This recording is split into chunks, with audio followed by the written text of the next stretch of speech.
Great to have you with us on this Sunday afternoon. America's Day at the Races on Fox Sports 2 is always brought to you in part by America's Best Racing. For the love of the race, visit americasbestracing.net today. I'm getting dizzy. As stunning as a shot as that was, as gorgeous as an afternoon it is. Aqueduct Racetrack, South Ozone Park, New York. These days, this meet Belmont at the Big A. Less than 10 minutes till the first of 10 races on this gorgeous fall weekend in New York City. He is Aqueduct's all-time leading jockey, Richie Migliore. I'm Lafitte Pinkai. We'll get to today's races, but yesterday, Far Hills, great job, great coverage, and I can't spell steeplechase. I am dying to go. It is the purest form of our sport, Lafitte. It's so much fun. Everybody there is in this great mood, and it's all about the equine athletes, the horses, and they put on a spectacular show yesterday, particularly Snap Decision. At 10 years old, to finally get his Grand National win, finally caught ground that's suitable for him. He likes firm ground, but what a tenacious victory, too. He was defeated, to me, looked at 3 different times. He was beaten in the stretch and refused to lose. Incredible job by his trainer, Jack Fisher. Incredible ride as well by his rider. It was a wonderful celebration of our sport. It's amazing. 900 people live in Far Hills, New Jersey. Yesterday, 30,000 in attendance. As for today's races, yesterday you saw a 2-year-old stakes race on grass for the boys, the Awad. Today, the female equivalent. It is the Chelsea Flower. More on the name a little bit later on. In the broadcast, there's the field. It's early, race 3, mile and a 16th on a firm turf course, $150,000 purse. Number 3, Opulent Restraint, 9-5, morning line favorite. This was her maiden win this summer at Saratoga, Richie. Her mother was real good. How good do you think Opulent Restraint is? I think she's very good, and I think she's, like her mother, going to continue to improve. You know, she's shown some precocity. Her first race was good, where I thought she had some excuses. Her second race was, I thought, more professional. She just seemed more focused, put herself in the game the right way. And she's conditioned by Chad Brown. You know, yesterday's turf stakes swept by Chad Brown. The Awad and the Athenia yesterday, so looking for a weekend stakes sweep. Of the fillies running against Opulent Restraint, who is the biggest threat to upset her? Well, listen, I think Rare Art has shown a lot of ability, but I think a horse that should not be overlooked is the 6 Grace and Grit. She was completely eliminated last time in the Miss Grillo when a horse bolted in front of her, carried it to the outside fence, and she was traveling like she was going to be a major threat in the Miss Grillo. Yesterday for Chad Brown, that was a 4th win in the Awad, looking for a 6th victory in the Chelsea Flower, the feature today. Belmont at the Big A. Today's race is brought to you by Claiborne Farm. 100 years doing the usual, unusually well. The opener in moments. Start of the early pick 5. Chelsea Flower as promised. Race 3. Post time 1:43 Eastern. And the 9th solid allowance affair for New York bred fillies and mares on grass. This exciting Sunday program. Belmont at the Big A. You're home to play. NyraBets.com. Get involved. Sign up if you haven't. At Nyra Bets, get a $25 free bet plus a $200 deposit match bonus just in time for the Breeders' Cup. Use a promo code CUP25. Dive into the excitement of the Breeders' Cup. Sign up NyraBets.com and claim your $25 free bet and $200 bonus today. Field for the opener. Good maiden race. On turf, long distance, 3 turns, mile and 3/8. 8-5 favorite in factor analysis. Yeah, again, those connections, right? We talk about Chad Brown. His horses are always going to garner attention, particularly with Flavien Prat, who seems like he's more and more becoming his go-to rider. What a summer at Saratoga, setting a new record, most stakes victories, and that momentum has continued. And here, Pratt Brown teaming up in the opener. Post-parade, there's first trumpet, 16-race maiden. Only 2 of those losses on grass. Yeah, a lot of tries. Those turf races, he showed speed. I would expect him to be a factor in this race as far as how the races run speed-wise. Favorite side-by-side, that was Vintage Vino. And then factor analysis, who is 9-5, and Flavien Prat aboard. Yeah, adding blinkers here. Obviously, they feel like they're not getting all of his attention. The blinkers go on. De La Cruz back from a run at Kentucky Downs last month. Yeah, another horse that's shown that he has the foundation to get the mile and 3 furlong distance. Stop the press, solid runner-up effort last month. Conditioned by Hall of Famer Shug McGahee, and you get the hot ride and Dylan Davis aboard. Speaking of momentum continuing, then Side Street, the Canadian Invader. Yeah, this is a horse that's already stakes placed, albeit in a restricted Canadian bred stake, the Breeders' Stake, but long-winded son of Kitten's Joy. Louis Rivera aboard, Flicker, subs for Romero Mirage, off his mounts following an incident in the starting gate yesterday. Yes, and our concern for Romero, I did communicate with him last night, though. Nothing broken. Feels like he'll be back riding later this week, so that's good news. Yeah, banged up, but big picture, good news. Look forward to seeing Romero Mirage back before long. The Maidens in the first of 10, Belmont at the Big A. Start of the early pick 5, post-time moments away. But first things first, we welcome in Maggie Wolfendale to the broadcast, standing by trackside. Maggie, who looks ready to graduate?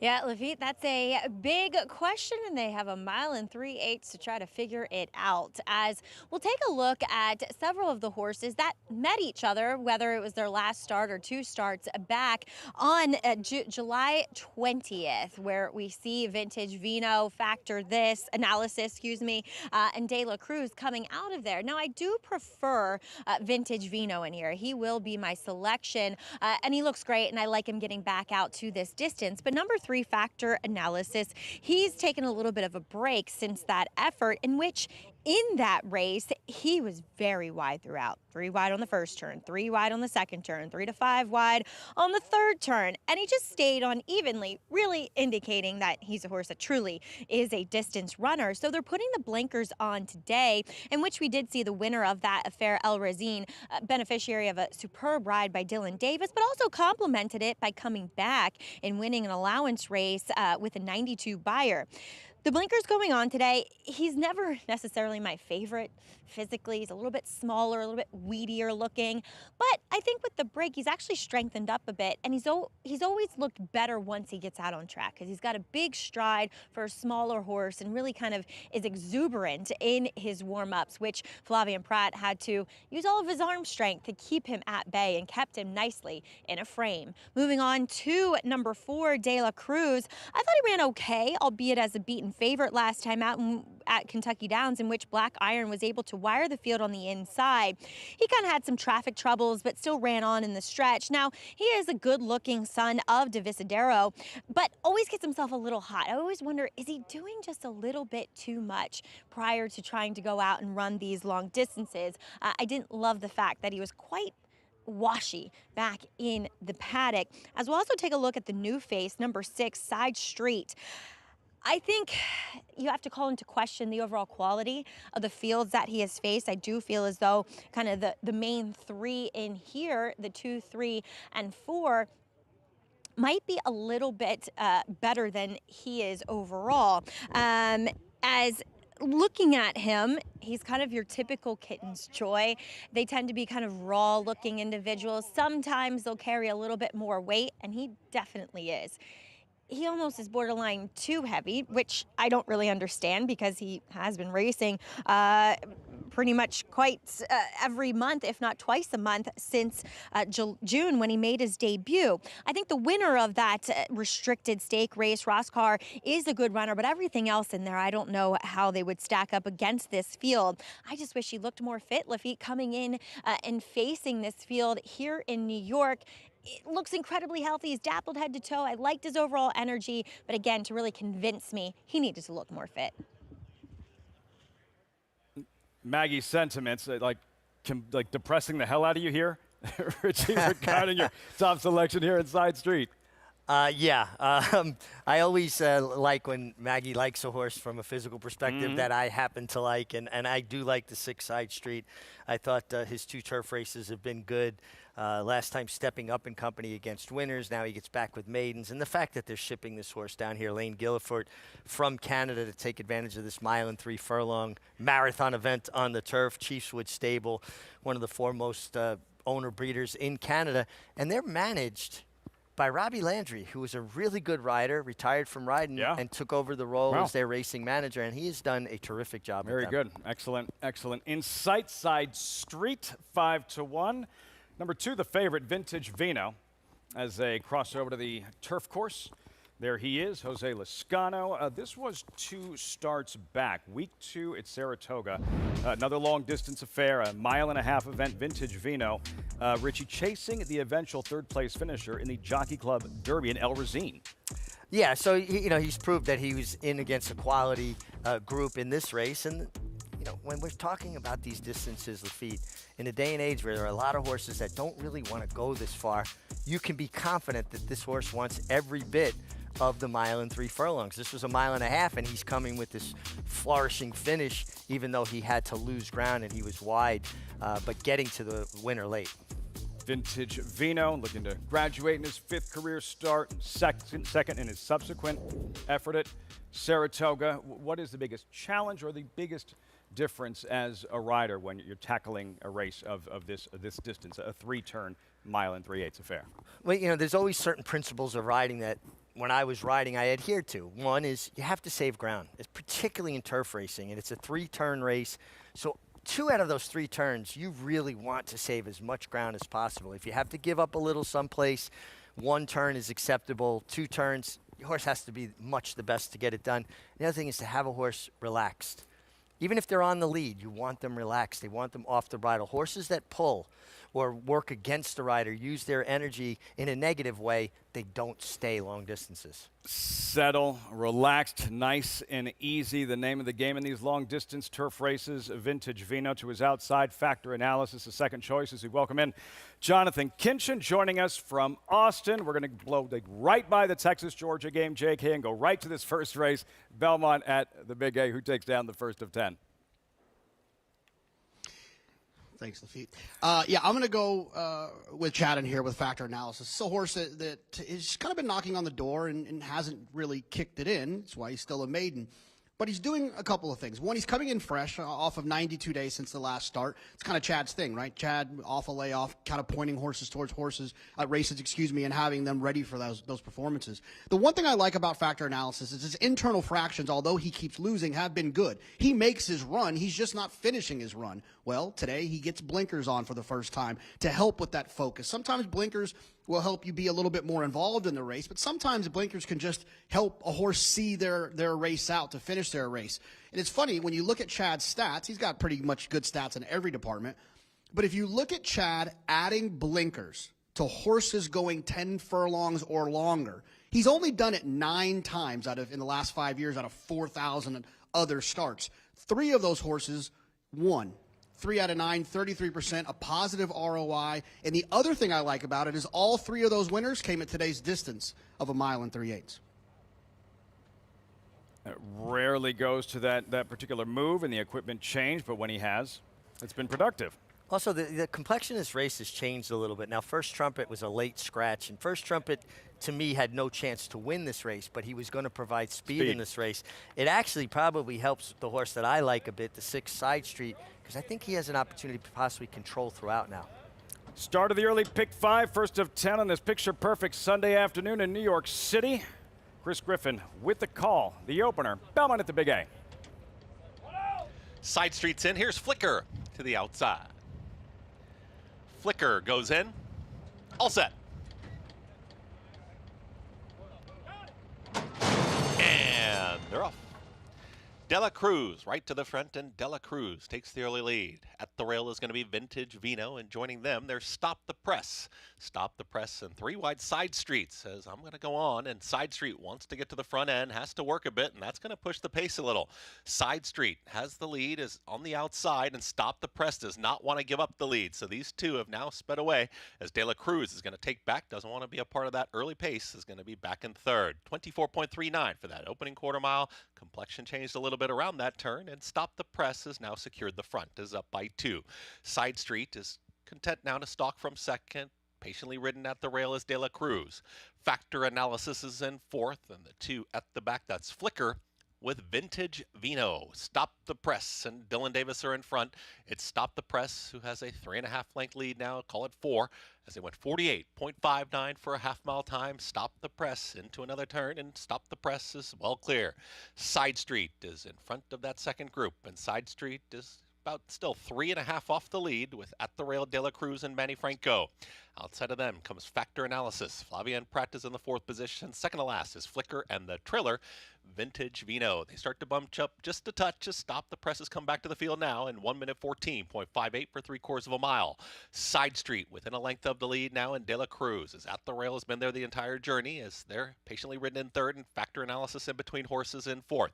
Haven't changed the running order much as Flicker is 3 wide towards the tail end, and the trailer, Jose Lescano on Vintage Vino. Stop the Press is going to go into the far turn now, less than a half mile left, and Stop the Press is now confronted by Side Street, who's fully in pursuit, and Side Street is back for more. 3 wide, that's going to be factor analysis. Flicker out wider. De La Cruz has got to pick it up from there. Vintage Vino still the trailer. They reach the top of the lane. Side Street and Kendrick Carmouche have kicked on. It's Side Street who's in front. Stop the Press won't go away. De La Cruz is in behind them. Factor analysis trying to pick them up too. It is Side Street, and a very stubborn Stop the Press just will not be passed. It's Stop the Press to the inside. Side Street, now Side Street emerges as the leader, and Side Street's got the lead. De La Cruz is lifting late. Side Street trying to hold him off, and will. Side Street wins it. It's a 4-way photo for place. Vintage Vino's in there with factor analysis. De La Cruz and Stop the Press. Side Street wins the opener in 2 minutes 14 and 4. Kendrick Carmouche did some damage in the latter end of yesterday's program here. Belmont at the Big A and strikes in the opener. Side Street, that big white blaze, just like his daddy and Kitten's Joy, and Richie with a winner. That's the way to start off the afternoon, my friend. 9-2 at post time. Yeah, the problem is there's no place to go from here but down. But Side Street was very good because he also stumbled at the break. We're going to take a look at it in a moment. But so he had to kind of hustle up to get position, where if he had broken clean, he probably would have assumed that position in a much easier fashion. You're going to see, that bobble at the break there cost him about a length. Now, Kendrick hustles him because he doesn't want to be caught 4 or 5 wide. We talk about saving ground into the turns. And keep an eye on it. You'll see it kind of bottoms out just a little bit there.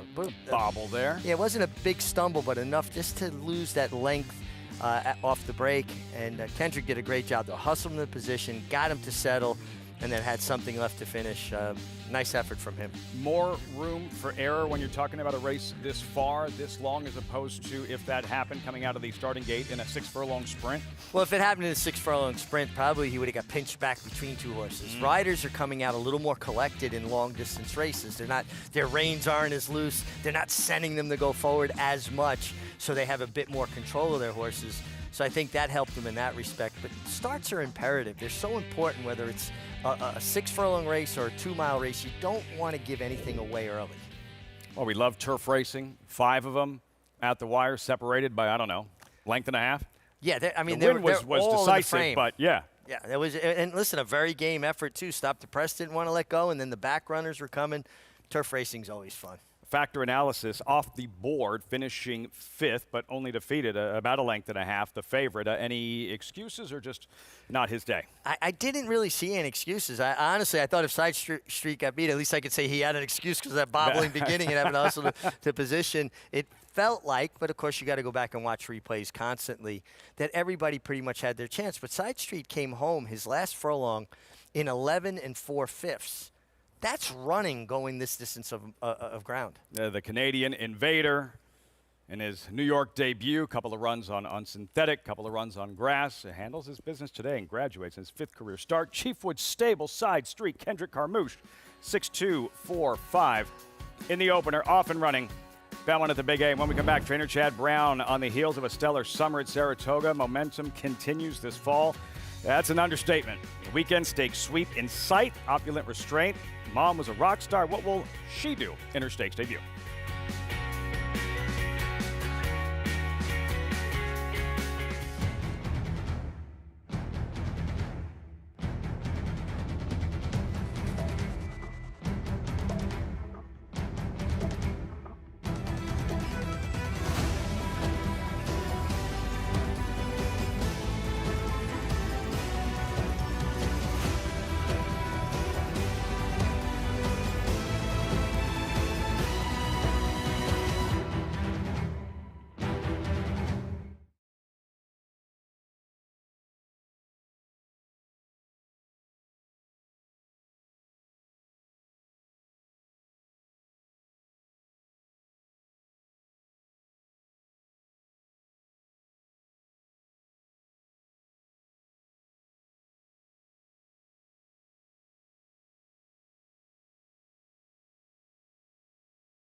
Welcome back. You're watching America's Day at the Races here on Fox Sports 1, and race 1 in the books as we are proudly brought to you by Naira Bets. But any track, anywhere, anytime. It goes to Side Street as I'm pleased to be joined here by winning trainer Lane Gillifort.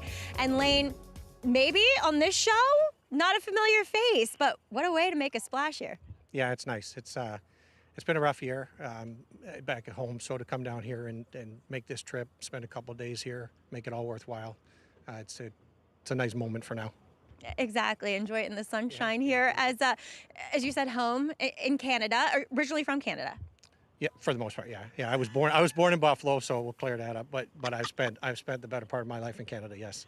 So with this Canadian bred, what about this spot made you enter here? The distance. Coming out of our last race, it was a Canadian bred stake, third leg of our Canadian Triple Crown for straight 3-year-olds. So it's tough for a maiden, but he ran tremendous. He's run really good races all along. So looking for options out of there, I found this race at a mile and 3/8, and it just seemed ideal. It really was. And I thought in his last race, he did run well. As you mentioned, he was wide throughout. But talk a little bit about the trip that Kendrick Carmouche gave you. And I kind of caught some conversations with you and Kendrick that you've had some success in the past. Yes, it was a perfect ride. I just left it to him to do whatever he saw fit, judging by the pace. It was probably 12, 15 years ago that I was at Fairhill, and he rode a lot of horses for me, and quite a few winners too. We've had a lot of good luck together. He's a great guy, great rider.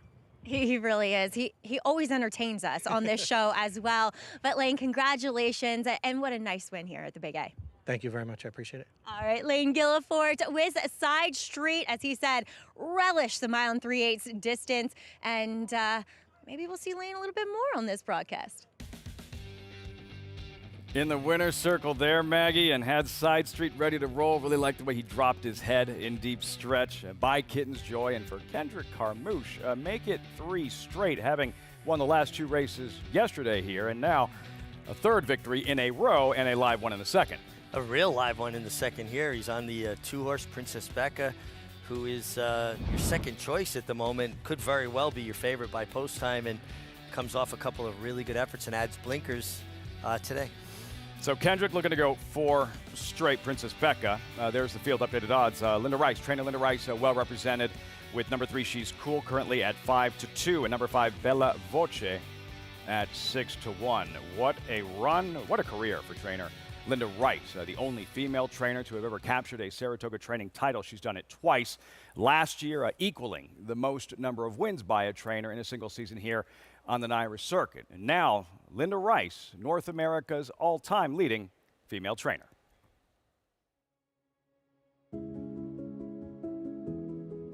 When I go to the barn in the morning and train horses that I'm excited about running, that's what drives me. Winning races, whether it be a claiming race or a stakes race or a grade 1 at Saratoga, it's so much more fun than losing. Okay guys, Jose, I'm ready for the first one. Go ahead, we're going from the half out 5/8. My father, he was a hard worker, and he was very ambitious, instilled a strong work ethic in my 3 brothers and myself, and he had a love for the horses his whole life, and he instilled that in us as well. It's double booked in front. My first good horse was a horse named Double Booked, a grass horse, when I started training at Monmouth Park, an affiliate of my father's named Ready Jack Go. But I would say that City Zip was a very good 2-year-old. I brought him here. He won all 3 2-year-old stakes here. It's City Zip in front of the 16th. City Zip by 3. He would be the horse that really helped move me along the path that I am on now. He's gonna win at Belmont. I like to claim a lot of young horses with lightly raised horses that I think have both potential on their pedigree side and, of course, conformation. So that's been a big asset to my claiming, which has been probably in the last 5 years I've been doing more of. Voodoo Song digs in. Is he gonna do it? He is! Voodoo Song with a 4-star Dave! New York racing is, frankly, it's my home. I've been here for quite a few years. I have gone from a young trainer that was struggling to climb the ladder to being a mainstay in New York. And I think by not diluting my business at different venues. I think it's been helpful for me to be successful right here in New York. I'm all about New York racing. My father always said, well, he didn't want to die in a harness. And I think about that sometimes, but I don't know what my day would be like if I didn't have horses to train or to be around or to be excited about. Linda Rice. I'd like them to say she was one hell of a horse trainer, and she earned it. It's safe to say they will say just that. She has earned it. And with that win yesterday, becoming North America's all-time leading female trainer, she and Kathleen O'Connell, both of them, so much success in this industry as a trainer, Richie. And if somebody asked you who doesn't necessarily follow the game on a day-to-day basis, like the key to her success, what do you feel has been Linda Rice's greatest asset? I think it's the blend of that hands-on horsemanship, that was instilled in her by her father, her family, and management, knowing where horses belong, placing them in races that they're going to excel at. A lot of trainers get horses ready and they put them in a race where the horse just isn't good enough. Linda consistently spots her horses and sets them up to succeed. She's set up to succeed here in the upcoming second race. Linda Rice with Bella Voce there. Also, She's Cool. Linda Rice looking to pad those stats, those historic stats yesterday, having become North America's all-time leading female trainer. 14 minutes out, race 2, Belmont at the Big A.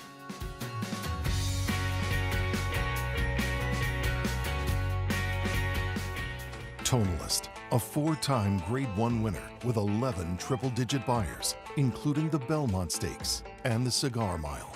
He's already living up to his potential as a sire with multiple graded stakes winners, including Grade 1 winner Country Grammar and Grade 2 winner Tonalist Shape, plus multiple 6-figure yearling and 2-year-old sales. Proven on the track, proven in the sales ring. Tonalist, standing at Lane's End. Horse racing? Check. Weekly promotions? Got 'em. Huge payouts? You bet. With Naira Bets. Download the app today and bet on any track, anywhere, anytime with live HD horse races, betting tips and tutorials, expert picks, and more. You bet with Naira Bets. Join now for a new member bonus at nairabets.com. History remembers moments of extraordinary strength, skill, and determination. True greatness is forged by those who fulfill their destiny.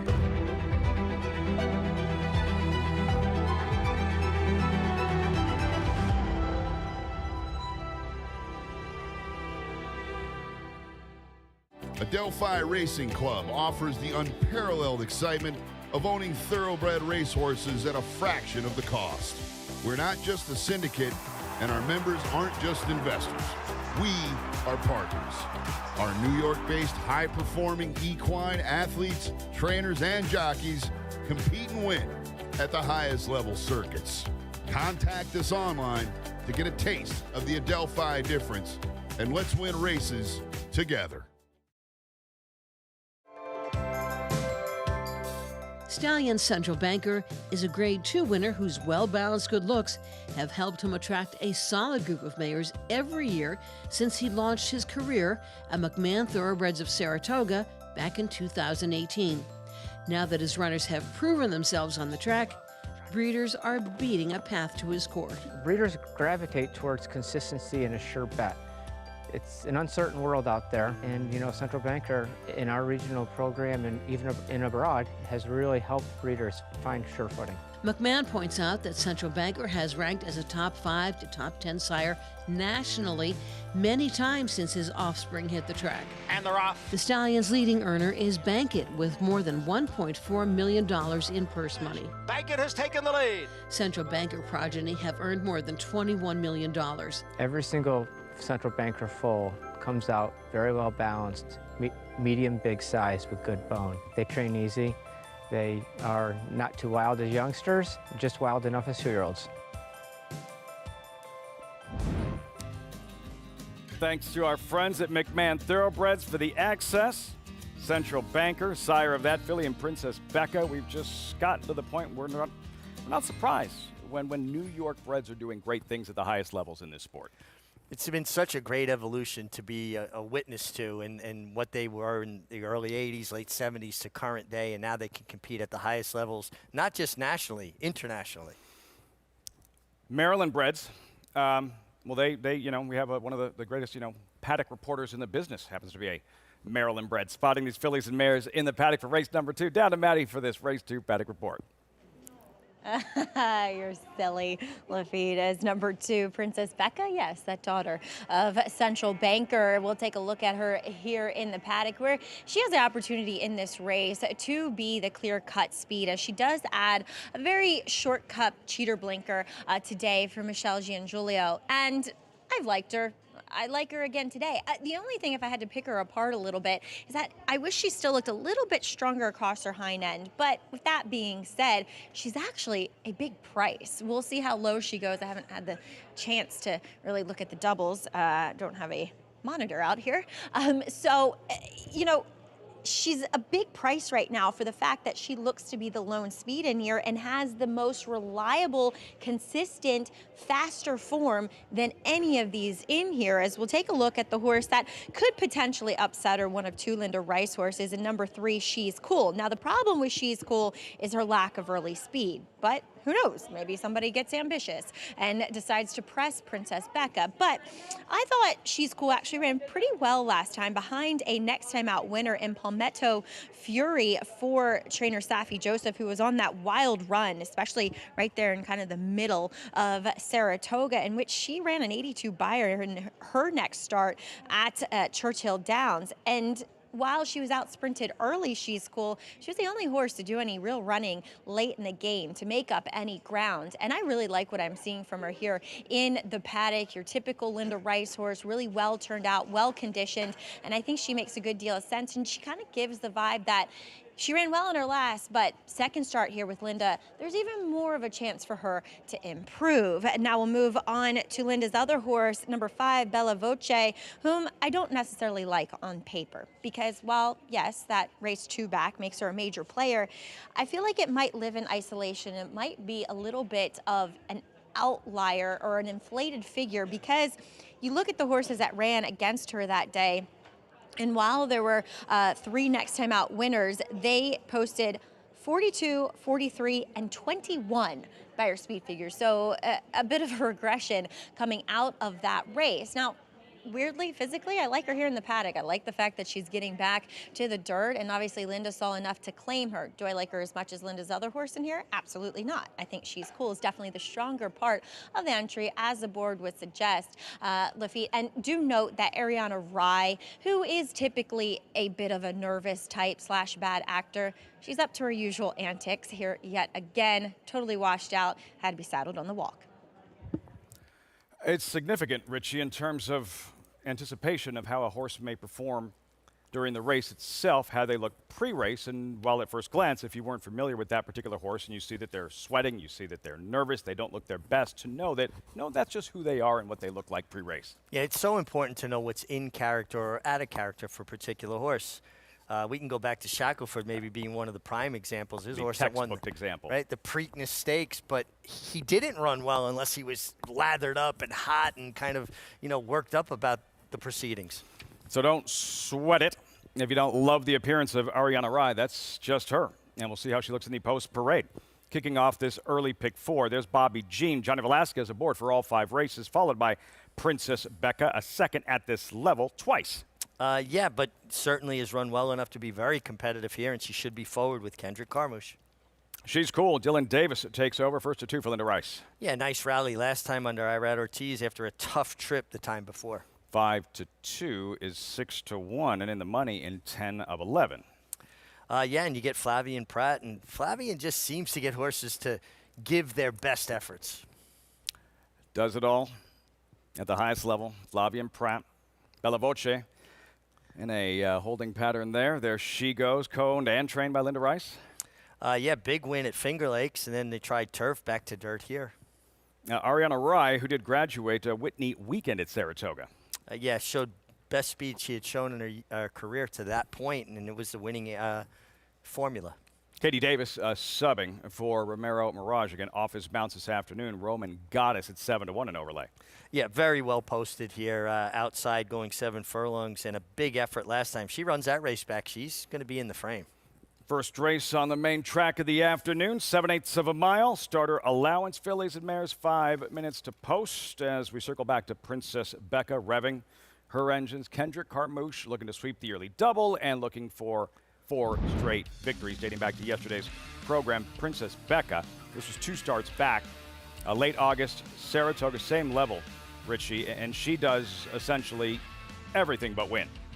Yeah, and this was going a mile, and that a mile out of that Wilson chute. This was a fast pace for that Wilson chute, 47 and change. And I like the turn back of an 1/8 of a mile for 7 furlongs. She fought, she did everything but win. I think the 7 furlongs aids her effort, and it's like the Goldilocks effect, right? Maybe 6 furlongs a little too sharp for her, a mile stretching her a bit. 7 furlongs could be just right. And a jockey in a groove in Kendrick Carmouche, Princess Becca, number 7, Roman Goddess, as we mentioned in the post parade, an overlay at 6-1. There she is. This was her most recent, late September, right here on a good track. And Roman Goddess, who's going to keep fighting to finish second. Solid effort. Yeah, a very game and solid effort. Romero Mirage contributed a very strong ride. She looks like a horse that needs a kind of constant reminder. I don't think she's a bicycle horse per se, but one that needs her, you have to get her attention and keep her going forward. Watch her fight right here, because she looks like she's going to finish third. Yeah, and again, she comes back. He went to a left-handed crop, and she fought. I also think she got out of that kickback from the leader a little bit, and sometimes you get out of the kickback and horses just loosen up a little and they drop their head and go on more. On the outside, from the outside, the bookends, Roman Goddess, Maggie, and then the filly drawn inside, Bobby Jean at 8-1. What are you noticing from her? Just an improvement. I haven't seen her in her last 2, Lafitte, but that first start back off the layoff, she was nervous. Granted, it's Saratoga. That often happens. She was a little bit disappointing in her last race, finishing a distant 3rd behind fellow foe in here, Princess Becca. But I just like, at least, and like I said, I have not observed her in her last 2 races, but I just like her a lot more today than what I did going back to that return race for Mark Hennig. She's a lot more settled. She's striding out very nicely here beneath jockey Johnny Velasquez and dappled head to toe, really well conditioned. And maybe a little bit of a turn back sometimes can be beneficial. So the 7/8 might be just right for her. As we see number 2 going to favoritism, I thought she would be a prohibitive favorite in here. I'm very much between. It's kind of a toss-up as to who you're getting the better price on. I feel like you're almost a little bit safer taking the 2-1 on Princess Becca, JK, as we bring you in, welcoming Jonathan Kinchin here as well. Then the 5-2 on She's Cool, because at least you know that Princess Becca, she's going to be out in front. Yeah, and in these types of races, I think that when you have these dirt sprints, whether it be 6 furlongs or 7 furlongs, I think being forward is an advantageous spot. I'll always, when the prices are similar on horses, lean to the one who I think will be in front of the other.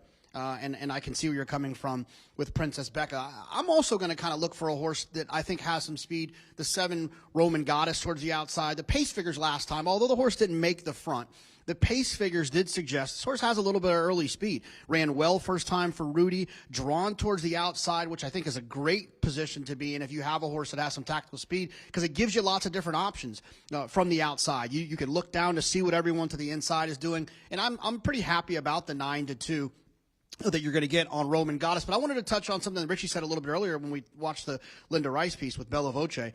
Linda is great. She's really good at spotting her horses correctly. This horse, since the last run, July 18th, has been entered 5 times and scratched. She wants to make sure that her horses are in the best spots possible, but It helps with her win percentage, and it helps her get wins, and I'm sure it makes her owners happy as well when she can get those big purses and move these horses around that are claimer types.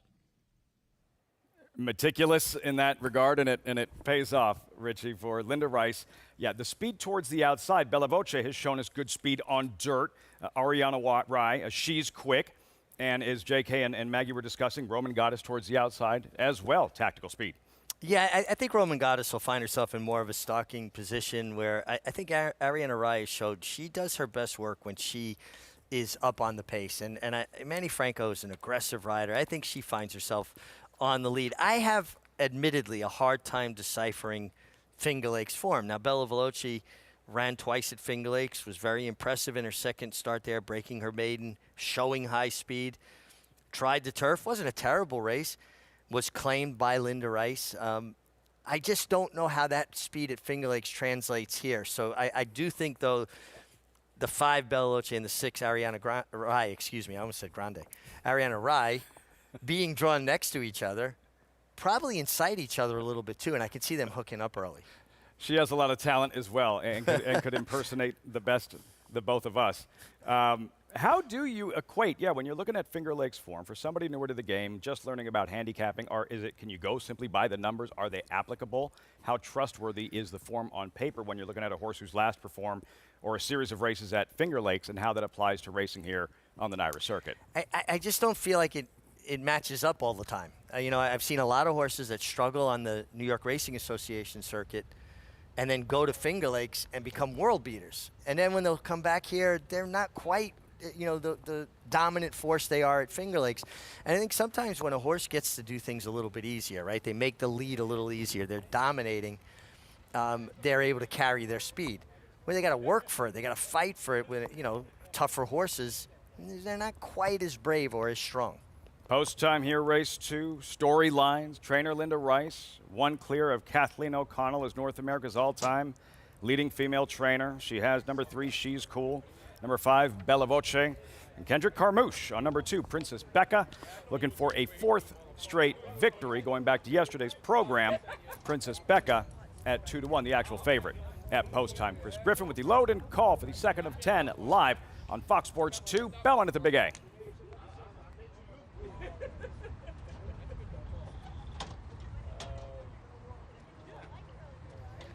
Five to 2 going in. Bella Voce.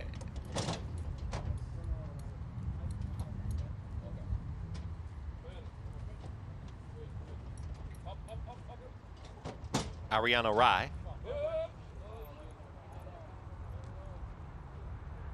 Rider off.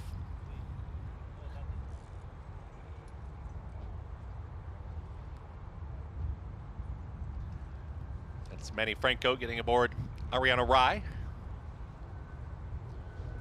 Just unseated briefly and now stepping forward. Ariana Rye about to go in. Warlike Goddess to the outside.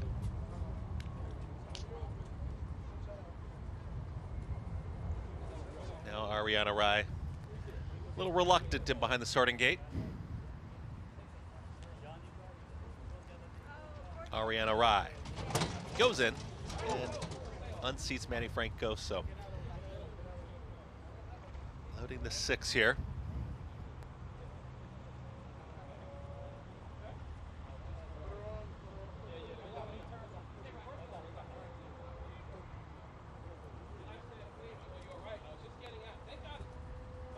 Front of the gate open here for Ariana Rye. Goes in. Manny Franco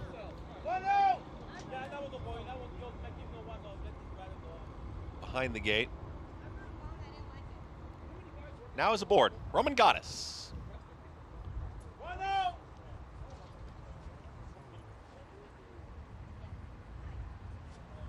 Is in. All set. And they're off. Roman Goddess breaks with early speed from the far outside, and also Princess Becca's in the early mix. They line up on the front end. Ariana Rye has now put a neck in front in between horses, also is 5 to 2. It's these 3 now, as it's going to be Ariana Rye, who's in front, has pressure towards the inside here from Princess Becca, who puts ahead back in front, and just tough to handle there. Bella Voce and Jose Lescano is rushing on through. They're in the 4th position now, 22-4, so an action-packed first opening quarter. At the rail, it's Princess Becca. In between horses there, 5-2. 3 wide is Ariana Rye. At the rail, Red Cap Bella Voce. Out wider there is Roman Goddess. That's the leading 5. Just behind them, She's Cool, second to last with the trailer, Bobby Jean. They work into the far turn now, and Princess Becca is trying to get away from the rest of the field. It's Princess Becca who's put a length on him.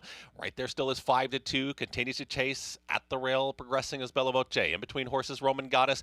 Back for more towards the outside is going to be Ariana Rye. In behind them, She's Cool. And the Orange Silks is going to be 5 wide as they reach the top of the stretch. The leader is Princess Becca. Kendra Carmouche trying to sprint away from the field is up by 2. It is Princess Becca who's finding plenty so far here in the late stages. Roman Goddess is chasing grandstand side. She's Cool from far out of it. Bobby Jean, they're approaching the final 16th. Princess Becca's almost there. It's Princess Becca with a 3-length margin on Roman Goddess into second. Princess Becca, Kendrick Carmouche, the early double. Princess Becca wins it over Roman Goddess. Then came that late rally from Bobby Jean, and She's Cool in 1 minute 23 and 1. Can't stop him, can only hope to contain him. Kendrick Carmouche, 2 straight today, 4 straight going back to yesterday's program. Princess Becca, the Central Banker mare, checks in the favorite. Strikes 2-1 in the second. Belmont at the Big A. And Kendrick was not taking any prisoners. He went to the lead. It looked like Ariana Rye was going to clear, and Kendrick was having none of it. Sent Princess Becca up in there, held his ground, continued on. Nice effort by her. Really nice effort by Roman Goddess, and a terrific ride by Katie Davis. A lot of times we don't pick up on those good rides when a horse doesn't win. We're so result-oriented. From the outside post, she found her way towards the inside, followed in the wake of your winner. Princess Becca came out, was second best, but gave her horse every opportunity, and we gave you the America's Day at the Races exacta. Maggie with the winner, JK, Richie with the runner-up. Top of the stretch, just looking at jockeys and body language. The chasing riders were encouraging, and Kendrick Carmouche still just waiting to press the button on Princess Becca. Kendrick is so good at giving horses these subtle breathers at different increments in the race. And when he knows he has horse, you'll see him do it. From the 5/16 to the quarter pole, he gets real quiet on them and gives them that little extra time before he asks them for their best. And now he's won 4 in a row, if you count the 2 yesterday. Now the 2 today. I think the record in New York is 6 consecutive wins by George Velasquez going back to 1981. He went 6 for 6 on a card at Belmont. Could be time to start sweating, Georgie.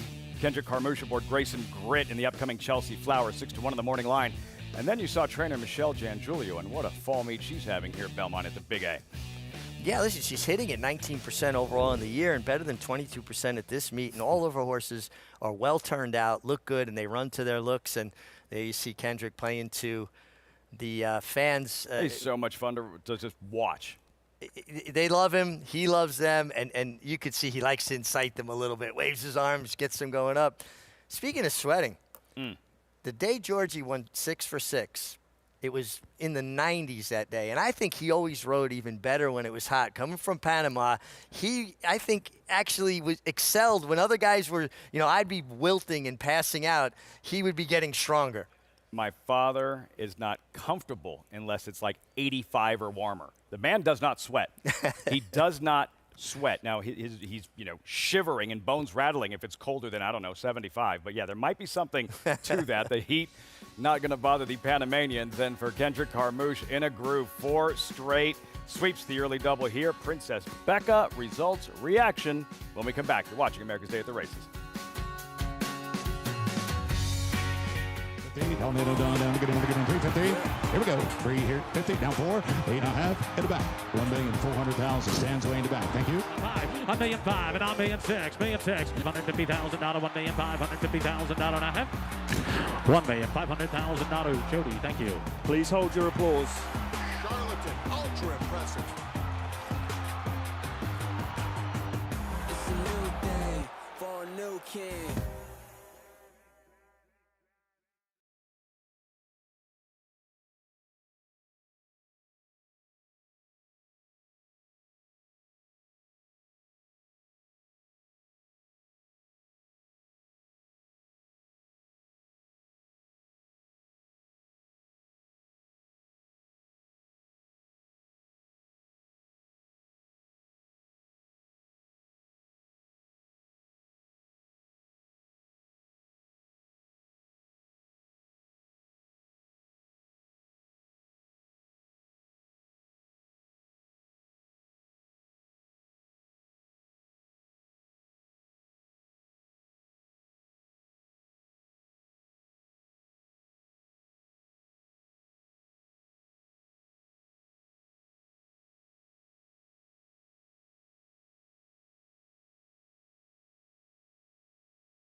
Welcome back, and thanks for joining us here on America's Day at the Races. We're proudly brought to you by Claiborne Farm.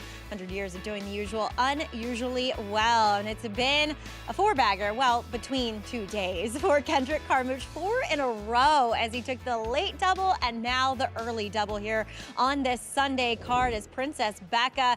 Kendrick, I know there were some other horses in the, by the way, Olivia Carmouche here joining us too.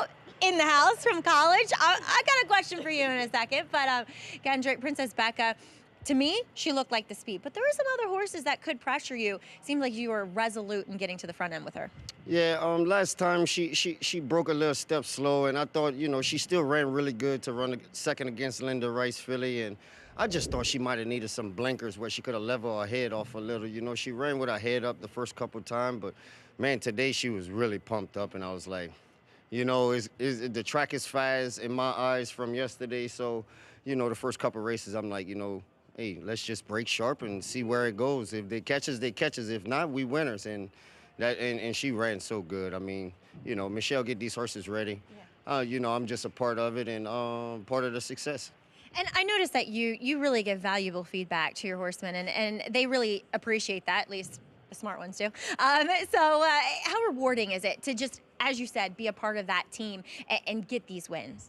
It's all about team effort, Mags. If I can preach this every day of my life, it's all about a team, you know. This really helps not only the trainer and myself, but the owner want to get more horses. People that hear this want to get more involved with those type of people because that's what they want for their horses. And this is what we're in the sport to do, you know, make everybody money, make everybody be successful in this sport. You know, we can't always win, but we can make ourselves become winners. Be the best that you can. And Liv, come here, don't run away from me yet. As you're on break from school, which college you go to now? I go to the University of South in Tennessee. And you're a part of the riding team. You couldn't steer away from it. But more on the sport horse side of things, really, you know, and your mom, a big part of that world as well. So talk a little bit about competing and riding at school. It's a lot, but that's just life in general. So we all have to navigate it. But honestly, just being from both sides, my mom and my dad, and being able to go and do this in school really makes me proud that he's able to do this and I'm able to do what I love and my mom's also able to. So it just means a lot to all of us. Literally the home team. How proud are you? Oh, man, I just can't stop smiling, man. This is, when you look at your kids, you know, you want to see you through your kids and them growing up through life. And this is a joy for me, man. I mean, she see me come to the races and she get to come take some pictures with Daddy, you know. She's definitely your good luck charm, Liv. Don't leave too soon. As guys, Kendrick Carmouche, the whole family here enjoying the success. Louisiana, baby. You know it. You know it. Big win LSU last night. Louisiana, baby, Kendrick says. That infectious smile, father and daughter, and how much fun that was to watch. And here she is at Aqueduct today and just watching Dad dominate. Yeah, you can see she got his smile too, Yeah. right? Bright up the whole paddock. Kendrick Carmouche, Princess Becca, watching Major League Baseball in the playoffs and watching Giancarlo Stanton getting hot at the right time. Take us through the mindset of an athlete for a rider when you get in one of those grooves like Carmouche is in right now. You just react. Everything becomes instinctual and natural. You're not overthinking anything.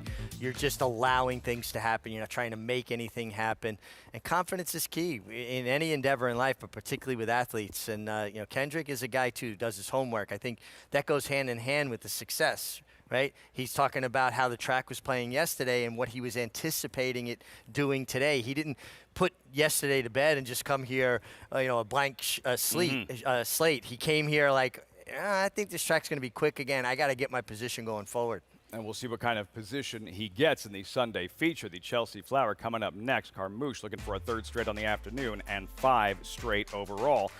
It is a Spendthrift 2-year-old race of the day, brought to you by Spendthrift Farm, home of North America's 5-time reigning champion General Sire Into Mischief. The Chelsea Flower, there's the field, 2-year-old fillies, mile and a 16th on a firm turf course. Carmouche on Grace and Grit, but all eyes on the beautifully bred gray filly, Opulent Restraint, odds on early on. Yeah, listen, a filly that took a step forward in her second start. She does have a little bit of a habit of wanting to just lug in a touch. And, you know, her last race you saw where Irad Ortiz, who actually was the regular pilot for the majority of her damn significant forms career, had a little bit of that same propensity to want to lug in. And I've always wondered about that. You know, a lot of times if you've ridden the horse's mother, the foal will have the same habits. Do they tell them in the field, like growing up, listen, you want to give your jockey a really hard time, this is what you do. You lug in, you lug out, you do different things. But it's uncanny how the genetics is passed along. And who was Chelsea Flower? First off, the answer to a trivia question as we rewind the clock, 1996 in the Grade 1 Flower Bowl. Chelsea Flower, as I learned yesterday, courtesy of Andy Serling, the lone Grade 1 grass winner trained by Nick Zito. That's an That interesting blew me away. stat. That really blows me away as well. And obviously she was very good and sprinted away here. Look at Robbie Davis aboard there. Robbie Davis. Yeah, I mean, now watch Robbie How finish. could you tell? Come on. How could you tell? Just his style, his form. You know, you ride with these guys, you know immediately who's who just by looking at them. And put that up and put a split screen of Dylan, and you'll see almost a clone. I mean, it's you know, I'm talking about horses passing down genetics. How about jockeys passing along genetics? It's obviously it's in the blood for the Davis family. As you see, Robbie Davis there, trainer, his kids. Such a fun story it's been to follow. Watching Katie and Jackie and Dylan riding, competing with one another. Robbie now training, of course, but the story now with the siblings is much of a focus as that is mainstream sports. Certainly when we would watch Eli Manning and Peyton Manning, so much attention in thoroughbred racing on Arad and Jose Ortiz. But for Jackie, Katie, and Dylan, it's entertaining watching the sibling rivalry play out on a day-to-day basis. The story is a little bit different as we go back to the beginning and where it all started. So happy. Take care of this old man. You had to have a very understanding woman that is behind you and will support you 110%. And I prayed, God, please, there's got to be one out there. And she was at the roller skating rink. She said she climbed the tree in 1973 and watched Secretariat win in her backyard at the quarter pole at Belmont. I was like, wow, you climbed a tree? We got married and we had 2 little girls. And I said, I don't care if you have a dozen. We had 3 boys and 3 girls. I have an older sister with 3 lovely little girls, and my sister Jackie that rides here at Finger Lakes. I have a brother, Robbie Jr., and then Eddie that is working for Billy Mont right now. Then it's me, and then my little brother Dylan. Big family. I'm the oldest of everybody that's on the track. The younger daughter says, wow, she can do it, I can do it, I know I can. I'm the youngest in the family. I was second one. It was a pretty easy choice because knowing that Dad rode and I had my own little personal coach to teach me along the way. My dad wasn't exactly thrilled about me being racing. Jackie, you're 99 to 1. You'll never make it. You're this big. So he was really, really hard on me. She went to McCarran's jockey school. I said, Chris, look, you know, it's just a whim she's on. You know, she'll fall off once or twice. And so he calls me at Christmas, says, Rob, she's good. She's really good. I said, Chris, come on. He's like, no, Rob, she can ride. I'm going, oh, brother. We're very competitive, so we tease a lot. There was bragging rights, you know, and sometimes some people don't take it better than others. All of us have ridden in a race before, and I've won most of them. We will do anything to beat each other for any position we're in. It doesn't matter if it's last. Yeah, it's hard. I don't know who to root for, you know? I'm just like, get across there and say, the winning is everything. If I can't win the race, I want to beat my siblings. It's kind of like they're in the backyard, but they just moved over here. And this is their backyard. I looked over, I'm like, wow, this is pretty cool. Like, I never thought that we would actually be here together, you know, enjoying the moment. We want to beat each other, but we wanted to see each other do well. It's always tough competition when we're out there, and we have a lot of fun. They are having a great time. They are absolutely love every bit of what they're doing. They absolutely love it. I think my dad is proud. To be able to follow in his footsteps, he's really proud. He kind of paved the way for us, and he knows that we love doing this sport. It's beyond proud. It's just beyond it. They have outshined me and everything that I ever dreamed of. It's grateful, you know, I'm grateful.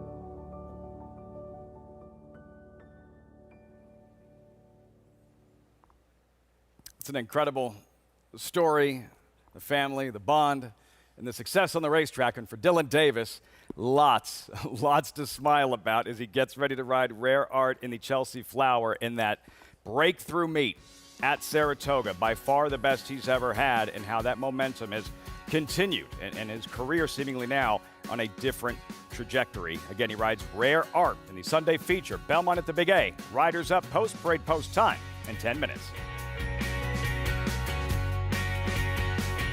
Deep in the heart of horse country, from these Kentucky hills has sprung a legacy rivaled by few.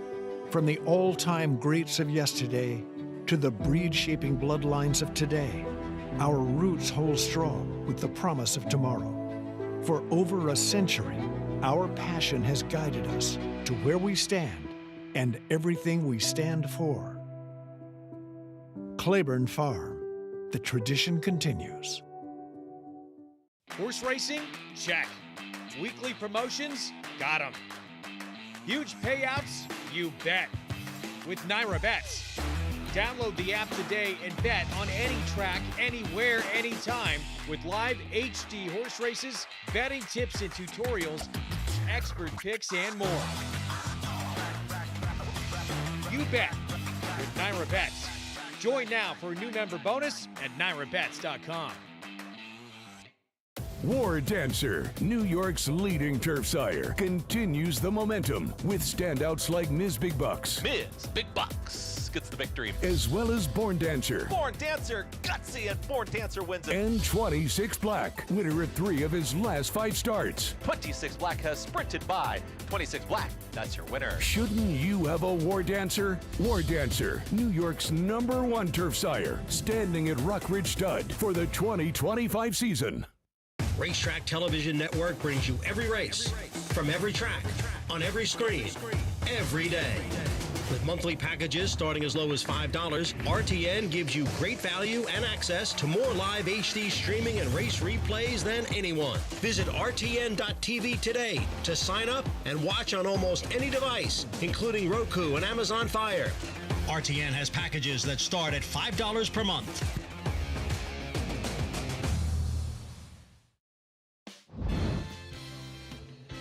America's Day at the Races continues as it is feature time. The Chelsea Flower Stakes making their way to the track. We'll check in with the 2 favorites. An overwhelming favorite at the moment is number 3 in here, Opulent Restraint, as it is uncanny how similar she is to her damn significant form, from her coloring to the look in her eye to the way she carries herself. And she is so much more fit than what she was first time out that I feel like she's going to be a filly that continues to progress through her 3-year-old season, as it's time for a post parade, and that means it's time for Lafitte. We'll check right back with Maggie. Post parade Chelsea Flower, Mangitsu, 8-1 maiden winner in September. And Johnny Velasquez stays put. I think that's a vote of confidence. Got that right.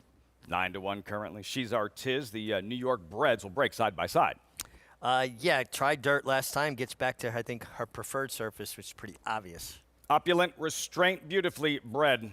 Peter Brandt homebred. Has the pedigree, has the connections. Looks like a filly that took a step forward in her first to second start. I think there's probably another big step forward. Trainer Chad Brown seeking that weekend stakes sweep. Rare Art and Dylan Davis. Yeah, you get Dylan Davis, Anthony Dutro. This filly has shown a lot of ability. Last time I thought she just ran maybe a touch flat in the Miss Grillo. Grace and grit overmatched in the Miss Grillo, but has the services of a white-hot Kendrick Carmouche. Yeah, but she was traveling like she was going to be heard from in that Miss Grillo when she was taken out of the race when a Chad Brown runner actually bolted and carried her to the outside rail. I think this filly is at a big price, has a legitimate chance in here, particularly Lafitte, because she's going to be forward. She's going to create her trip. 6-1. Kendrick Carmouche looking for a 3rd straight on the afternoon, 5 straight over the last 24 hours. And, of course, if you want to bet this Chelsea Flower and this exciting Sunday program, Belmont at the Big A, get involved, sign up. And this is just the right time to do so. The $200 deposit match just in time for the Breeders' Cup. You're going to use that promo code CUP25. Dive into the excitement of the Breeders' Cup. Sign up NyraBets.com and claim your $25 free bet and $200 bonus today. Right back to Maggie. Yeah, and I'll get back to Opulent and Restraint here as pace is kind of interesting. I feel like in this race, as Grace and Grit, at least it feels like she could be the main speed in here, especially since we've had the scratch of one that was stretching out in Duboff. But looking at Opulent Restraint, she is spicy today.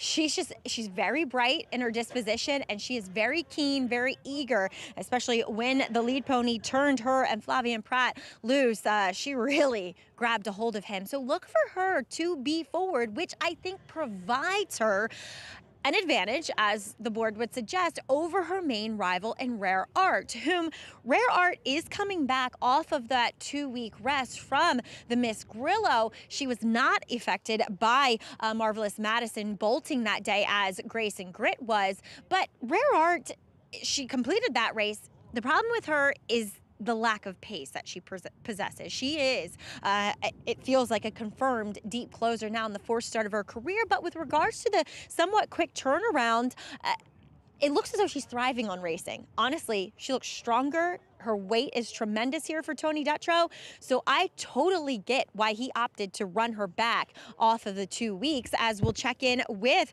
number 6. She is one of 3 New York breds in here, Grace and Grit. She's a little goofy.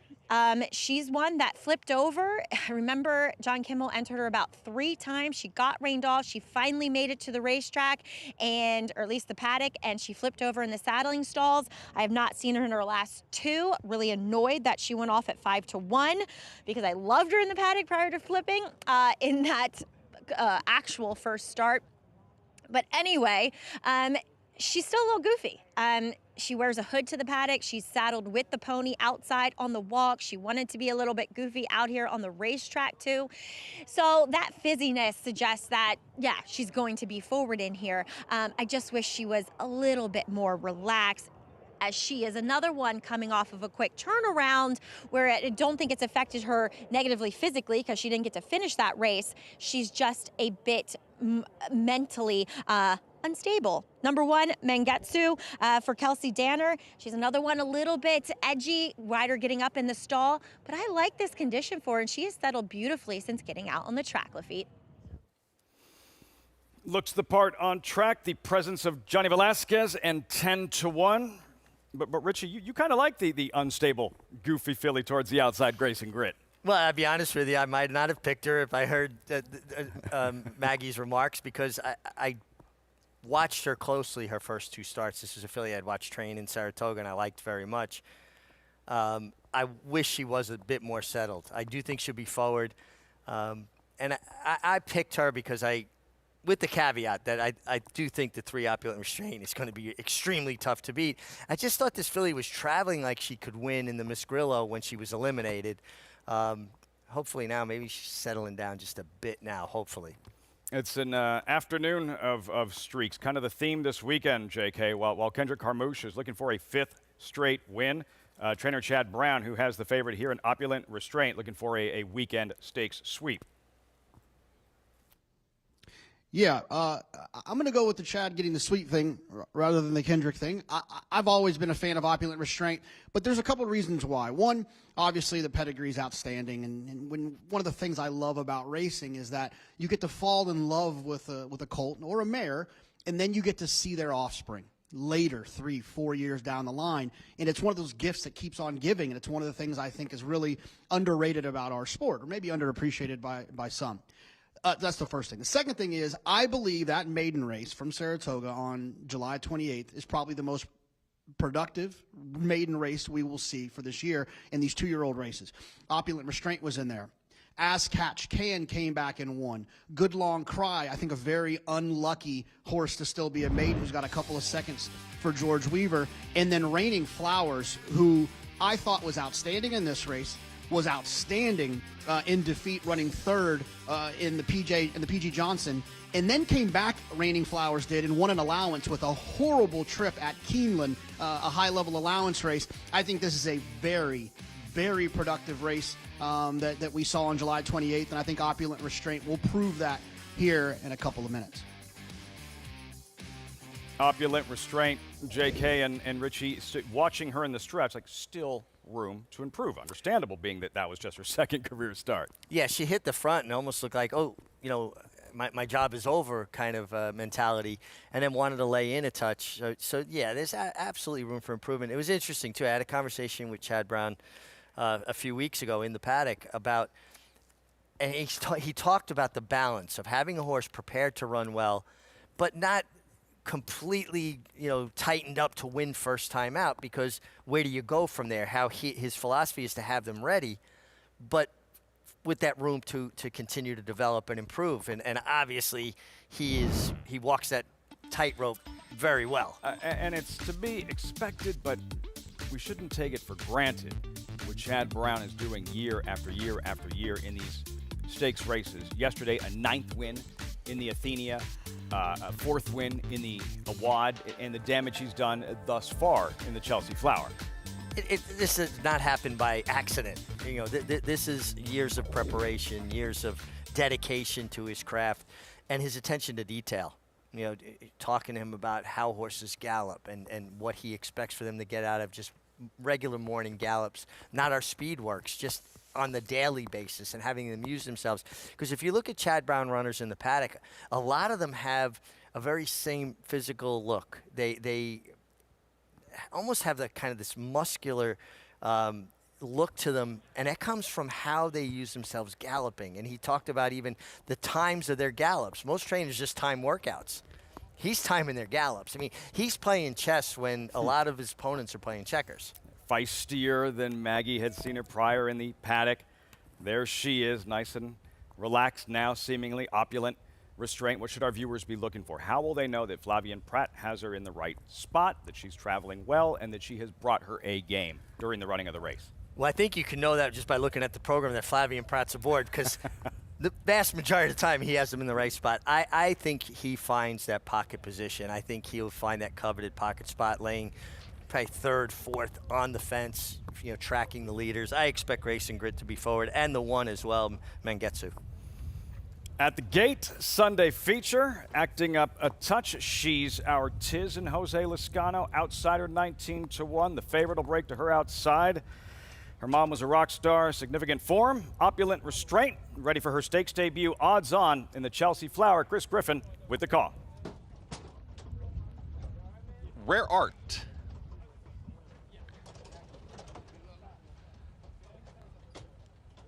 Grace and Grit. Isn't all set for the Chelsea Flower.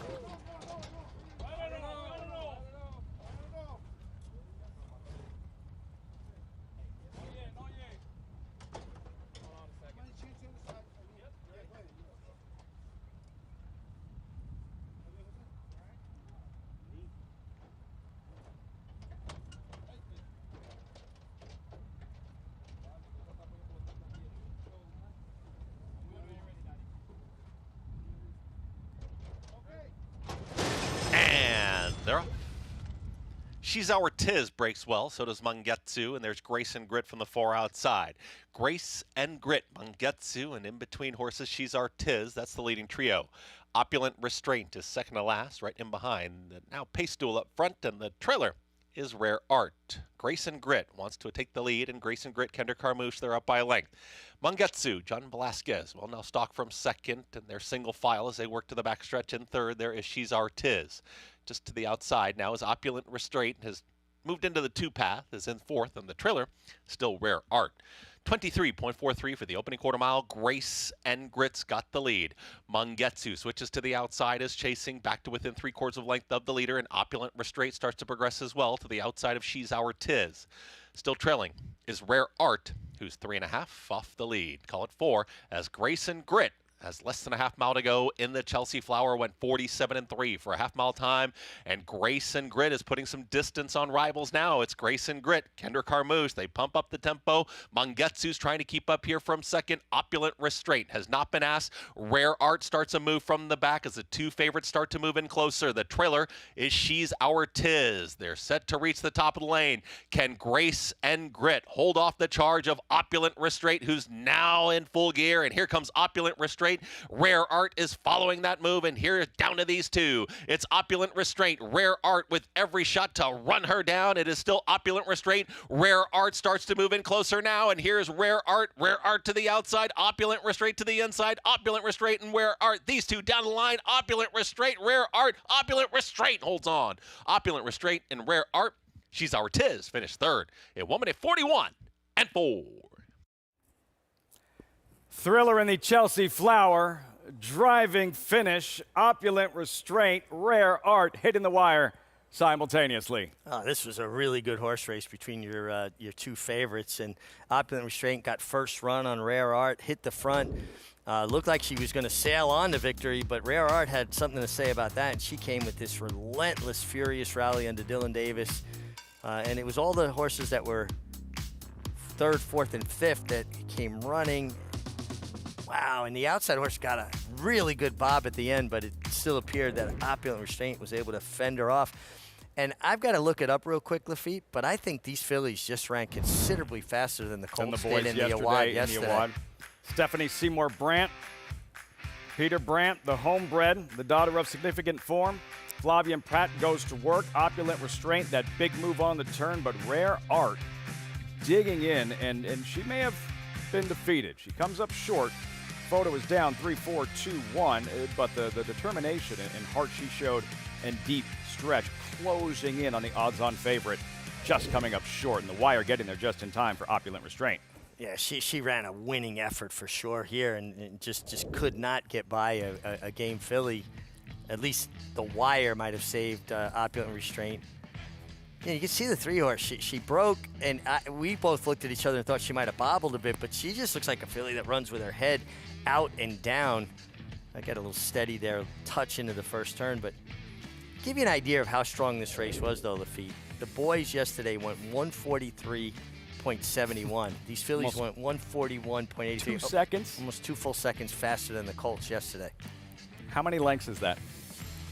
Well, they say a fifth of a second is a length. We're talking about 9 lengths difference here.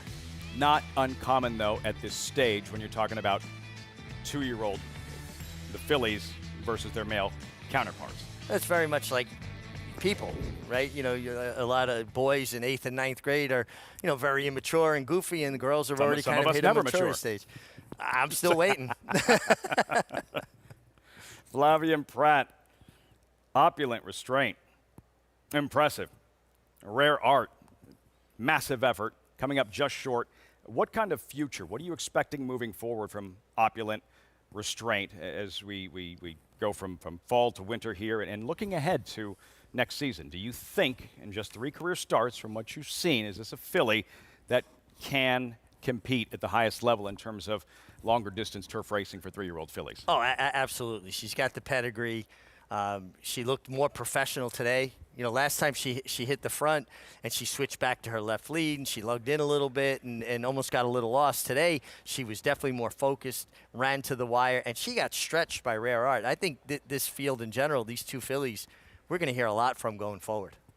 What a finish. In the Chelsea Flower, Opulent Restraint able to hold on and, make it a weekend stakes sweep for trainer Chad Brown. And, the kid in the parking lot is just a very small jockey who needs a new agent. Clearly, you're watching American Day at the Races.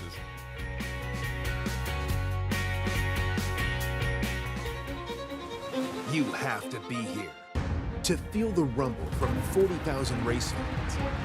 Mixed with the Pacific breeze, you have to be here to taste extravagance and witness greatness race after race after race. You have to be here to witness unforgettable and to believe the unbelievable. This November, be at Del Mar for an experience that's truly a breed apart.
Welcome back to the program. It's America's Day at the Races as this winner's circle lead in brought to you by Phasig Tipton, the November sale, the premier breeding stock event in the world. You can nominate now to where the stars are sold as Opulent Restraint led in by her, well, I guess I can call you her owner, and breeder Peter Brandt. You and your wife Stephanie campaigned her Damn Significant form, who is quite the race mare herself. I was just saying to you, it's uncanny how much they look alike, act alike, everything.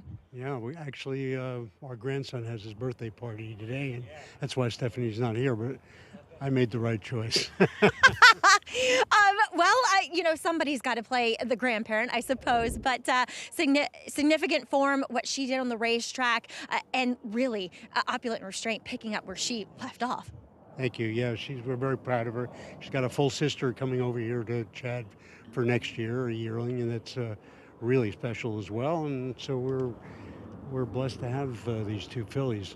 Who is she by? She's by Dubowie as well, yeah. And talk a little bit about, you're such an international owner, breeder as you are, and even going over and buying horses as well. So talk a little bit about the mating to Dubowie. Well, he was, when we bred to him, arguably one of the best stallions of the world. And so we thought that she looked like she was a solid miler, mile and a 16th, 7/8, middle distance horse, and maybe that Dubowie would give her a little bit more distance, but kind of like to like, in terms of distance. And we've been lucky, with her. She's had some very nice full significant form, and she's doing very well. She was bred to Justify last. We brought her over here to breed her to Justify, so she's in this country now. Well, I'll take any of those foals, that's for sure. But congratulations, as this one, Opulent Restraint, seems like a special one. Thank you very much, Maggie. Thanks. Peter Brandt with his wife, Stephanie Seymour, owner and breeder of Opulent Restraint. And what an auspicious start to her career, living up to the pedigree so far, Lafitte. High bar and Opulent Restraint onward and upward. Peter Brandt saying he made the right choice. The racetrack over the birthday party. I just hope they're not watching the races of the birthday party. And Stephanie Seymour Brandt, something to celebrate here, and how proud they must be of Opulent Restraint as she takes that next step to fulfilling her promise. He's got time to hustle to at least catch the end of the birthday party, get the best of both worlds. All that time that he was not involved in the game, and now back, and such a driving force as an owner and breeder, Peter Brandt. When I first came around in the game of feed in the late 70s, early 80s, he was just dominating. So many world-class horses. Took a hiatus from the game, came back, and he's come back in a big way. And you know what? It's a great thing for our game to have Peter Brandt involved. And you could see the thoughtful approach to the game and breeding and pedigrees and the success they're experiencing. Exciting filly to follow moving forward. Opulent Restraint. You saw the updated odds for the upcoming fourth race here. We'll be joined by a new audience in just a few moments. And while we're covering the day-to-day racing here in New York, of course, the first part of the racing season, it's all about the Derby and the Triple Crown. And now the march towards the Breeders' Cup World Championships for a third time at Del Mar. Championships to be decided, Horse of the Year on the line. And the main event every season, the $7 million Breeders' Cup Classic. The probables there. The 3-year-olds, the older horses, 1.25 miles. And for a horse like Tapit Trice, trained by Todd Pletcher, the winner of the Woodward, a horse that didn't necessarily fulfill his promise early on. The Woodward victory now, what do you make of him as a classic contender, and where does he rank amongst the best older horses in the country? Well, I think you've got to respect this horse, because you can see here, he was slow early. He just didn't find his stride. He was more up and down than forward. He steadied at a critical juncture of the race at the 5/16 pole, and then found his stride late and got up. I think this was a nice effort. I think he needs to build on it. I think this year's a little different, Lafitte, where the 3-year-olds, and we have a deep quality group of 3-year-olds that have a lot to say about the outcome of this Breeders' Cup Classic. Doesn't hurt retaining the services of Arad Ortiz for Tapit Trice. He's won a Breeders' Cup Classic for Todd Pletcher, going back to Vino Rosso. That took place in Southern California, not Del Mar, but Santa Anita back in 2019. As our coverage continues on this Sunday, Belmont at the Big A. We'll pause take a deep breath and welcome in a brand new audience.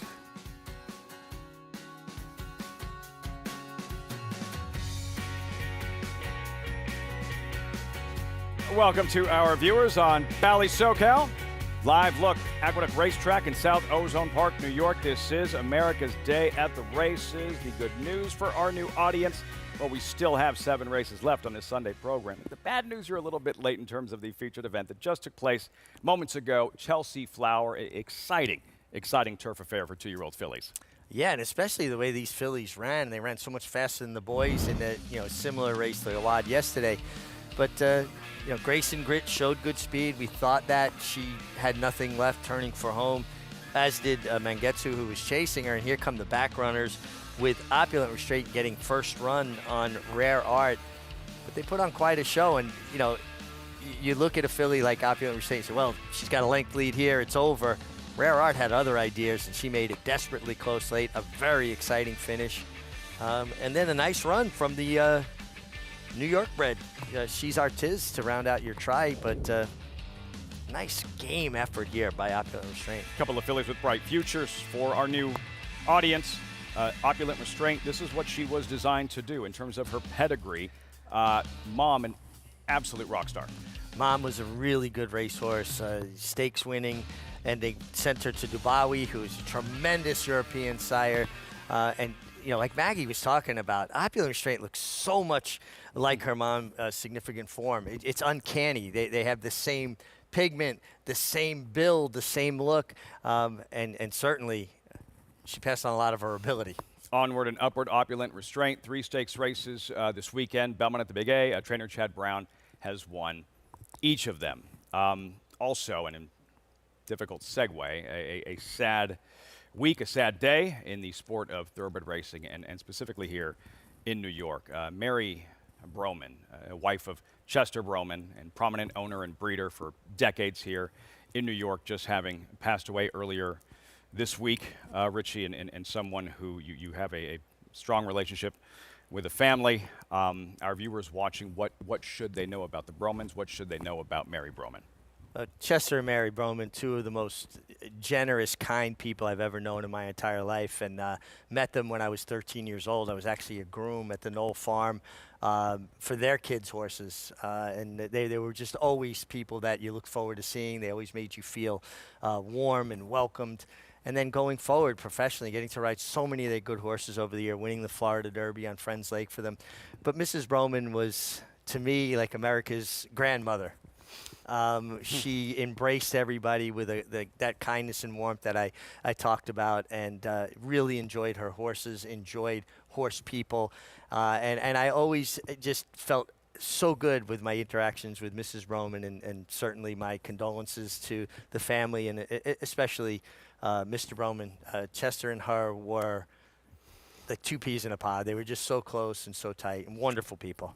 To be very much missed, and from all of us here at the New York Racing Association, our thoughts with Chester Broman and the Broman family. Mary Broman having passed away at the age of 88.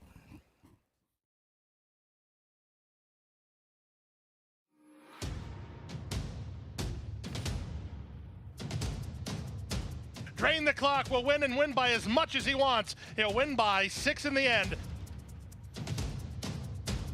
It is Drain the Clock who will bound home the winner in the Bayshore. Drain the Clock, Jockey's Warrior, a terrific finish in the Woody Stevens that goes to Drain the Clock by a head. The world's premier breeding stock event, the November sale at Fasig-Tipton, offering over 70 graded stakes winners or producers. A night of stars featuring champions, Grade 1 winners, millionaires, elite producers, and selected weanlings. One catalog, one electrifying session with a star-studded selection of the finest quality breeding stock anywhere in the world. The Fasig-Tipton November sale, November 4th in Lexington, Kentucky. Where will you be? He always showed up. From June at 2 and through 2 championship seasons, week after week after week of consecutive works. That's toughness. He always showed off. You know all about those 4G1s. Here's his maiden on the Derby undercard. That's brilliance. Now his yearlings are at the sales. That's opportunity. Essential quality. Showtime. RaceLens is the most in-depth product in horse racing, with unique features found nowhere else. True odds, predictive analysis, and pace projection. RaceLens. It will change the way you follow horse racing and take your game to the next level.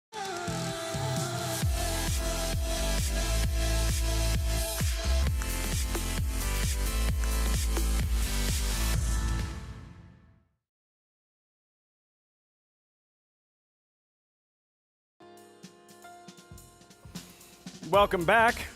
America's Day at the Races is always brought to you in part by Naira Bets. Bet any track, anywhere, anytime. Visit NairaBets.com or download the Naira Bets app to get started.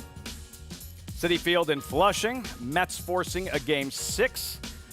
Game 6 of the National League Championship Series tonight on Fox Sports 1. I would be very much pleased if there was not a Game 7 of the National League Championship Series. And congratulations, Yankee fans. The Yankees back in the Fall Classic after defeating the Guardians last night in Cleveland, back in the World Series. Here on Fox Sports 2, with riders up before this fourth race. New York breds, $45,000 allowance, optional claimer, 7/8 of a mile. That was Christophe Clement you just saw. Maggie's Palace, Dylan Davis. But the odds-on favorite, Cruz to Catalina, 3-5 as we get set for post-parade. Yeah, Cruz to Catalina has shown serious speed and serious talent in his 3 races. Cruz to Catalina, trained by Riley Mott, his first career win at Saratoga. Cruz to Catalina, Junior Alvarado to ride a daylight victory at the Spa. Can she go back-to-back? The bettors, handicappers seem to think so. Yeah, and from the inside post, I think it kind of simplifies things for Junior Alvarado, right? You got to go forward with a big favorite like this. Barry Schwartz's the Shoe Lady, make the rider Manny Franco. Named for his wife Cheryl, out of the mare Rosedale. Cheryl from Rosedale. Maggie, we'll hear from Maggie in a moment. There's Maggie's Palace and Dylan Davis, just missing the feature about 20 minutes ago. Yeah, drops out of stakes company and turns back in distance. I think that's the key for her. Clover Street, second start off the layoff. Yeah, I think she would need a real strong pace and a meltdown to get up here. Foxy Cara, currently 13-1, dances every dance. Man, she shows up. How about 2 wins, 3 seconds, 10 thirds? She's a great owner's horse, huh? But the Maggie Exacta potentially here is Maggie T, representing speed. Yeah, more speed to the affair. And this is a filly that has a lot of natural speed, too. She takes Louis Rivera Jr. into the race. 7 and 8 are out. A 6-pack for this allowance extended sprint, 7/8 of a mile. Cruz to Catalina by Catalina Cruiser. He was so much talent, an absolute dynamo. And Cruz to Catalina, who's been effective in her first 3 starts. The debut win right here, and then that 7-length victory at Saratoga. Maggie, how does the heavy favorite look here as we get closer to post time? Well, it's just really a testament and a nod to Riley Mott for the job that he's done with Cruz to Catalina, because every time I see her, she continues to get stronger and just kind of blossom, at least physically. She's a little bit of an oddly put together filly. You know, she's not, when you first look at her, she's not that appealing because she has this kind of really big, solemn type of head to her, and then she's got this really long back that kind of also is awkwardly put on slightly short legs. So you don't think that she's going to be as good and as athletic and speedy as she is. But here we are. That is who she is. And she is a prohibitive favorite, but rightfully so. Like I said, relative to who she is and where she began physically in her career, I think she takes a step forward every single time. So we'll move on to number 3, Maggie's Palace, the incorrectly spelled Maggie in this field. But I liked her a lot more back in the paddock, and I do think she's run well against some tougher company, and last time she was in kind of a similar spot, she won 3 back here going the 6 furlongs. So now she'll try the 7, a cutback, which is needed from the 9 furlongs. I didn't love her out on the racetrack, and you know, I was going to talk favorably about her, and then as I watched her go by, I was like, ugh. She's just taken a while to warm up a bit here, just not as free as I'd like to see her move, but we'll see how she does. Like I said, I did like her on paper. As number 4 Clover Street, she does have that one race 2 back that somewhat lives in isolation, and she's had a lot of chances and she's had a lot of layoffs. But last time she was against the track. It was a day you wanted to be forward and on the inside. She was neither of those things, and it was her first start back in 7 months. She got a little hot in the paddock in the prelims, and that's always an indication to me that horses generally need that start. Today, not the case. And it's pretty warm out today. She looks great, really looks the part, and she's a generous price. She's gonna have to hope, though, that somebody goes with Cruz to Catalina a bit just to soften her up, to capitalize on her running style, which is being a late closer. Lafitte? Hoping another applies pressure to the favorite, Cruz to Catalina, to potentially set the table for the closing outsider, Clover Street. There is Cruz to Catalina. Horses warming up as we look at Cruz to Catalina. We'll circle back to that point, but this was her second career victory in blowout fashion. And if a trainer's going to win a first race at Saratoga, this is the way you want to see it done. Yeah, Riley Mott had spent so much time in Saratoga. He's from Saratoga, basically, and getting his win up there. And like Maggie said, just done a tremendous job with this filly. Interesting for me to see those Tommytown Thoroughbred colors in New York. They've been so prominent in California for so many years, a lot of Calbreds. Now to see them have a presence on the East Coast and with a New York bred here, I kind of get a kick out of that. Horses Warming up, like an athlete warming up. A first pitch from a pitcher. Any athlete, any sport, whatever they start, when they start, it's not going to look as pretty as it will when they're ready to actually compete. How much have you experienced when you were warming horses up where at first you're like, wow, this doesn't feel the way it should. This is like unfolding a lawn chair. And then by the time you get to post time, things are a lot more smooth and fluid. Yeah, a lot of horses will start out a little bit stiff. You know, they're a little bit muscle bound. They need to kind of get that gallop into them, stretch out, get the blood flowing, and, you know, stretch those legs, stretch the muscles, and they come around. They get a lot better. Where you'll see horses be a late scratch is when they don't get better. They don't get freer. They don't, or if anything, sometimes they get a little bit worse. Then you go, okay, well, something's not quite right today. And it could be something very minor, but always better to err on the side of caution. And listen, Lafitte, if you watch me warm up in the morning, it ain't pretty. It's downright ugly. Takes a little bit longer as we get a little bit older for Cruz to Catalina, JK. She's in her prime. Like no such thing as a sure thing in horse racing, but how trustworthy do you believe she is today? Yeah, look, I'm not crazy about what we got here, 1 to 4. I'm not crazy about the price necessarily. I think that'll probably tick up a little bit, but from a multi-race standpoint, this type of horse thing you can build a wager around a singleable type horse. Got an 81 Beyer speed figure last time and the third career start. That's still faster than anything else in here has ever run, and a lot of these horses have had 16, 17, 18 opportunities, 14 opportunities, 22 opportunities to run. And so the fact that in her young career, for her to be able to run that fast, you'd like to think she's going to improve off of that. I like the draw because I think it takes away from the guessing. We're on the inside. Let's go. Be forward. Get away from their running and try to run them off their feet. So I think this daughter of Catalina Cruiser is going to be tough from this inside draw. Sure, maybe I prefer an outside draw just because there's less negative that I think can happen. But something about knowing that I have the best horse, I like the idea that I feel like Junior's got one way to go here, which is forward and make them chase you. I think she'll appreciate the 7 furlongs. A favorite of Jonathan's, City of Light, who defeated her sire, Catalina Cruiser, in the Breeders' Cup Dirt Mile back at Churchill Downs a few years ago. Cruz to Catalina. How much pressure can she expect to face from her competition early on? Are there others who can't keep up with her? Well, the Shoe Lady has shown high speed at times, although I think she'd probably be better served to settle just a bit more. I think if she gets pressure, it comes from Maggie T. Maggie T has got a lot of natural speed, but again, you got to think about the thought process, right? When you're in post 1, you know it's critical to get out of there running and you want to go forward. When you're outside, you have a tendency to say, well, I'm not under pressure. I can allow my horse to take me there the right way.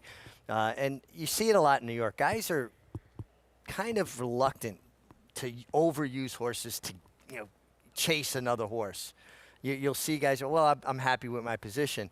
And a lot of it has to do for over the years, we've had heavier tracks than some other places. I don't know that that's the case as much now, but I think that was why it's kind of become prevalent over the years that in New York you'll tend to see riders be a bit more patient. And I think that whether it's today or in other races moving forward, Cruz to Catalina, it's not like she's making short work of and dispatching of her competition right from the start. Those 2 daylight wins, she mixed it up early, and she was taking heat as well as dishing it out, and it didn't seem to bother her, which I think is key for her success down the line. Well, it kind of goes back to what we were talking about earlier. When a horse gets to do something easily, how they'll keep finding. When they've got to face some pressure and it maybe takes them out of their perfect rhythm. She's already shown that, especially her first start, 22 flat, and she was head-to-head for the lead, so it didn't rattle her. Shook off all competition and drew away. Will she do it once again? For trainer Riley Mott, first career win at Saratoga with Cruz to Catalina. What will she do in her 4th career start? The odds-on favorite, Cruz to Catalina. Chris Griffin with the call, post time 4th. Belmont at the Big A.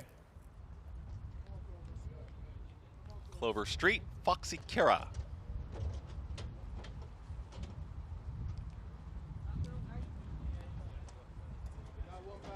Maggie T to the outside.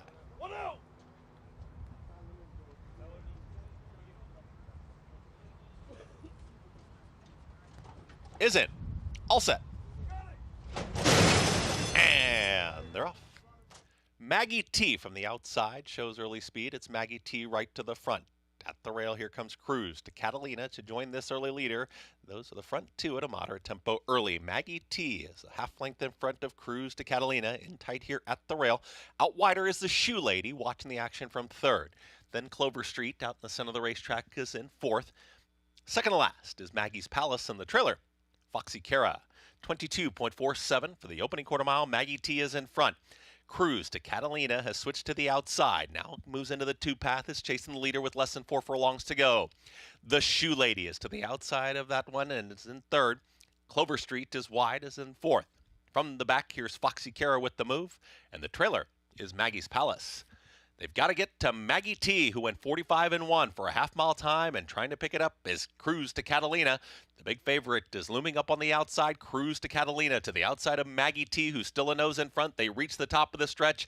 Maggie T has now kicked on, and Cruz to Catalina is trying to push on by, making the favorite work. Cruz to Catalina now asserts. It's Cruz to Catalina, who is up by a length and a half into the Shoe Lady in full pursuit. Maggie's Palace is rolling on the far outside. Cruz to Catalina has the lead. Maggie's Palace catching with every stride, but Cruz to Catalina gets the job done. Cruz to Catalina wins it over Maggie's Palace, then the Shoe Lady and Clover Street in 1 minute 22 and 3.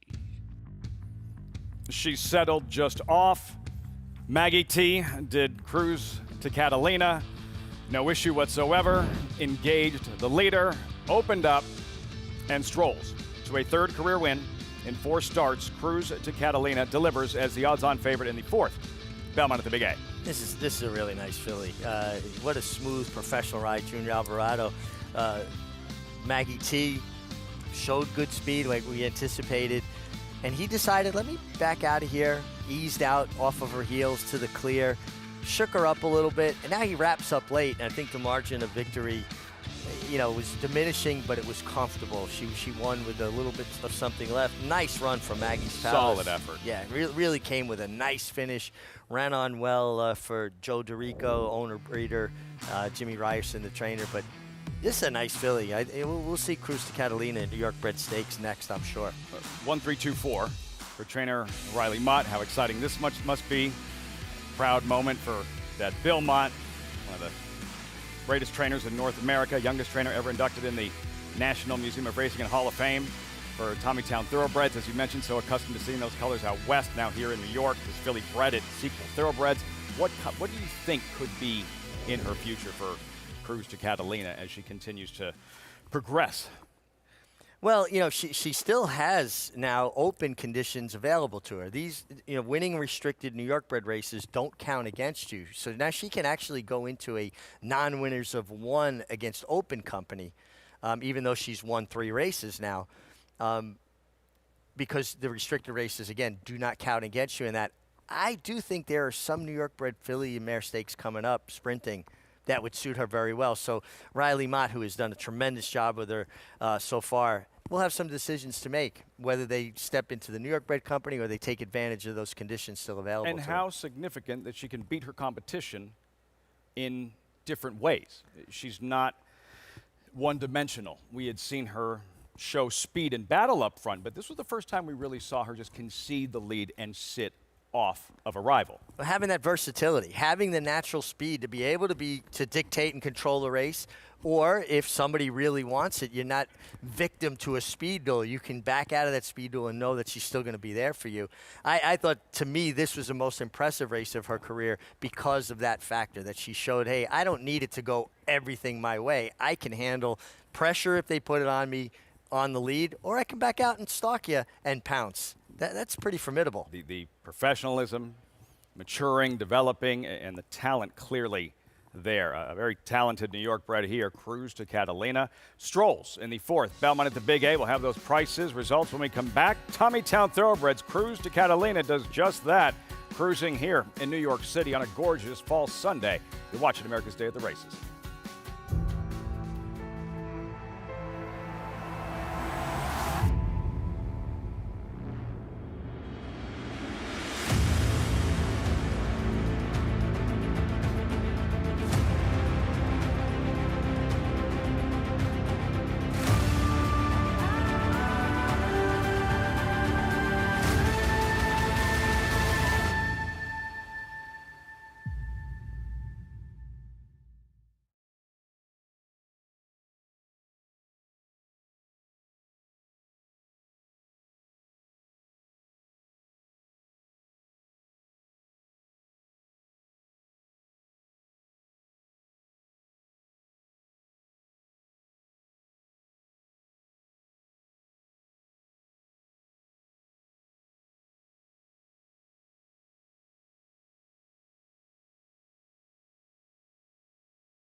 Welcome back to the program here on Fox Sports 1. We are coming at you.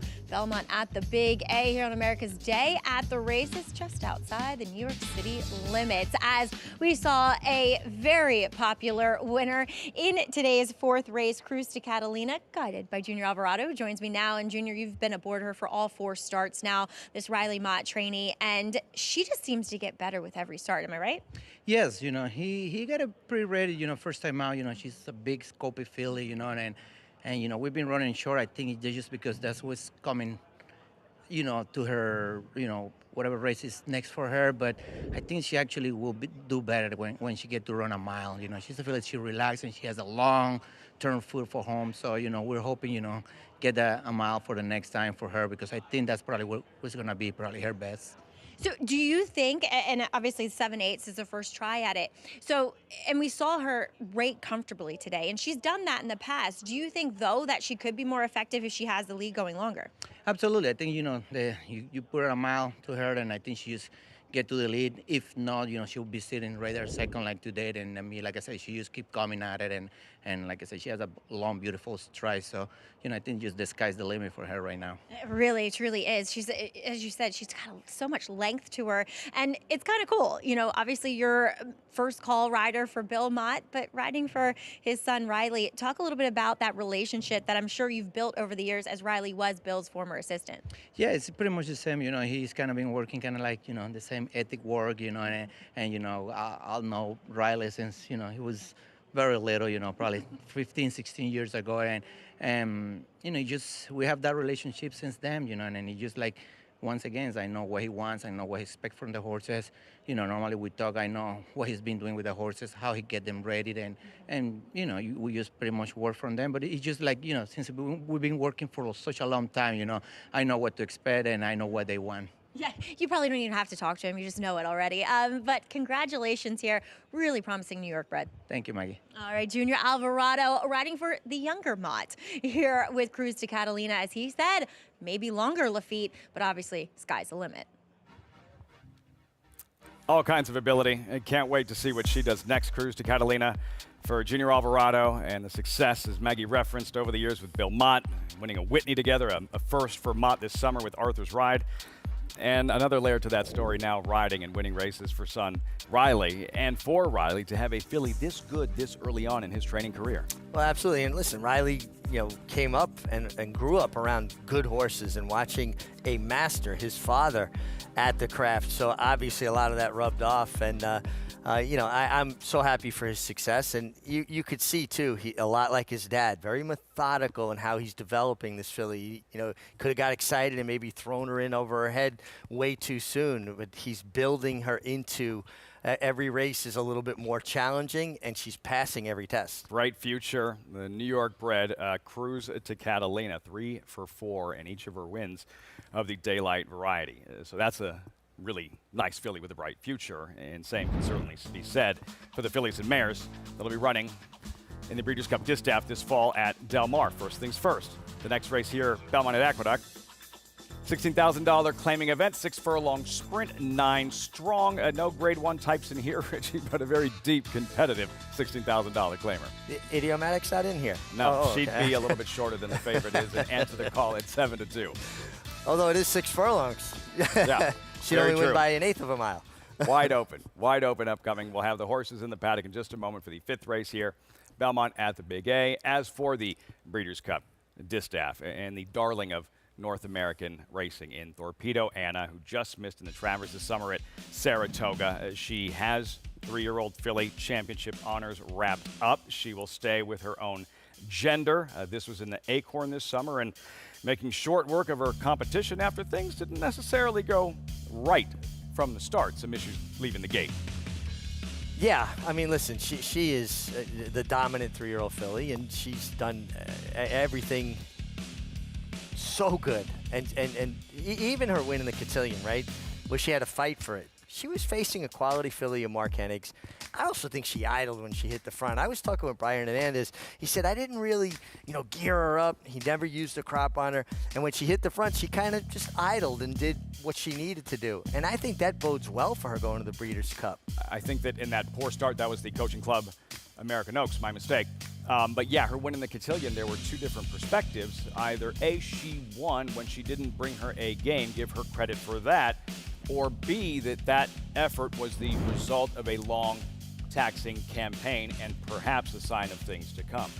You're clearly not in that camp. Well, I was kind of in that camp. I was leaning in that direction. But watching her train at Saratoga and the enthusiasm and the energy that she's showing on a daily basis, and thanks to everybody at NYRA that's up there filming her gallops, her workouts out on this Oklahoma training track in Saratoga tells me, no, she's not over the top. She's not past her best. I think she won a race with maybe a subpar effort, but the way she's trained, I think you'll see the A effort from Torpedo Anna on Breeders' Cup Day. Completely understandable if she didn't have her Sure. A game. Yeah. That first start after laying everything on the line in the Travers as she did, nearly defeating a champion and her male competition, a fierceness who, of course, is classic bound. So that's Torpedo Anna, but she is a 3-year-old filly, and in the distaff, she's going to have to tangle with the defending champion of the Breeders' Cup distaff and reigning older female champion, and Idiomatic. Her prep for the Breeders' Cup, the Juddmonte mare, making it look all too easy, and the Juddmonte spinster at Keeneland. She's a marvel, you know, and thanks to Juddmonte Farm for continuing to race her as a 5-year-old. I think this is what helps create fans and gets people engaged when a horse is back for multiple seasons. I was worried that maybe at 5 she had decided, well, you know, racing's not all it was once for me, right? I was 100% wrong. I mean, her Juddmonte Spinster was absolutely a tour de force, an incredible effort, and Torpedo Anna better bring her A game because Idiomatic is going to make her work for it. As you look at the tail of the tape, this heavyweight bout in the Breeders' Cup distaff, Idiomatic, Torpedo Anna, she wants what Idiomatic has, a Breeders' Cup distaff title. Should they bring their A game? Should they both bring their best effort? Who do you think is better? Wow, you're really putting me on the spot here. Jury's out on that. I can't answer that question, honestly. I'm a huge fan of both the mare Idiomatic and the filly Torpedo Anna. I guess my heartstrings would pull me to Torpedo Anna a little bit because she kind of incited that feeling in me that I like, that horses can bring me to that place when I was just a fan. She's made a fan out of so many of us. It reminds me a little bit of a distaff that took place about 3 decades ago in Southern California at Santa Anita. The upstart filly and Hollywood Wildcat, who was the favorite in that Breeders' Cup distaff. But who did she have to beat was the defending champion, the Argentine mare, and Paciana, who had just galloped the year prior at Gulfstream Park. And when those two hooked up at Santa Anita, in the end, the margin of victory for Hollywood Wildcat, Eddie D, who blew his stick, lost his whip, beat her by this much. Hollywood Wildcat, the 3-year-old filly, getting the best of Paciana. Yeah, I mean, it was a race for the ages, one of my favorite races of all time. And I loved Eddie Della, who's his interview afterwards saying, I'm supposed to be a professional rider. I blew my stick. That was one of those cases, though. I don't think Hollywood Wildcat was going to run any faster with a whip without. She was flat out to the boards. She gave it her all. And that's what we got to remember with a riding crop. It's always supposed to be an aid. It's not supposed to be a punishment. If a horse is doing everything you're asking for him, put that thing away anyway. And nobody was better at it than Eddie D. So Eddie D asked it to call attention to that, Yes. losing his stick, but in the end still wound up at the winner's circle. Yeah, one of the best distaffs we've ever seen, and some parallels there from what we're looking forward to with the defending champ Idiomatic and the finest 3-year-old filly in the land in Torpedo Anna. As our coverage continues on this picture-perfect, unseasonably warm fall afternoon in New York City, you're watching America's Day at the Races.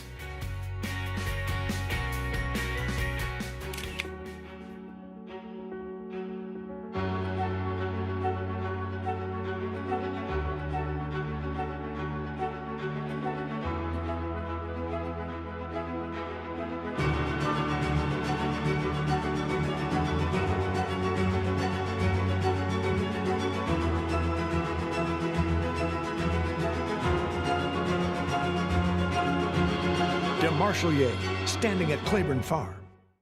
Horse racing? Check. Weekly promotions? Got them. Huge payouts? You bet. With Naira Bets. Download the app today and bet on any track, anywhere, anytime with live HD horse races, betting tips and tutorials, expert picks, and more. You bet with Naira Bets. Join now for a new member bonus at NairaBets.com.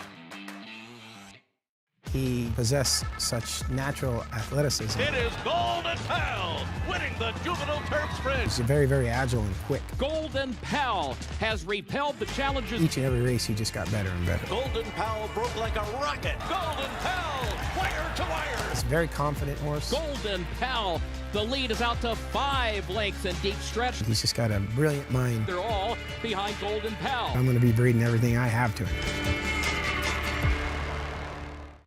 It's America's original sport, and no one covers it better than americasbestracing.net. From the sport to the lifestyle, the best races, horses, and destination venues, cocktails, gambling, fashion, and more. americasbestracing.net is a sport for you.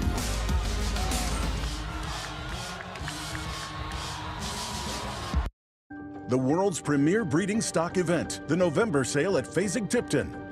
Full Count Felicia knocked it out of the park in this year's Grade 1 EP Taylor at Woodbine, leading at every point of call and winning the 1 1/4 mile turf race in a stakes record time, earning a 101 Beyer speed figure. How magnificent was Full Count Felicia? It was Full Count Felicia's 7th career victory and her 3rd graded score, earning $750,000 for owner Gold Square and trainer Kevin Attard.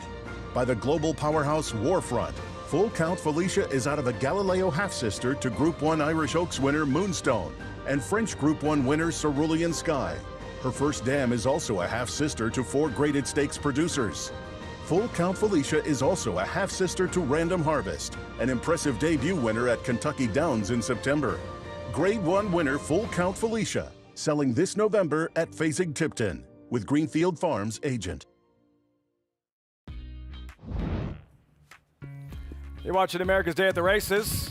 Back just in time for the Pick 6 gets underway in this 5th race. As you can see, horses in the paddock, as is Maggie Wolfendale as we get set for the $16,000 claiming sprint. Maggie, wide open. Let's start with the 8, backed by Gold. What is she showing you? Yeah, Lafitte, this is a race full of untrustables, so you got to try to decipher who you can trust the most. And maybe for one, that is number 8, backed by Gold. But because when she shows up, at least, you know, as of late, she shows up with a good race that can win this. But sometimes she doesn't show up at all. And now she's dropping precipitously for David Jacobson after running respectably back on September 13th on the Rays. So she looks great here, but I know this is a filly that sometimes has a problem with her stifles. She'll lock her stifles, and so therefore that's why you see those, you know, no-show efforts. So is there, you know, something underlying? Can you trust a mare that has done that in the past? Physically, I can't fault her, though, here in the paddock. She definitely looks the part of one that should be a short price. As number 4 is Bank on Anna. This is the cheapest she has ever run. Actually, a former stakes winner. She fits very nicely with this group here. She looks very good up against the fillies and mares that she meets here today. I would think that while her form has left her, to say the least, I think this class relief may speak volumes. Lafitte. Softer company, looks good. Bank on Anna, that price cut in half, now 5-1. Post parade, we start with Jackson's Dixie, and Lane Luzzy takes over. Does have races that would be competitive, but the last couple leave a lot to be desired. Drops in class. Number 2, Everly's Girl, typically in the mix early. Yeah, add speed to the affair. Has to show that she can see it through.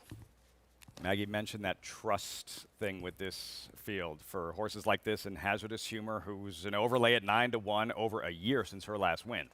Yeah, just not a winning profile horse that has to find some past races to go back to. Bank on Anna, the New York bred, 5-1, Manny Franco. Taking a meaningful drop in class from 32 to 16, and Ilke Kantamashi has been doing really well since taking over for his brother Matt Ken. Tuscanova Beauty and Alicio Ruiz subbing for Ramiro Mirage. Yeah, just a horse that's kind of lost her speed. At one time, she could lay up close, but we have not seen speed from her in several of her recent starts. Ponyless, Icy Reply, who has finished first or second in 21 of 51 lifetime. Yeah, Francisco Martinez trying to make a case for the Eclipse Award this year, one of the leading apprentices in the country. Answer the Call, the lukewarm favorite, Dylan Davis, who's finished second in the last 2 races, back from a spin at Delaware. Yeah, and that was a pretty tough $20,000 claimer there at Delaware where she showed speed. Backed by Gold, 7-2 second choice, co-owned and trained by David Jacobson. The good Backed by Gold will be tough here. Will we see the good Backed by Gold? That's a big question. See in about 6 minutes. And then on the outside, Ghostly Girl, outside speed with Christopher Elliott. I think she's interesting, turning back an eighth of a mile from the 7 to the 6. Shows consistent speed. That outside post allows her to get into the race the right way. John Toscano trained his first winner in 1970. Wow. Still going at it, and see if he can register another one with Ghostly Girl, the field for this upcoming 5th race. Belmont at the Big A. Yeah, you know, we talk about horses warming up, and Maggie talked about Backed by Gold and how, you know, she can be a little bit sticky behind. Her stifles give her problems. She's not moving as free at the moment as I'd like to see.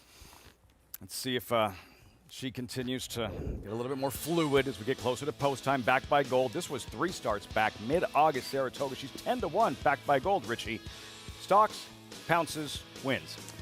Yeah, got a terrific ride this day by Romero Mirage. And listen, the good Backed by Gold is the best horse in this race. It's a question of what you're going to see. She just hasn't been consistent enough for me to hang my hat there. And again, I would like to have seen more of an energy level in the warm-up. Backed by Gold. There she is. Ruben Silvera to her outside, Maggie, Ghostly Girl, and Christopher Elliott to ride.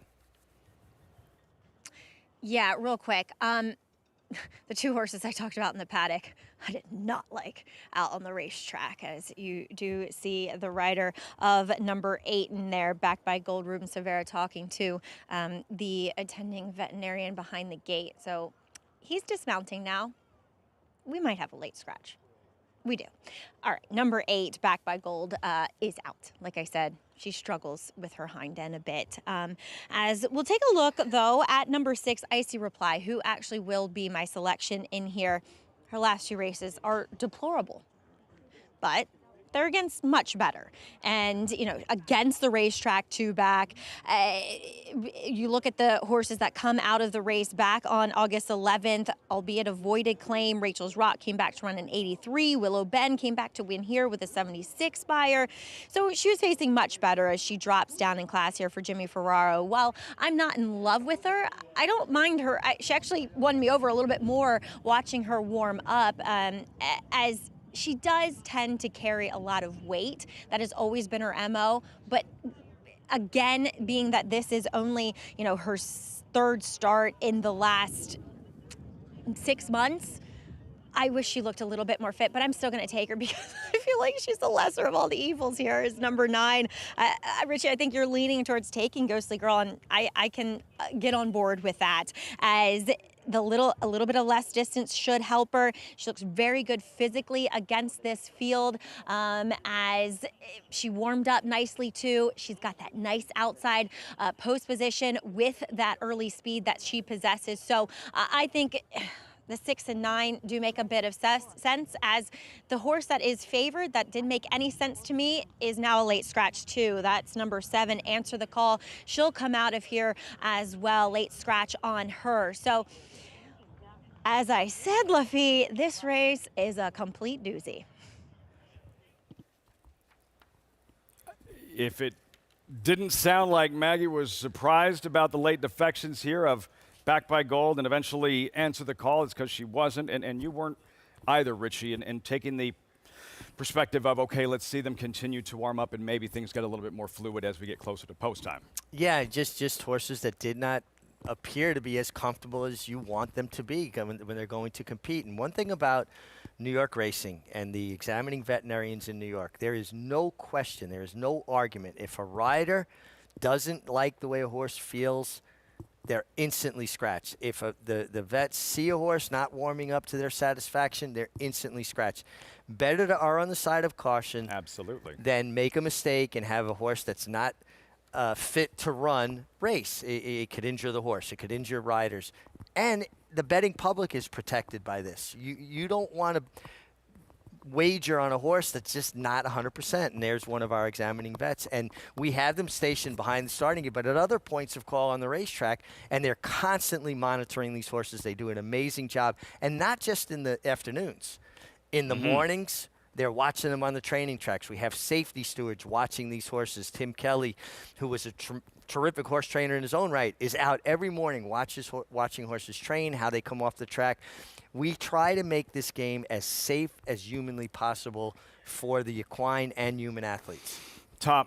Top priority and taking action with the late scratches here of a couple of contenders and Answer the Call and backed by Gold. Jonathan, the good news is that Bank on Anna number 4 is still in and still a square price.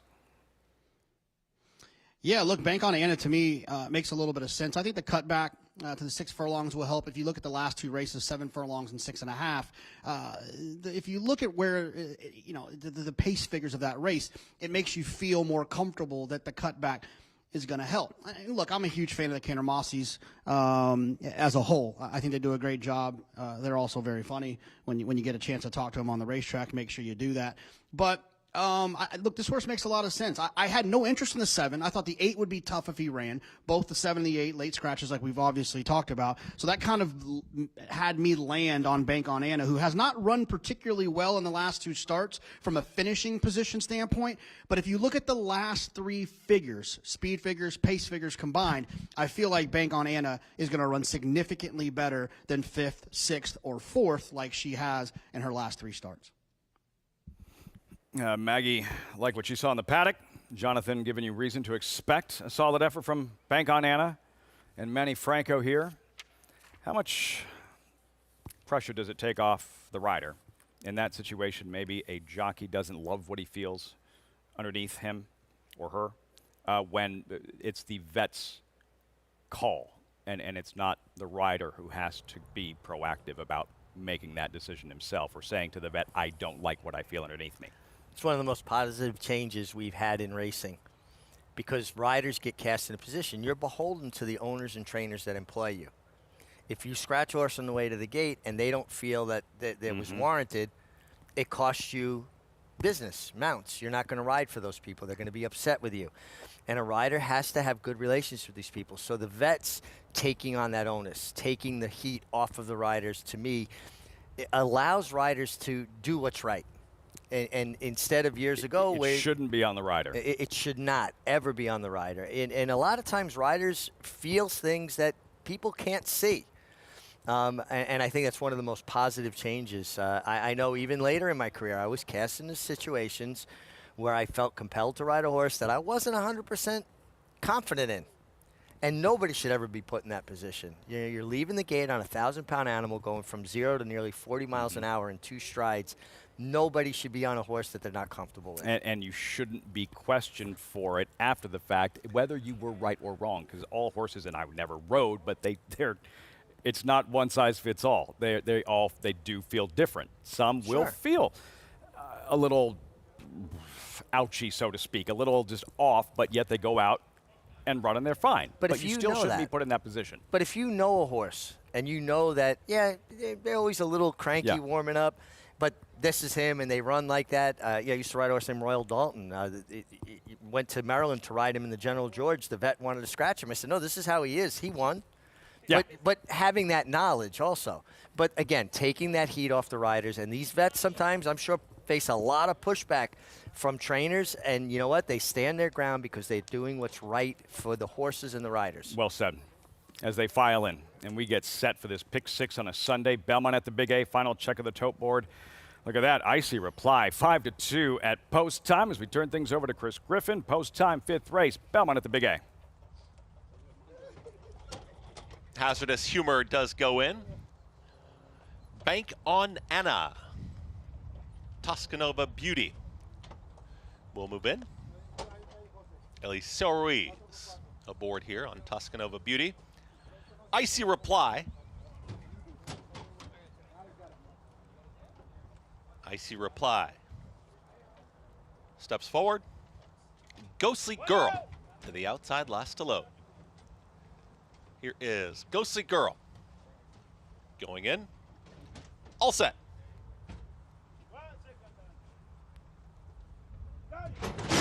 And they're off. stumble towards the outside there. Looked like Toscanova Beauty at the start. Ghostly Girl flashes early speed, is right there with Icy Reply is in the early mix, and at the rail here's Jackson's Dixie trying to join them. Everly's Girl is holding that position and now wants to make it 4 across the racetrack, and they throw it down in this opening quarter. Jackson's Dixie emerges with the front. Jackson's Dixie with a neck in front. In between horses there comes Icy Reply. 3 wide is Ghostly Girl. Wanted to be in that mix was Everly's Girl. Couldn't run with those top 3. Is back there in 4th. It's losing ground quickly. Hazardous Humor is now taken 5th. Towards the inside, there's Bank on Anna, the trailer. Tuscanova Beauty, 22-1 was that quick opening quarter. It was pressured, and at the rail, it's Jackson's Dixie, and Lane Leslie trying to kick away is doing just that. Ghostly Girl is in pursuit, is to the outside of Icy Reply. Hazardous Humor has had all this pace in front, is chasing the leaders. It is Jackson's Dixie trying to find a final furlong, still has a length and a half margin, but Hazardous Humor with every stride is picking him up. Here's Hazardous Humor on the far outside, and Hazardous Humor has run on by. Hazardous Humor wins it. Hazardous Humor wins it over Jackson's Dixie, then Icy Reply, and a late run there from Bank on Anna in 1 minute 10 and 4. Ending a 9-race losing streak over a year since her last victory. Not the case today. Hazardous Humor plugging away from off the pace and takes down this 5th race. Kick off the pick 6. Hazardous Humor 3-1 at post time. Comes with the last run. There was a mad scramble on for the lead. A lot of horses scrimmaging for the lead. Lane Luzzy did everything right on Jackson's Dixie. He held his inside position. She gave him a winning effort, but here came a drop down that we didn't get as deep into from the Wayne Potts barn. Wayne Potts has put together a terrific Belmont at the Big A meeting here this fall. And Jose Lezcano, to me, is one of the most underrated riders in North America. He does nothing but show up every single day and deliver flawless rides, whether it's a 16 claimer or a grade 1. Consistent, talented Jose Lezcano. And what about the start? Not the cleanest of beginnings for Hazardous Humor. No, she broke a step slow. You saw, Jose kind of bounce off the saddle there and kind of popped her on the shoulder, trying to keep her motivated. Might have been a blessing in disguise because there really was a scramble on for the lead, and things worked out. Connections, Photo Finish LLC. Wayne Potts had to be thinking, okay, here we go again. It's been over a year since her last win. 9 straight losses, and that's the way this one gets started. Sometimes it's so easy to identify when a horse stumbles. You go, that's why that horse broke slow or something happened. That horse actually lost her footing behind. If you watch very closely, there was a lot of slide when she broke. The ground broke away from her hind end. So she didn't stumble in essence, but she slipped, found her stride, came with the big run. What does that feel like when the ground is breaking away from a horse underneath you trying to get started? You're just hoping that their head stays in front of you and doesn't dip down, because that's usually when they stumble, when the ground breaks away like that. But just what Jose did is what you're trying to do. Get him on the shoulder, get up on your feet, and then go forward.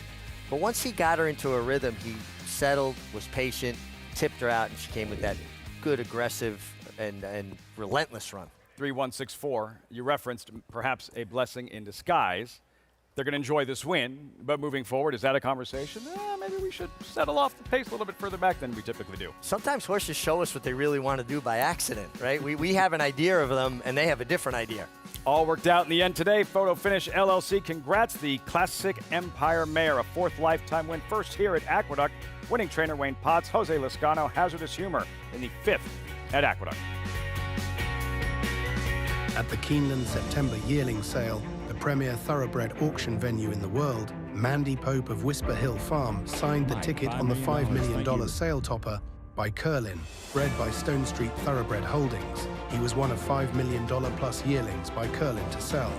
No fewer than 44 of his yearlings fell to the auction gavel, averaging nearly $600,000, making Curlin the #1 sales sire at the September sale. Curlin, the classic sire.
Live look, Aqueduct Racetrack, welcome back.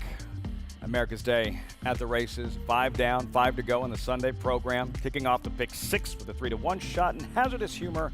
And this one for newer connections. Second off the claim, Wayne Potts, Photo Finish LLC, and a mare. It's been a while, but she put it all together today after a sluggish beginning. Yeah, sluggish beginning. You see, she's kind of one of those horses we talked about earlier. Runs with her head out and down a bit.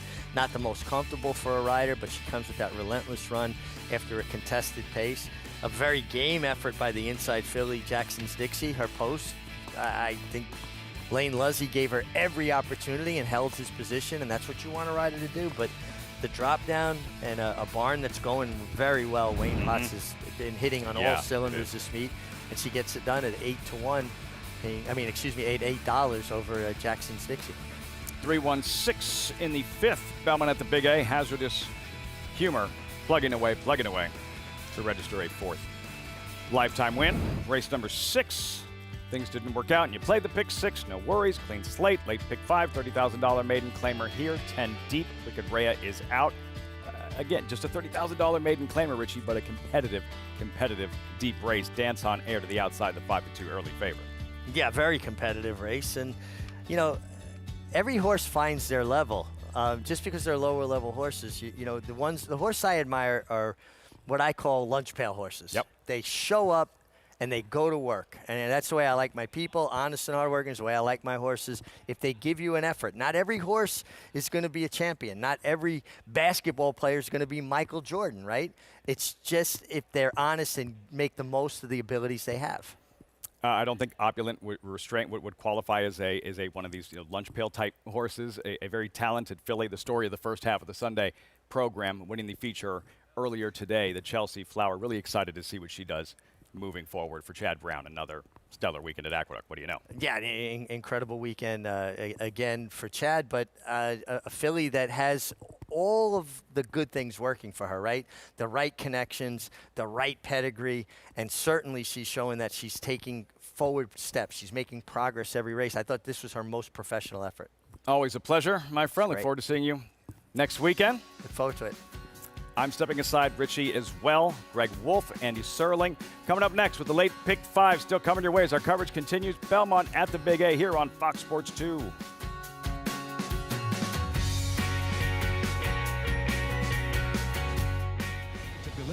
To main 2, internet, you're out. 250. 8 2, down to get him 250, down to get him 50. I guess not. Here we go down to get him 50. Internet wants. Here we go down to get him they know down. But it very when it gets twice. Here we go down to get a third and final call. To main 250 and a half. Roger, you win today. To main 2. Thank you. 9.5. Thank you. In the back, $1,900,000. Thank you. $1,700,000. Jody, thank you. Please hold your applause. The world's premier breeding stock event, the November sale at Fasig-Tipton. A championship caliber juvenile, Leave No Trace, made an immediate impact by winning on debut at Saratoga for owner Wellspring Stables and trainer Phil Serpy. The daughter of Outwork then staked her claim as one of the division's top fillies with a victory in the Grade 1 spinaway over champion Wonder Wheel. Leave No Trace in the Grade 1 spinaway. She followed that up with a second-place finish in the Grade 1 Breeders' Cup Juvenile Fillies on her way to being named an Eclipse Award finalist. Leave No Trace continued to win at the highest levels at 4, taking the Grade 3 Vagrancy earlier this year. Out of a winning Good Journey mare, Leave No Trace hails from the family of champion Academic, along with Grade 1 winners Outback Prince and Hotel Grand. Grade 1 winner Leave No Trace, selling this November at Fasig-Tipton with Vinery Sales, agent for Wellspring Stables. Racetrack Television Network brings you every race, from every track, on every screen, every day. With monthly packages starting as low as $5, RTN gives you great value and access to more live HD streaming and race replays than anyone. Visit RTN.tv today to sign up and watch on almost any device, including Roku and Amazon Fire. RTN has packages that start at $5 per month. The world's premier breeding stock event, the November sale at Fasig-Tipton. With an astounding 10 graded stakes wins, Warlike Goddess made her presence known everywhere her hooves hit the turf. Her first Grade 1 attempt was a winning one, taking the Flower Bowl Invitational over a quartet of graded winners. She proved just as powerful against the boys, becoming the first horse since her sire English Channel to win 2 editions of the Grade 1 Joe Hirsch Turf Classic over Breeders' Cup winner Rebel's Romance and Grade 1 winners Adamo, Gufo, and Rock Emperor. Here she comes now, the 6-year-old daughter of English Channel. Her second win in the race was in course record time. Warlike Goddess has won 12 races and earned nearly $3 million for owner George Krikorian and trainer Bill Mott. She has outfinished over 20 Grade 1 winners over the course of her illustrious career. Grade 1 winner Warlike Goddess, selling this November at Fasig-Tipton, with Hill and Dale at Alapa agent. Good to have you with us on our Fox Sports 2 coverage. Fasig-Tipton November sale. It's November 4th in Lexington, the world's premier breeding stock event. Nominate now to the sale where stars are sold. And you just heard about a star we're going to see again Breeders' Cup weekend. We'll have more on Warlike Goddess in a moment. Greg Wolf, New York Racing Association handicapper, Andy Serling on a gorgeous Sunday afternoon here in South Ozone Park, New York. I know. I spent a little time watching some races outside. Absolutely beautiful day today, and it seems like this fall or fall keeps continuing, and the weather looks good throughout the week as we're winding down on the Belmont at the Big A meet. Yeah, just it's 2 weeks now. 2 weeks left, yeah. Speaking of Warlike Goddess, we saw about in that feature right there, coming off, and yeah, less than $25,000 shy of $3 million in earnings, by the way. Coming off a runner-up finish against the boys in a Grade 1 to maybe the top turf horse in the country right now in Farbridge. Yeah, well, I mean, Farbridge has the 2 Grade 1s, and in this division, he's got to be considered the leader at this point. And she's just a terrific race mare, been so good for such a long period of time. I feel like she's owed a Breeders' Cup, too. She really probably should have won when she lost the Japanese runner a few years ago, and I'm hoping that she can get it done. I feel like she is the best of the American horses. I don't know who's coming from overseas. This could be the year. It's pretty amazing. 7 years old, and she just ran in the Joe Hirsch Turf Classic again, Grade 1, second behind Farbridge, only by a half length. She's still extremely good. She's really not lost much. No, I think she's as good as really, I mean, I don't see an argument that she's not as good as she ever was. She's a horse that has a remarkable record considering her lack of speed in races. And in this race, it's not, in no way was Junior Alvarado's fault. In fact, you'd argue he rode her correctly. It just turned out to be a little of an unlucky situation where the horse she thought she might have to beat, Silver Knot, had absolutely nothing. And so it made her vulnerable to Farbridge's late run, whereas maybe if she had waited a little longer, she might have won the race. But you can't wait when the horse is in front of you is the one you think you have to beat. And as you said, with that running style, incredible. At the level of competition she's run at, to amass that kind of record. 12 wins, 4 runner-ups, 22 career starts against the best of the best. Start after start after start. Yeah, and she's been remarkable. She just shows up every time, and I'd love to see her have a big day on Breeders' Cup Day. Maybe this is the year finally to break through and get that only real thing missing on the resume for Warlike Goddess. Here's a look at what's ahead on the program, presented by Claiborne Farm. Start of the late pick 5. We're 14 minutes away. Includes some difficult maiden special weights, a state-bred maiden 30 claiming race to begin it. Is that last race a race where you feel like many may try and single long-legged queen? It's one of the most unusual situations of a single you'll see, and I think in this sequence, she is the most viable single, because on paper, she literally can't lose this race. But I think there's always some trepidation, and this is not meant to be disrespectful, but now that owner, trainer, and breeder, who, as far as I can tell, has never started a horse before, is training her, and I think that gives everybody a cause for pause. But based on her last race, her only turf race, she's a week the horse to beat in this race. We'll see. She should be a heavy favorite. Part of that late pick 5 sequence as well, which is coming up next, race 9, mile and a 16th. New York bred entry level allowance on the turf, and 2 that met back on September 22nd will meet again. Morning line favorite, Red Burgundy and Spirit of Esther. Yeah, I thought this was a very, very interesting race. We'll see how much speed there is. Maybe Red Burgundy gets loose, but she didn't get loose last time, and she's got Highway Harmony to deal with today. I thought there were some interesting alternatives from Hello, the 9, the 12 Island Fox, who was unlucky last time. I mean, there are some interesting wide open races coming up in the second half of the show. Yeah, from Hello, 10-1 morning line. Very interesting. I like that horse, yeah. We'll have more on that. That's race 9, our late feature coming up as we get a look there at Katie Davis and an aspiring young rider. You can play all the action today by getting signed up with Now Bets. $25 free play, $200 new customer sign-up bonus. When you punch in that promo code CUP25 at sign-up, you also get that $25 free play at NyraBets.com. Bet any track, anywhere, anytime, including this late pick 5 we have coming up next in this 6th race. 6.5 furlongs to start it off. $30,000 maiden claiming New York bred sprints. We're our favorite all the way on the outside here. Dance on Air. It's Chad Brown, Flavian Pratt. I think Dance on Air actually is the horse to beat. And while I picked her second in this race, I think her dirt race 2 back is a little bit better than it might look. So I kind of think she's the one to beat. But I'm very interested in the 10, Gregorian Solo, who's never run a maiden claiming race on the dirt. I thought this horse is just run against horses. I don't think so. I know this horse is run against horses that are significantly better, Gregorian Solo, than she meets today. I like her on the drop. Well, let's bring in Acacia Clement. And for the favorite right now on our screen there, Acacia Dance on Air, first time sprinting on the dirt since the debut back in May of this year.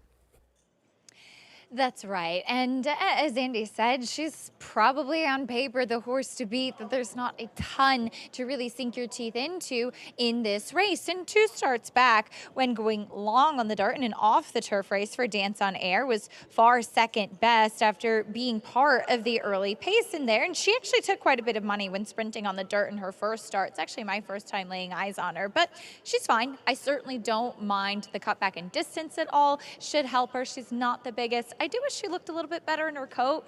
Sometimes some things that you'll see this time of year, but overall she has the merits on paper. A little bit of more of a lightly framed type, so I can understand why maybe they thought turf might help her, but she certainly could just find herself in the right spot as far as getting back onto the main track in here today. But looking at a couple of others, the number 5, Nikki Brainburst, is one that has been exposed at this level, but does have quite a bit of early speed and ran pretty well last time out when going the 6 furlongs. Now, she was not able to seal the deal going 6 and has to add an extra half a furlong today as she was controlling the pace and got run down. She's very sharp yet again, though, and acting like a horse that should be showing speed once more. Does kind of have those 2 last races, in fact, all of her races when sprinting on the dirt, where she has gradually improved race by race and showed the most speed ever last time out. I expect her to be forward again today with Dylan Davis in the saddle. Thought that she was kind of with the flow of the racetrack last time, though, so I do think that she really has some things to prove, but maybe just faces the right field today. The number 1, Corey Felice, ran on the dirt 2 starts back. She and Lose Redemption coming out of that off the turf start, but that was going a mile, and I think that she's better suited to sprinting. From a purely physical perspective, this is the horse that looks best. She was purchased back after that Ellis Park start. So 2 starts back was the first for her current owners in that basic digital sale. And now she gets to sprint on the main track with Jimmy Toner. She's well turned out. She physically looks like a dirt sprinter. 6.5 should suit her. If she can run back to that race in June at Churchill with a 67 buyer speed figure, she's a major player in here. Greg? Acacia, thank you. Post parade here coming up, 8 minutes away. Start of this late pick 5 on our Sunday card here at Belmont at the Bay A in that pick 5 pool. Approaching $120,000. It's still that Chad Brown runner on the outside,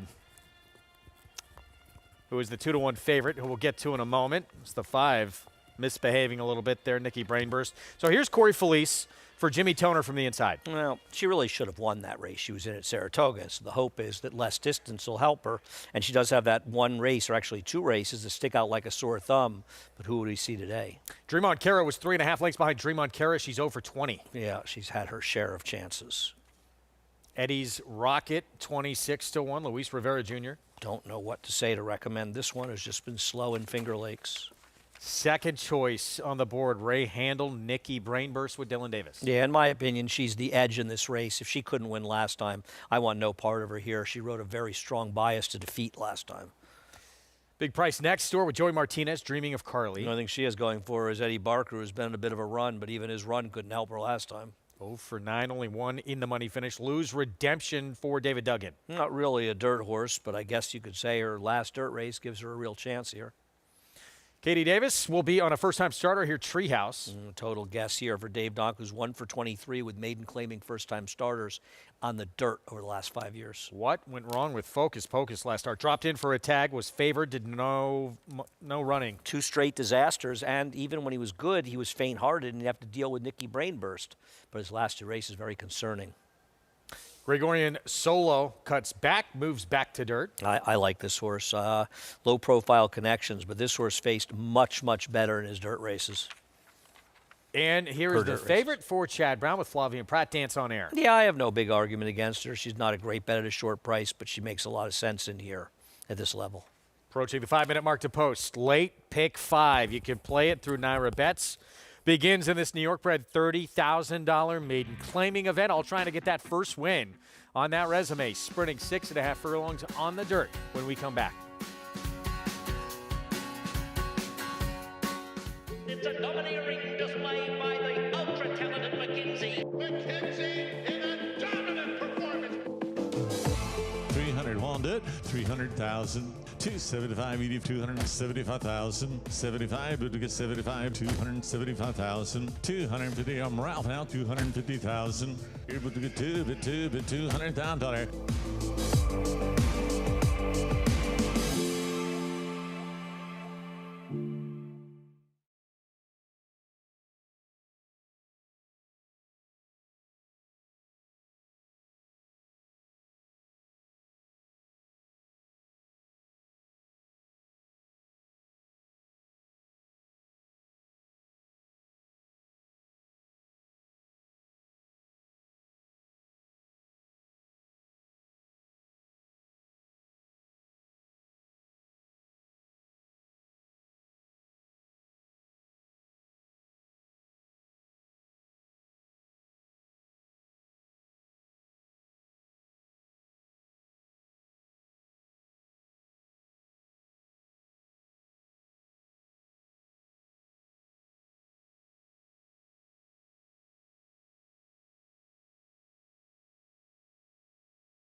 Back with you on our Sunday coverage. You're watching America's Day at the Races on Fox Sports 2. We're 3 minutes away from race 6.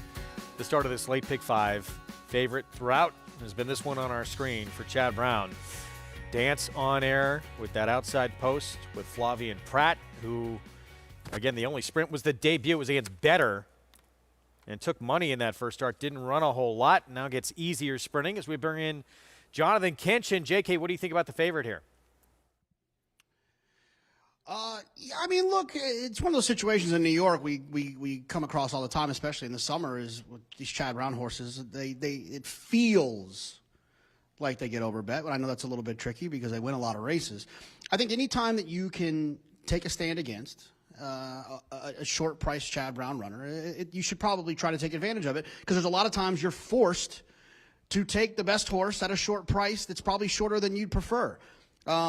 So I'm going to go down to the inside with the one, Corey Felice.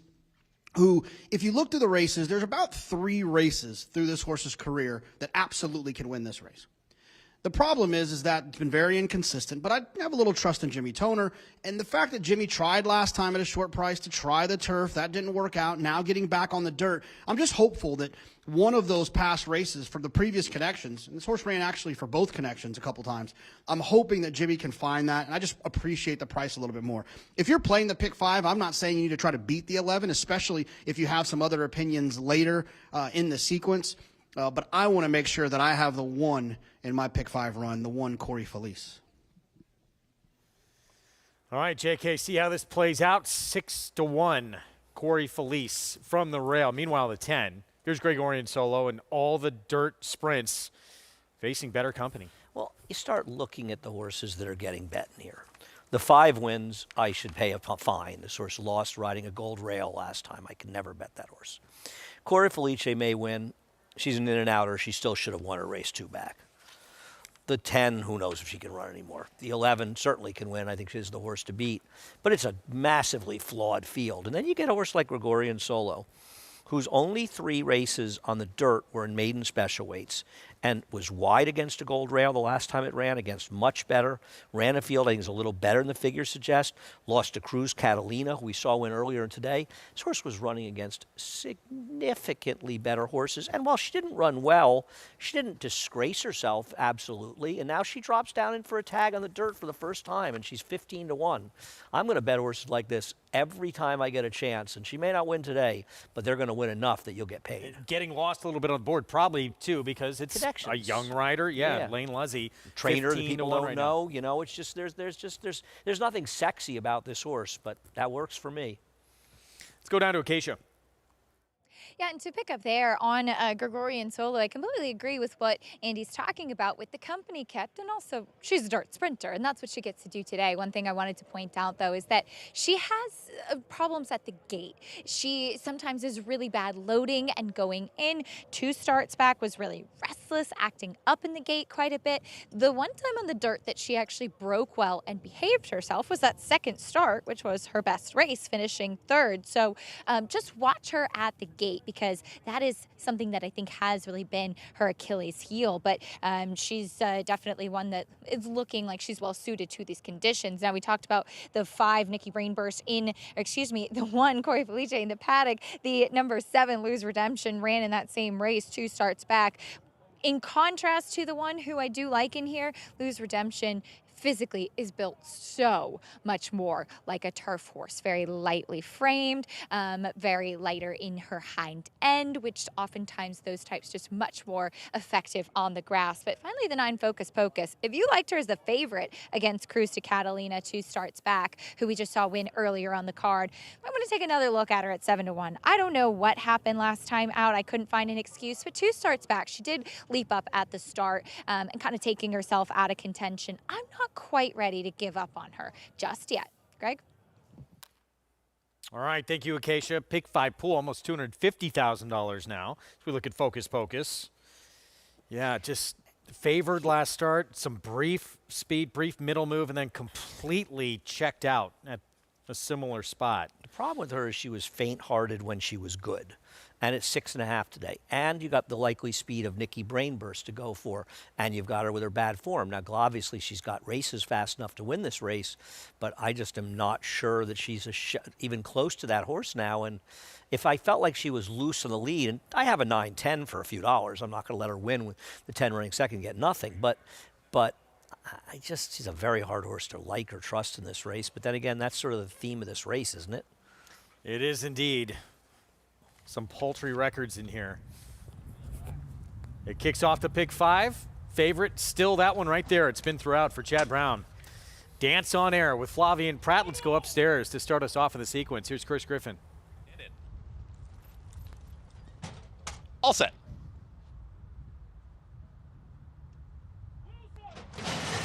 And they're off. Nikki Brainburst in between horses right to the front, and Nikki Brainburst is quickly up by a length and a half now, 2. Hustle along here at the rail as Corey Felice is trying to cut into the margin as a lineup of 4. It's about to be a lineup of 5 as they're going to join this leader. Nikki Brainburst has company. Corey Felice right to the outside is now challenging for that early supremacy, and Focus Pocus is there in 3rd. Dance on Air, center of the racetrack, is in 4th. Getting out of there was Nikki Dreaming of Carly, who's backed off to 5th. At the rail is Dream on Kara, who's now in the 6th position, less than 4 furlongs to travel. Out wider there is Lose Redemption, as some trouble going into that turn was Dreaming of Carly, and that backed up rivals in behind. Gregorian Solo's got a wide run. Also Treehouse trying to run on, and Eddie's Rocket is the trailer. They're well into the far turn, 22 seconds flat for that pressured opening quarter mile.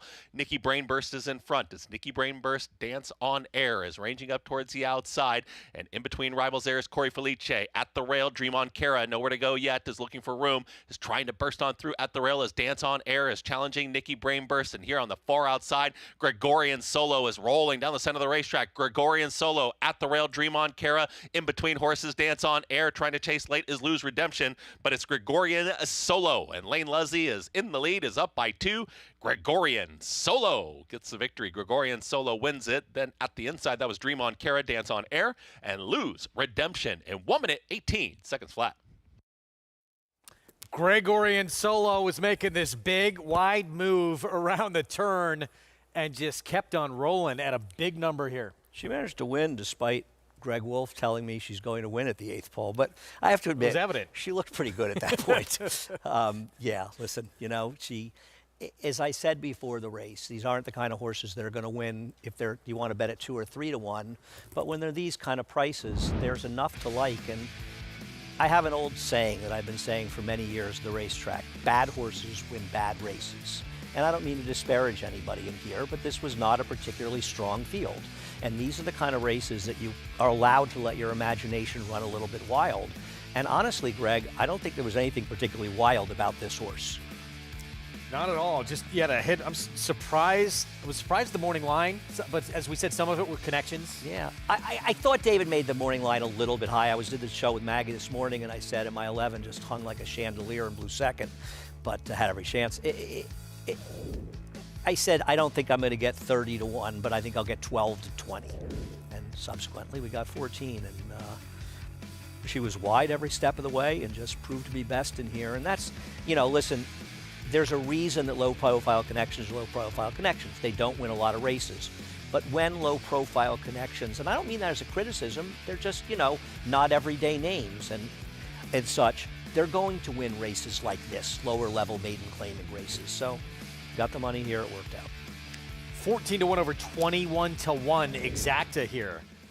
10 to 11 7. Lane Luzzy for Lisa Lugovic owns this 3-year-old filly by Salamini as well. Breaks her maiden career start, number 5. So a 14 to 1 start to the late pick 5, and in leg 2 here, this pick 6 carryover. Going to make things a lot more interesting. We're going to look back to earlier in the card, and indeed a budding star we saw earlier on the card of that Chelsea Flower. Chad Brown, Flavian Pratt, Opulent Restraint. We'll take a look back to earlier today when we come back. In this sport, it takes just one special horse and a lot of people that believe in him. By Champion Arrogant from the family of Broodmare of the Year, Better Than Honor, rose to prominence in the Grade 3 Peter Pan, displayed power in the Grade 1 Belmont, cemented his 3-year-old championship in the Grade 1 Travers, defeating a champion 2-year-old, Kentucky Derby, and Preakness winners. And the Eclipse Award goes to Arcangelo. Arcangelo, standing at Lane's End. Horse racing? Check. Weekly promotions? Got 'em. Huge payouts? You bet. With Naira Bets. Download the app today and bet on any track, anywhere, anytime with live HD horse races, betting tips and tutorials, expert picks, and more. You bet with Naira Bets. Join now for a new member bonus at NairaBets.com. They say breed the best to the best and hope for the best. Macoma broke well on the outside. And But you don't expect to get speed like this. It is Macoma, the one to catch. Macoma has a 5-length lead in this Grade 1 corner.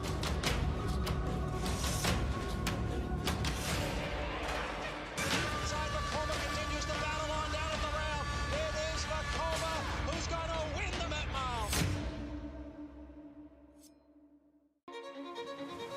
You have to be here to feel the rumble from 40,000 race fans. Mixed with the Pacific breeze, you have to be here to taste extravagance and witness greatness race after race after race. You have to be here to witness unforgettable and to believe the unbelievable. This November, be at Del Mar for an experience that's truly a breed apart. We're back on America's Day at the Races. Glad to have you with us on this lovely Sunday afternoon as race number 6 went to the 10 Gregorian solo. Been facing tougher on the main track, and Lane Luzzy in the saddle. Lane, you were telling me that one really good race that this filly had run on the dirt. You thought if she could run back to that, she'd get the win. She did today. Yeah, I mean, she was sneaky live in here. I think she went off 14-1 or something, but I liked her chances if she threw that race, like you said. That good third she ran early in her career. She was going to be the best if she could run that race, so she did today. She really showed up, and you rode her last time on the turf, but she'd had a habit of not getting out of the gate well. She actually broke very sharp today and put you in a good spot. Yeah, I mean, it's interesting. The 6.5 probably fit her real good. The real speed probably get away from her going 3/4, but she was just in a good enough position where I didn't have to work too hard in the end, so it was a good race for her. And good to see you picking up these winners as well, as we've seen you really having a strong fall meet coming back here. Can you talk a little bit about just kind of the day-to-day hustle and what it's like trying to find these live horses? Yeah, it's a grind. I mean, it's part of my job, but, you know, you wake up every day, you work hard. You never know when you're going to find your next winner. So you go in with that mindset, you end up doing pretty good. It's a career for me. It's my job. So you don't think too much of it, but you just keep waking up every day. And doing your job well. Congratulations on the winner here. Thank you so much. As Gregorian Solo got back to what turns out she wanted all along, Greg. Good for Lane Luzzy, represented by Dad and working hard to try and get wins wherever he can, and gets a good one here. Well, you know, when you're Lane Luzzy riding here against the best riders arguably in the country, if not the world, you're not going to look at your mounts one day and go, oh, I'm riding 3 2-1 shots, so I'm going to have a big day today. And for Lane, he looks at this horse like we did, and he says, oh, she's been running against better horses. I think she fits in this race well. And he doesn't care that she's 10-1, 30-1 morning line. He knows looking at her PP, she's live, and she was. 2 legs into a pick 6 carryover, and now potential to have a 2-day with another little upset along the way. Yeah, we'll see what happens going forward. Isn't it Sunday? It's never hit on Sundays anyway, right? Isn't that the rule? That's been the tough one. Yeah, that's led to the last 2-day pick 6. Race 7. Sequence. It's not. Mile and a 16th on the grass. New York breds, Maiden special weight, and Saratoga Snow. National Archive, probably the 2 you start with in here. Yeah, you know, National Archive, when this race is a bring back from the canceled Friday, National Archive had drawn post 2 or 3. Now as post 9, as the 10 horse in here, it's not as beneficial, which is why I took a small shot to beat her with Heavenly Light on the inside, who I think is better than her last race suggests. But National Archive is the horse to beat. She just ran like a horse that probably needed the last race running against the boys. But I will say one thing. She was coming out of a race that was much slower than another division that day, and the horse who narrowly lost in there kind of ran mediocrely here yesterday as the favorite, the second place finisher. So I know it was against the boys, but I'm not sure how strong that race was, and she's opened up as the even money favorite. Yeah, it's a short number right now. We'll check back in on that in a moment. We're going to look to earlier in today's card. Chelsea Flower, 2-year-old fillies on the grass at a mile and a 16th. And no big surprise here. Chad Brown, Stephanie Seymour Brand Silks, Flavian Pratt, and now back-to-back wins and a stakes victory. Yeah, she ran really well in here, as did Rare Art, who finished second. They got a solid pace to run at, but they really finished in here in what would turn out to be a pretty quickly run race. I think this is going to come back a strong figure for 2-year-olds going long, and I don't think Rare Art lost anything in defeat. It's a funny situation, right, when you're an opulent restraint, in that you have a little more tactical speed, but you end up making that first move in a race that was ultimately falling apart. So you become the hunted instead of the hunter, and sometimes it's better to be the hunter, and maybe Rare Art had a little bit of an advantage trying to close from a bit farther back, but I think both of these fillies ran well, and both of them have futures. So that was race 3 earlier on the card, 2-year-old fillies. Meanwhile, yesterday, it was the boys getting their turn, and A lot of Chad Brown you're going to see in this segment here. Valuation metric. Maiden coming into the stakes race in the Awad and out finishing a horse who showed a lot of talent first time out and handled the stretch out, just out finished that one. You know, it's interesting. It's one of the, the evolution of training and placing your horses. What Chad said after the race was, we viewed his last race as a win.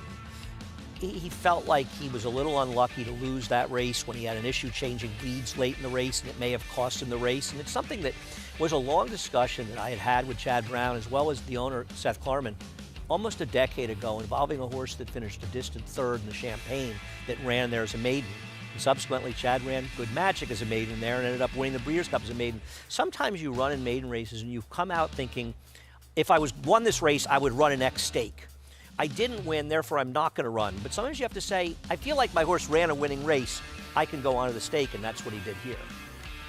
So valuation metric breaks his maiden in a stakes performance. As for Tiz Dashing, talented horse for Barclay Tagg, maybe hesitated just a touch when he had that opening. Still ran very good in defeat. Yeah, it's great to save ground, but sometimes the horses themselves, they haven't had enough experience and they're not as comfortable going through on the insides a little bit wide. I think they both ran well. They both got very good trips and good rides in this race, and both have the potential to move forward and possibly be competitive 3-year-olds against decent horses.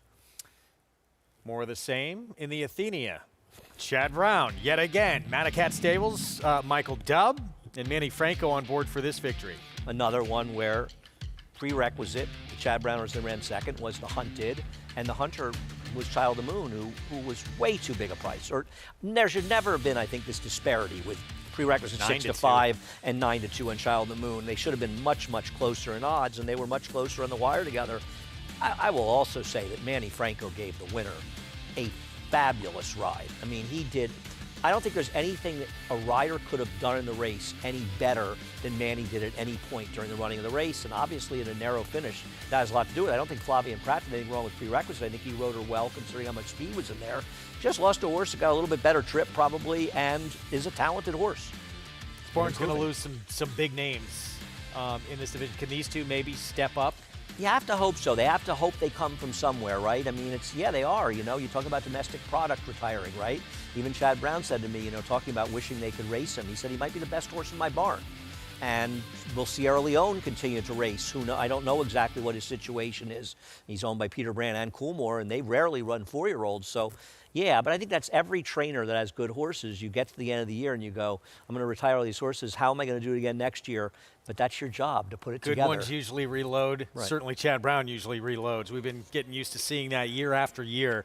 We have the 7th up next, mile and 16th on the turf. We're about 16 minutes away. Next weekend, a lot of graded stakes action. Saturday, Mother Goose, 49er, Bold Ruler, and then Empire Showcase Day Sunday, $1.6 million in purses with 8 New York bred stakes on that Sunday card. So we hope you join us next weekend. That's going to be a lot of fun. We'll be back with more on the 7th. We'll have the post parade coming up for you, and this one's still a very short price favorite. National Archive, Christophe Clement, Flavien Prat for Oak Bluff Stables. 4th beat 2.5 lengths first time out, and the winner of that race came back, ran 4th in a stake next start. Stay with us.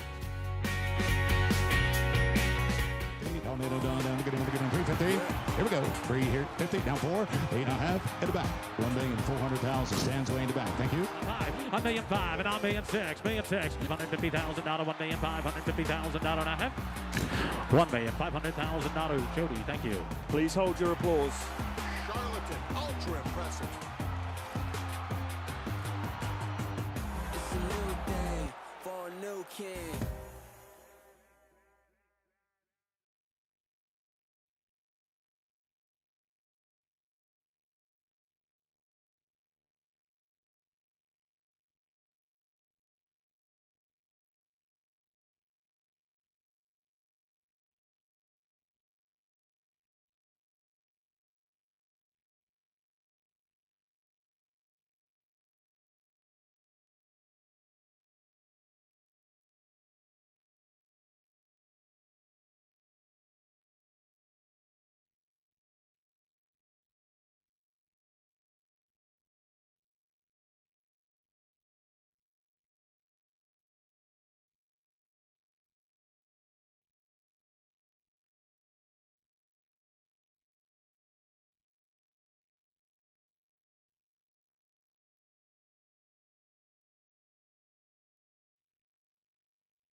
Welcome to McMahon Thoroughbreds. I'm Joe McMahon. This is my wife, Ann. We're the proprietors of the McMahon Thoroughbred Farm. We bought this place in 1971. This farm here was 88 acres back then. It's now over 800 acres. McMahon Thoroughbreds is the birthplace of Funnyside, the winner of the 2003 Kentucky Derby and Preakness. This area has become popular for horse farms because of its proximity to the Saratoga racetrack and the sales, to the extent that now we have 4 major horse farms right within a few miles of here.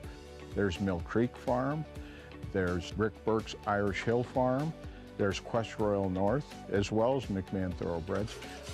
Probably more importantly than those large farms, there's lots of mom and pop farms with 1 or 2 mares in the backyard.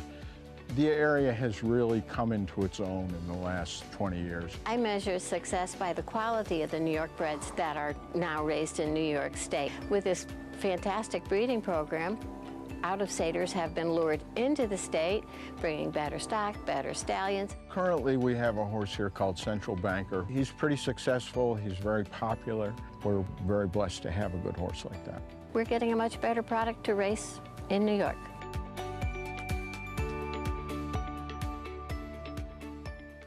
Back with you for more information on the New York Thoroughbred and Breeding Foundation for fun. Go to nybreds.com. And always pays to have a New York bred. We have a New York bred maiden special weight coming up next here in race 7 to start this pick 4. And 6-5 favorite, hand left is the 10. But yeah, there's a McMahon Thoroughbred Lady Wisdom filly. I'm surprised there's only one in this race. I know, there's usually littered throughout this card. Next door, going to have to deal with National Archive. Lady Wisdom, as is everyone else in here. Short price right now for start number 2 coming up for the Christophe Clement barn. Let's head downstairs to Acacia. We'll take a look at both of Christophe's horses in here, starting off with National Archive, who did face the boys first time out, and that's because she was scratched twice when trying to run in a turf race at Saratoga. And as we talked about at the end of the meet, if you wanted to run on the grass against New York breds as a filly, you either had to sprint, which National Archive wants no part of, or you had to go against the boys, which is what she did. So a little bit of a tough spot to be entered in. And she was also a horse that I thought first time out really needed that race to strengthen up, especially behind. She came in with the training saddle here into the paddock, and she has put on some muscle mass and condition. She's a very feminine type of build, and just think that she benefited from that race, getting that under her belt. She's a big, leggy, long striding type of filly, and just took a little time to get her stride underneath her first time out as well. So certainly a race that she could build off, and now getting a chance to run against her own sex. The number 8, Leonora's Secret, is a first-time starter for the barn by Bernardini out of Fresco, who only won once, but she broke her maiden in a New York Stallion Series race on the turf here. And she is actually the full sister to Therapist. Yes, he's a Grade 1 winner, going long on the turf in the United Nations, but many forget that Therapist also was incredibly precocious, winning his first 3 races. He won first out here in New York, and he won the award early on as well. So he was a horse that was able to run early. And I always thought that Fresco physically resembled the Freud line much more, and she was a lot more kind of feminine, leaner, darker coloring than her full brother. And this filly, Leonora's Secret, really taking after her dam. I have actually not seen her since she was purchased as a yearling, but looking at her coming in here, she might do well for a start under her belt, but she's incredibly fit coming in here, and obviously has the pedigree to suit these conditions. Now, some with experience on the grass, I would have been really intrigued with the 7 Saratoga Snow, getting to the turf last time, and she ran well. Yes, the pace really held together. Those horses maybe kind of running in place a bit throughout, but I do think that she's one that is more of a turf horse. She is actually the half-sister to Caldwell Loves Gold, who ran well on the turf in the Jockey Club Oaks as a horse, though, that's largely more of a dirt horse. But Saratoga Snow, I thought, moves much more like a turf horse as well, and she has continued to strengthen now in her 3rd start of her career. As the 2 Heavenly Light, what excuse do you have for her last time out? I thought for most of the race early, she was on the rail where you wanted to be. Yes, did tip out late, but she just really did not fire at all. And I thought going the mile and a 16th on the turf was what she wanted to do. She by far today looks the most fit and athletic that she has in her career. I think there's talent in there. Hopefully we'll get a chance to see it today. Greg? Post parade. Thank you. Acacia starts with Heavenly Light. Horacio to pause. Yeah, I'm going to take an optimistic viewpoint. The horse was overbet last time out, but I don't think I had the best of trips when day you wanted to be inside. So I took her as a mild upsetter. First on the grass next door for CC Roulette. I mean, the dam was 0 for 3 on the turf. The second dam was a dirt horse, the first full. Just taking a shot, right? Stablemate for Melanie Giddings as well. This is a debuter, Sky Lolo. Right. The dam was okay in the dirt. Whirling Candy is a decent turf influence. Gary Siaka, I heard some things. The dam was a multiple winner in the turf, 3 for 31. Couldn't run in the dirt, so maybe this one will improve. First-time starter for the Tom Worley barn. Gabby's Legacy has Dylan Davis. Yeah, there's nothing on the dam side alike. And, I mean, you look at McKinsey and you think more dirt. We'll see. 9-2? A little big on Saratoga stuff? Yes, I think this horse would probably be a shorter price. Grayson Grid obviously didn't run well earlier today, but she ran okay. I thought she had a very good trip that day, but she certainly can win. First-time starter, Leonora's Secret for Christophe Clement. You had a little feeling that maybe it'll be the other Christophe that wins this race. I think this 8's interesting. There's plenty of turf better on the dam side, even though we don't like Bernardini, particularly as a turf sire. Yeah, New York Stallion Series winner, the mom, second dam, ran 4 times, 80 or better buyers. The 9, Vino Samara. If you're wondering why the trainer, the ex-trainer of the dam of this horse is currently serving time, take a look at her PPs at the dam of this horse after she was claimed by Jason Service. National Archive, Christophe Clement, the even money favorite. Yeah, she is, like the universal assumption is, and I sort of feel it too, she needed her first race to run better. But to take even money from post 9 on her, hoping that's the case, it just seems like a terrible gamble. And then Lady Wisdom, the one bred by McMahon of Saratoga Thoroughbreds, getting on grass for start number 2. She's after a grass winner, and the second dam actually got a 90 buyer on the turf, was okay. The dam herself, not very good. We'll see. Big price. The second dam, multiple graded stakes placed on the grass. She was okay. So there's some pedigree there with a 31-1 shot outside. So we approach the 4-minute mark to post. Race 7, 20% bonus. Take advantage of it at Naira Bets. Hit a Superfecta, Belmont at the Big A. Get that 20% Superfecta bonus. Got to opt in at NairaBets.com. So 5 minutes away from this 7th. Let's bring in JK for more. Yeah, guys, I'm going to go with the 2, Heavenly Light, who's drawn towards the inside. A horse that debuted turf sprinting at Saratoga. Took some money that day as well. And then caught an off-the-turf race, attempting to go longer, then finally got a chance to go longer. It's a little bit of a weirdly run race, slow pace. Sometimes slow-pace races, even if you find yourself in a forward position, can kind of make it a little bit harder to evaluate how a horse actually ran. Maybe that the slow pace didn't play into Heavenly Light's into her strengths. She's drawn towards the inside. She's got enough tactical speed, I would think, to be able to try to work out a nice trip. She was pretty comfortable last time down on the inside. She wasn't too goofy down there. She didn't seem to resent being down in between horses. And so what looks to be 8-1 on the board right now, while some other ones are taking money. I'm going to go with the 2, Heavenly Light, for Horatio de Paz and Kendrick Carmouche, who's seeing the ball extremely well right now. All right, JK, thank you. 4 minutes away. Let's see what's left for this barn the rest of this Sunday afternoon. Red Burgundy, we touched on a little bit. Morning line favorite in that competitive 9th race. And then Heavenly Girl. It's Aunt Yola. It's Aunt Yola, and she's scratched. Heavenly Girl is interesting. She's a player. I think Horacio is one of the real up-and-coming trainers in this game. And if you're not sort of aware of him, you're not paying close attention to New York racing, which is fine. But we are. And we see how good Horacio is. She is, even though we talked about a standout in the last and Long-Legged Queen, with Heavenly Girl in there, that's probably the other one, right? She is the second one. Maggie and I are trying to beat them both with Dolce Nina being wise guys, but Heavenly Girl is clearly the other horse in there, at least logically. All right, we'll see how this rest of this Sunday afternoon plays out for the DePaz barn coming up. This 10 for Christophe Clement has not moved off this short number. Let's go back to Acacia. And taking a look at another first-time starter, the number 6, Gabby's Legacy, who does come in here for Tom Morley. She's a big, leggy filly, really beautifully put together. And if you're a little bit of a hunch play better, House Silks, which have done quite well recently too. She worked 10-4 at the Timonium May Mid-Atlantic sale, and I had actually written down watching this that she moved like a turf horse, which is what she does get to do today. I know I agree that typically you think of McKinsey's as dirt horses, but this one built like a turf horse. I thought moving like a turf horse, and that is a conventional dirt track, so you will typically see overall slower times at that 2-year-old sale versus what you'll see on the synthetic track at OBS. Now taking a look at the number 3, CC Roulette. I wanted to mention this one because she was so incredibly green first time out. She actually ran off with Sean Bridgmahan when she first stepped onto the track. He had kind of kicked his feet out of the irons, was kind of going like a cowboy, just trying to hold on and get her to settle, and she was just really, really rambunctious.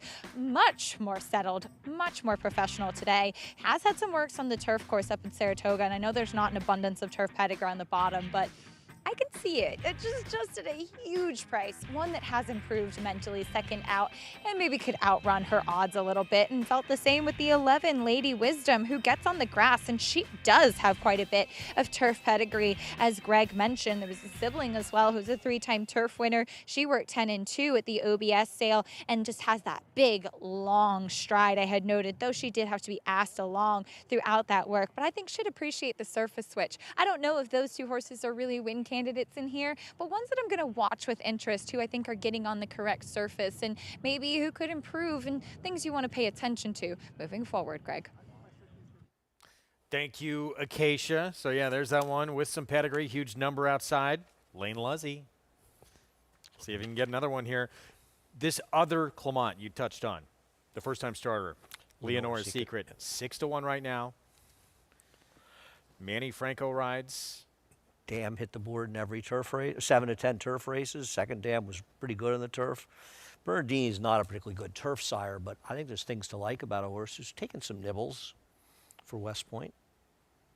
And there she is. Yeah, the second Dam never won on grass, but four times 80 or better Beyer speed figures on the lawn. So clearly had some ability on the grass, and as we mentioned, the Dam, a stakes winner on the turf, her only win. Tell you what's interesting is the money has not stopped flowing on the 10.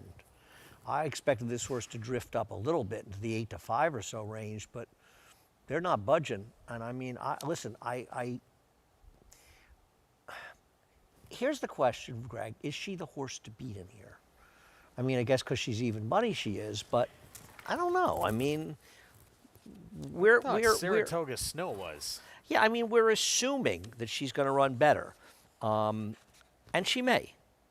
But, you know, this whole thing about running against the boys first time.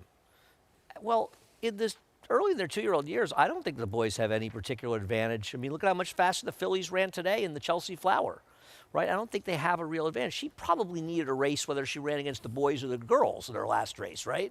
I don't think it was a case of, you know, of being overmatched against the boys, because that was a slow race, and we saw the horse who was second there come back and disappoint yesterday. Well, it's moved barely up off of even money for the first time in a while, so 6 to 5. National Archive, obviously one of the most potent, certainly turf barns in the game. Clement, it's a second-time starter. You expect improvement. But that's a big disparity between the 10 and the 7 who ran. Is going to be, you would think, a little more forward. It's the conversation that we have quite frequently. There are 2 conversations. I think this horse is the horse to beat. If you told me I could take any horse in a pool, you know, even everybody was the same price, it's fine. But this horse is 6 to 5, even money now. I don't think this is an even money shot. Public has been enamored with this one for start number 2 coming up. So National Archive, the 10, heavy favorite as we get set for the pick 4 coming up. Stablemate, again, that first-time starter at 6 to 1. The 8, Leonora's Secret, intriguing with that pedigree. And certainly the 7, Saratoga Snow for Mike Deeney. Jose Lezcano, major player here in this 7th. Let's go upstairs. Chris Griffin, the call.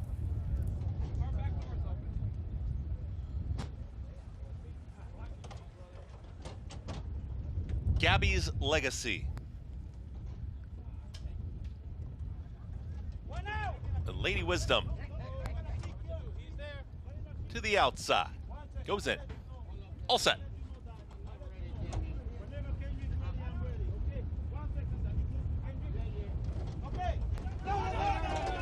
Left at the gate there was Gabby's Legacy.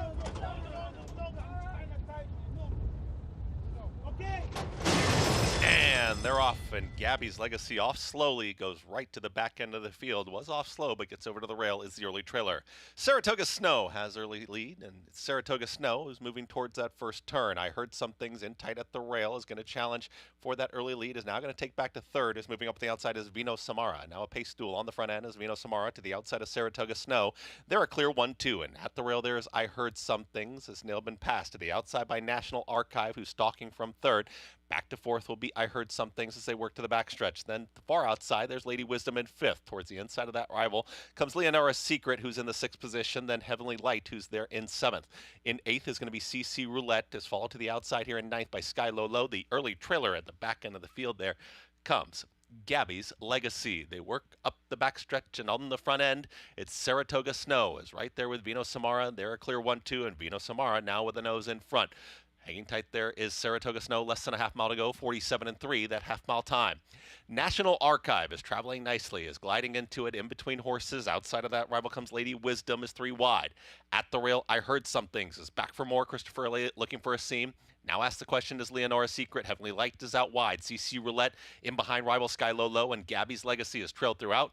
1:12-1 for 3/4 of a mile and 3 wide. Here comes National Archive. Saratoga Snow is hanging in there in between horses. Still right there is Vino Samara. National Archive with every chance to run by, and now National Archive has taken the lead. National Archive is in front from the back. Here's Heavenly Light rolling on the grandstand side. Heavenly Light is right there. Also splitting rivals, Leonora's Secret. In the mix is Lady Wisdom. National Archive has the lead, still holding them off. National Archive gets the victory. National Archive, then a photo, that's Lady Wisdom to the inside of Heavenly Light. Then another photo, that's Leonora's Secret with Saratoga Snow in 1:43-1.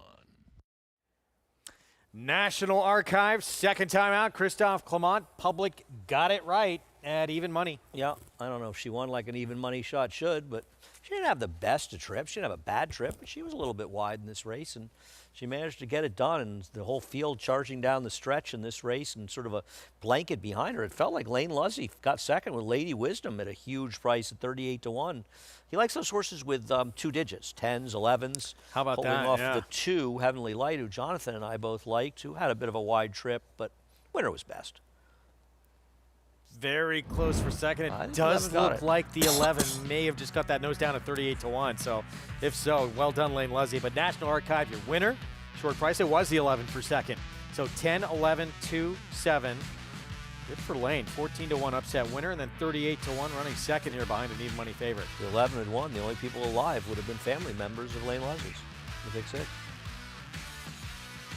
Instead, it makes it a little bit more logical going forward, but there's a long way to go. And some pretty competitive races. that would as about well. locked up another carryover, though, yeah. Yeah. The 11-1, I think 10, that's for sure. 11, 2, 7. Clement, Pratt, Oak Bluff Stables, short price. To start off this late pick four, we'll have the prices for you with National Archive when we come back.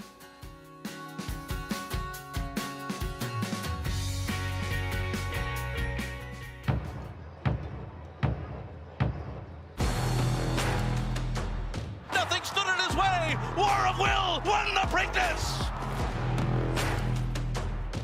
At the line, War of Will, that's a photo for the win.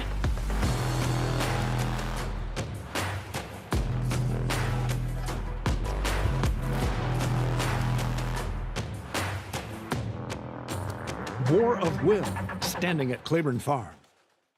Horse racing? Check. Weekly promotions? Got 'em. Huge payouts? You bet. With Naira Bets. Download the app today and bet on any track, anywhere, anytime with live HD horse races, betting tips and tutorials, expert picks, and more. You bet with Naira Bets. Join now for a new member bonus at NairaBets.com. I have 52,000 starts in my life. I've never seen one that could take as much as he did early and continue to improve. And it is God-Eye. He's strong, he's attractive. And he's going to win the hopeful. He's extremely smooth and fluid. Gunite is a tough customer here as they come on for the finish. How sound he is. Gunite got the jump. Consistent mentally, physically. He will defeat Elite Power in the forego. Complete package. Racetrack Television Network brings you every race, from every track, on every screen, every day. With monthly packages starting as low as $5, RTN gives you great value and access to more live HD streaming and race replays than anyone. Visit RTN.tv today to sign up and watch on almost any device, including Roku and Amazon Fire. RTN has packages that start at $5 per month.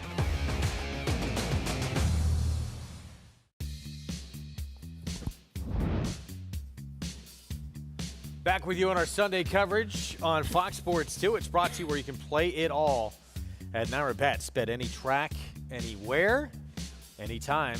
Get signed up just in time for Breeders' Cup. As we close in on championship weekend, just 12 days to Breeders' Cup Friday. Flavien Prat, Christophe Clement, Oak Bluff Stables, National Archive, even money favorite to start the late Big Four. Gets it done, and she was best. She didn't have a bad trip, but she didn't have just an absolute layup of a trip, and a nice job by her, and she did improve in her second start. And an even money favorite, but a $51 exacta with Lady Wisdom at 38-1 coming in. Let's go downstairs to Acacia. And here with running rider Flavien Prat as National Archive gets the victory. And Flavien, you rode her first time out. It seems like she's such a big, long striding filly. It just takes her a little bit of time to get those long legs underneath of her. Yeah, absolutely. I mean, she ran a good race first time out. She found herself in the back, and they kind of kicked her away turning for home. And then she came, made a run, and today she had a chance to get herself into the race and use her stamina. And it seemed like she settled nicely for you as well. It has to be a good feeling with a 2-year-old when they are kind of getting into stride early on in the race. Yeah, absolutely. She's very push button, and you're not afraid to ask her to make a run to the first turn because you know she's gonna switch off after that. So it was nice. Do you find as a rider with riding these young horses, obviously they change so much from race to race, that it makes a big difference when you've ridden them before? I think it makes a big difference that they had a run and experience. I mean, as you said, every race is different, and it's a learning experience for them. So yeah, I think it's not only the fact that I had a chance to ride them, but also the fact that they had a race underneath. Experience paying off. Congratulations. Thank you very much. Flavien Prat with the win. National Archive paying off with that seasoning under her belt, Greg. And look, we say it a lot. Obviously, he's one of probably the top 2 riders in the sport, and it's probably going to come down to Breeders' Cup weekend if Pratt's or Irad Ortiz Jr. wins another Eclipse Award. I feel as though Irad's got to catch Prat at this point, given how many stake races Prat has won and big races he's run. They're both great riders, have had great years, but to me, Prat has been better in the bigger races than Irad. We got to say goodbye to those watching on Bally Sports SoCal. Coverage continues on Fox Sports 2 after this slight pause.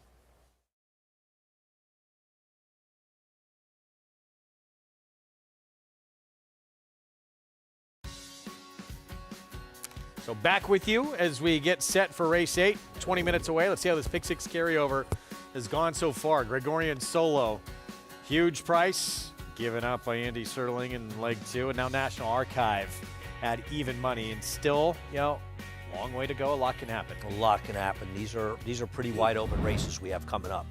Yeah, including this one, 6.5 furlongs, $20,000 starter allowance. Fillies and mares 3 and up in this 8th race, where right now, I don't believe that is the one's an overwhelming correct. favorite. The double. There's a silver lining, probably under 2-1. Yeah, it's just changed a little bit. There we go. What are we missing about it? Yeah, it takes heart right now. 12-1 morning line is opened up as a modest favorite. Takes heart to bet her at a short price. I'll tell you that. It does. Wow. Well, there's silver lining. Yeah, going to take plenty of support in here. It's an incredibly tough race, though. I like Killy's start. I picked the race 8-5-1. I like Killy's start, who, in my opinion, has been facing much better horses in her last couple races since being claimed by Fernando Abreu. I'm a fan of his training, and I think that she fits very, very well in here. I like her, and a little interested in Halo City. Those 6.5 furlongs might be a little short for her. You pick this race apart and start going through every one. You can almost make cases for just about everybody in this field if you get a little creative. We'll have more on it coming up. This 8th race is next. We're going to take a timeout. We'll be back with much more on our Sunday coverage, including a big night last night in those Breeders' Crown eliminations, and now it's the countdown on to next weekend's Breeders' Crown finals. We'll hear from the host who'll be there live on site next weekend. Get Acacia's thoughts when we return. There's a big, bold, beautiful world waiting to be explored by you and your friends, of course. But not just any friends, the best of friends. The kind of friends who let you do you. Because in this world, it's positive vibes only. And when you get in the zone here, you stay a while. These aren't just good times, they're the best of times. And your time is now. So come explore. Resorts World.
Grace Hill stalking her from second, angles out and takes her late shot and looks for the upset. And here comes Grace Hill and Todd McCarthy after a perfect trip, and it's going to be Grace Hill at 10-1 over Twinbee Joe Fresh.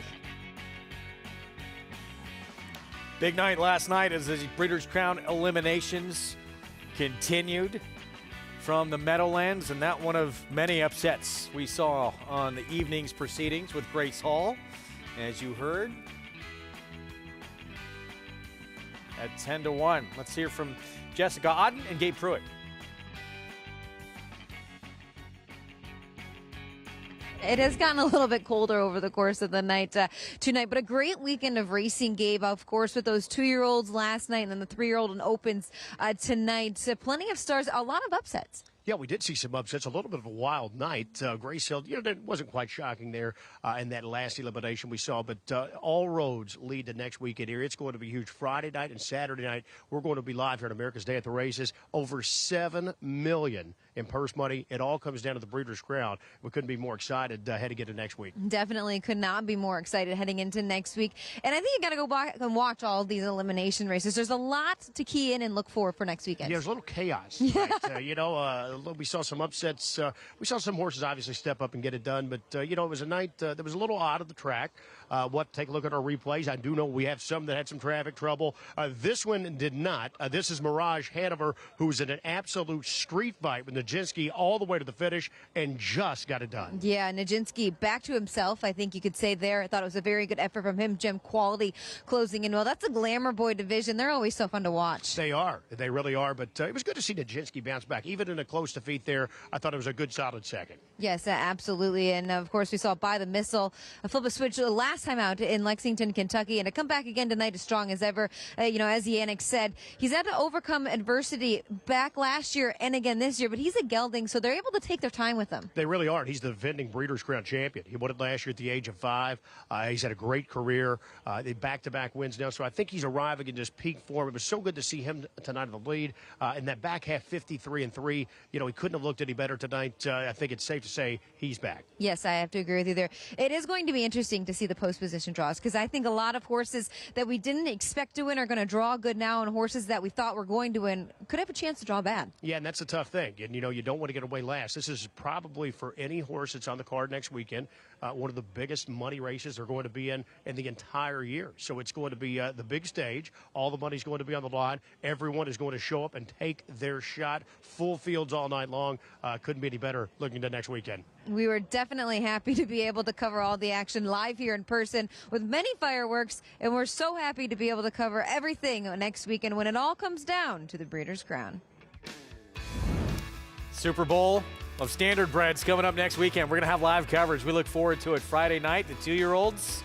That'll be seen on FS1, and then Saturday, 3-year-olds and above from 7:30 to 11 on Fox Sports 2. It is a big night. As Gabe said, a lot of money on the line, including these races a long way in determining who wins divisional honors, as well as we bring in Acacia Clement, who'll be live on site to tell us what you're looking forward to next weekend.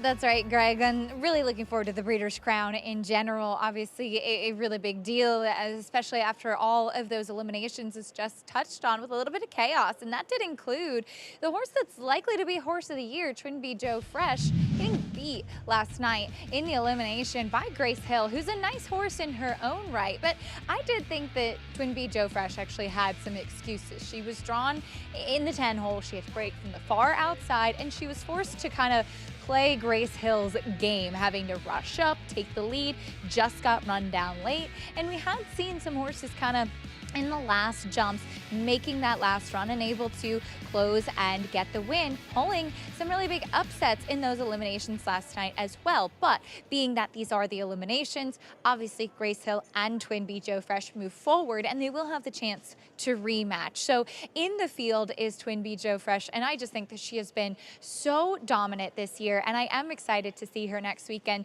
see if she can turn the tables. I think that she can, but hopefully she's not stuck with such an outside draw next weekend, Greg. All right, Acacia, thank you. But big upset. Carl, Hamiltonian winner, barely qualifying. Only qualified because a horse broke stride late in the race. Wow. I want to know who owns Grace Hall, because as people who went to Lehigh, as I did know, Grace Hall is the old gym on campus where they used to have the wrestling matches, and I wonder if the owners are Lehigh grads. Back to our action on the Sunday card here. This 8th race, 6.5 furlong sprint, and still all this money on it. It takes heart. It takes heart. Off the claim for Robbie Falcone. Okay. I don't know what to tell you. Zilla sending it in. Blackjack Racing sending it in. Did you see this horse? I didn't have this horse in my top 5. I thought this was an incredibly tough race, but no, this would have been one of the last I probably used. Yeah, I think the 1 is okay, but she's forced from under the gun with the 2 going. The 1's going to be 2-1 or less by post time, and she's a little edgy as a horse who needs the lead. But I think There's a Silver Lining has to go from the inside, potentially sort of help some others in this race, and we'll see. I thought Killy Start. I liked Killy Start's chances, I said, and I'm wondering if Halo City off the claim, the reclaim by Peter Walder, might be coming at the end, especially if they're moving enough up front. Well, there's one of the speeds inside, and there's more speed next door. Let's go back to Acacia.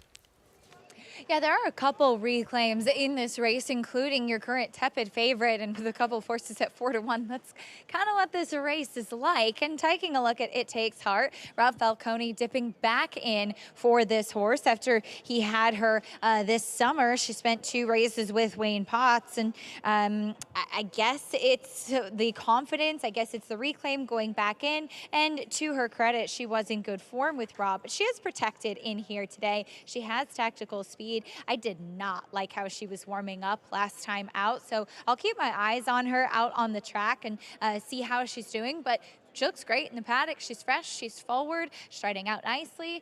So like I said, I'll keep my eyes on her in the preliminaries, but wondering if she will kind of find some of those races getting back into Rob's barn where she did so well. The number 1, There's a Silver Lining, ran against Tougher in her last couple. 2 starts back, her stablemate Deck of Cards was in raging form at the time and just kind of ran everybody off their feet. And I thought put this filly up against it and running in dynamics that she doesn't necessarily prefer. She wants to be more forward, and I imagine that Manny Franco will send with her from the inside because she has the tendency, and she's done this in her last couple of races, particularly evident last time, where she doesn't get out of the gate as quickly and then has to rush up. So she's forward here in the paddock, and hopefully she's able to break sharply because with that inside draw, her hand kind of forced and with her natural running style. But great weight, great coat, great substance, everything that you'd want to see from her. And getting into this starter allowance versus those tougher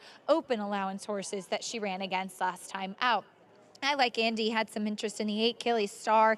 I remember talking about her last time out where Golden Degree wired the field and really ran everyone off their feet that time, and there was absolutely no catching her. And I feel like this mare was stuck in that position 2 starts back when Nick Style ran everybody off their feet, running away from her competition. So she has some dirtied up form. She, too, I thought, has been facing tougher in her last couple of starts. Last time out, the just lost 3rd place finish and looked like she was kind of in striking distance, but maybe up against it a little bit in the way of the trip that she got. But she is such a visually pleasing mare to look at. She carries terrific weight from her races, kind of one of those solid horses that goes out there, does her job, and takes the racetrack with her. So I think we're going to see her get hopefully a better trip and a better performance today, Greg.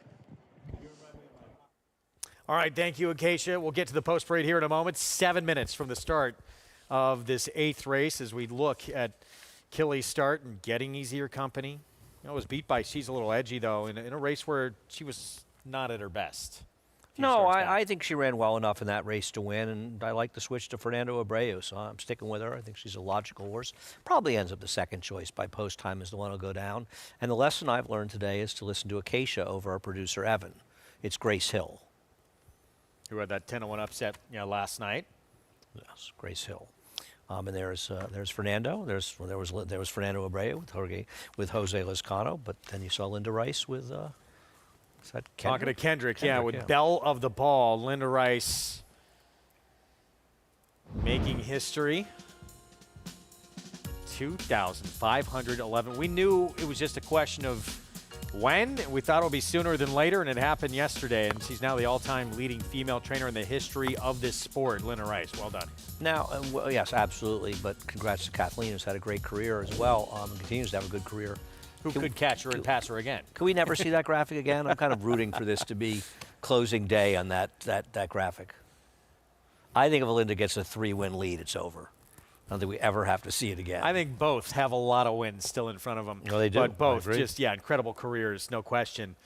As we get set for our post parade coming up, and we're going to see there's a silver lining to kick it off. One of the speeds from inside, Mike Maker Barn, Flying P Stable, Manny Franco. I don't believe that Flying P has won a race since we left Saratoga. I think I read somewhere they were on 0th or 35 after firing their bullets up there. She's a little edgy. Just missed against the mare you'll see next, last start. She's best off when she can control in the front end, and maybe with Ruben Silvera, she'll get the most aggressive ride. She'll need it. Tyrona, here's the one that just beat She's a Little Edgy. Got it done as an overlay last time out, and seeing her and seeing she was supposed to be ridden by our friend Romero Mirage. We're wishing him a speedy recovery.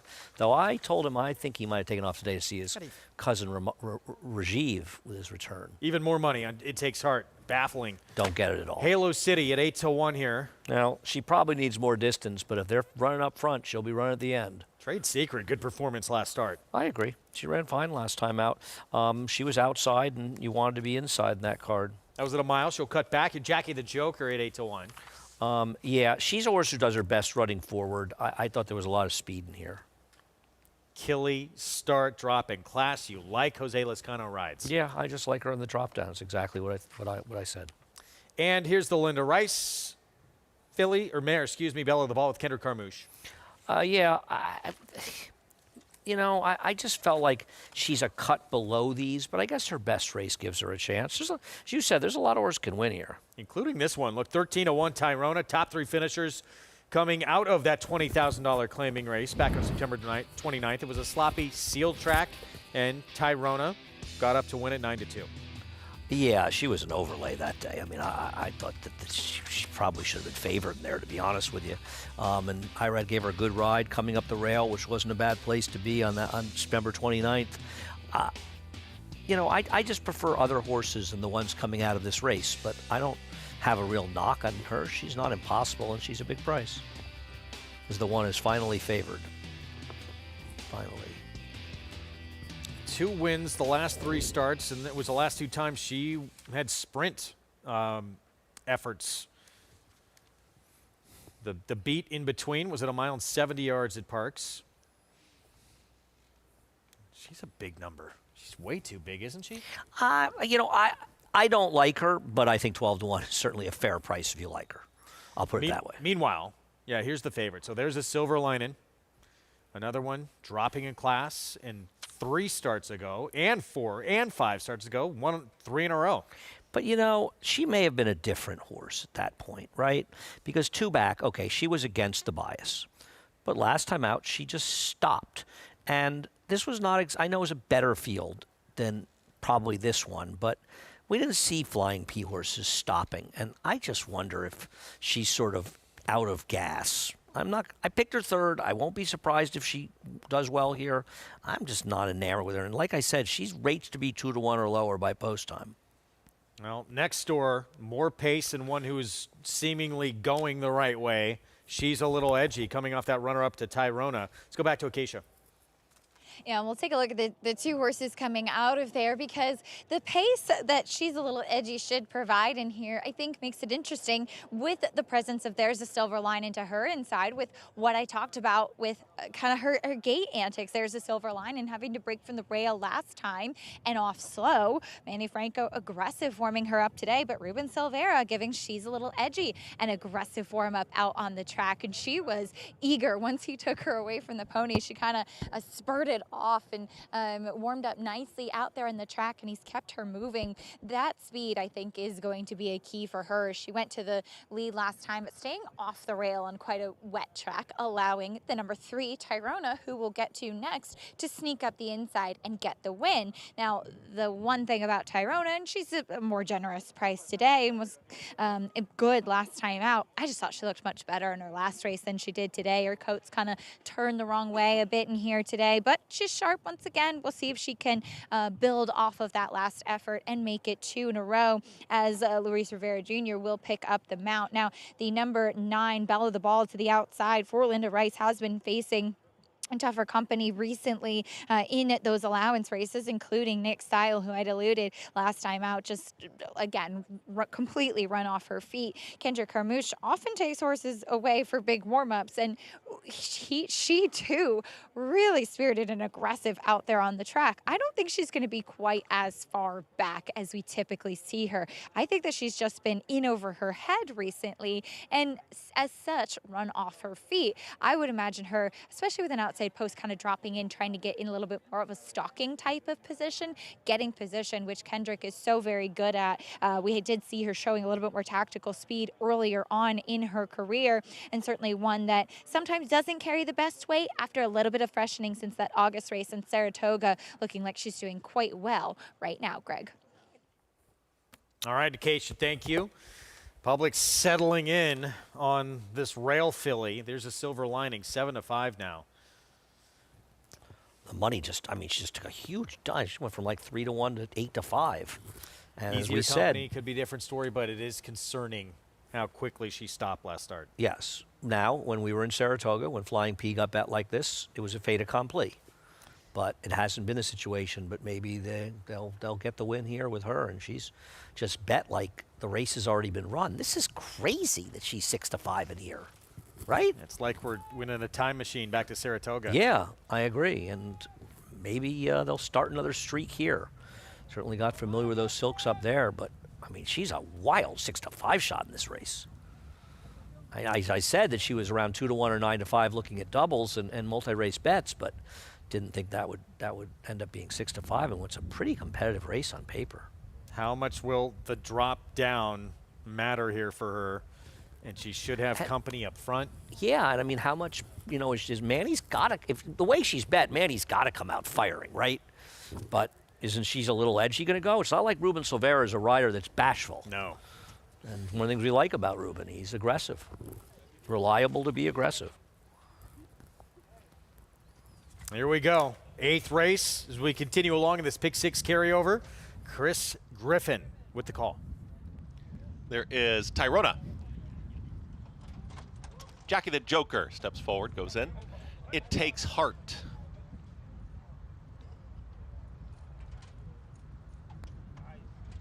Still waiting on Jockey the Joker. About halfway in. It Takes Heart.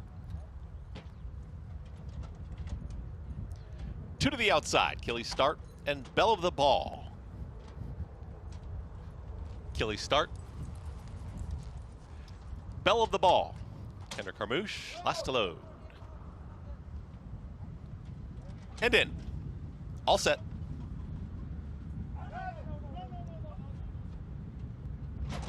And they're off. Good speed from in between horses. It Takes Heart. And here also joining this leader is She's a Little Edgy. At the rail, there's a Silver Lining, and they line up on the front end. And now a pace duel emerges as She's a Little Edgy takes it right to There's a Silver Lining. These two head and head as they work up the backstretch. Settling off of them, It Takes Heart is back to 3rd. Then in 4th is going to be Bell of the Ball out in the center of the racetrack. And Jockey the Joker has found a nice spot in between. Rivals is in 5th. At the rail, there is Tyrona, who's towards the back end of the field. Killy Start. Then second to last is going to be Trade Secret, and one far, far back right now, Halo City, just not keeping up with the field. Halo City is already about 20 lengths the trailer. They're well into the far turn, 21 and 3. They zip through that opening quarter. She's a Little Edgy. Took it right to There's a Silver Lining, who's ranging up on the outside, is back for more.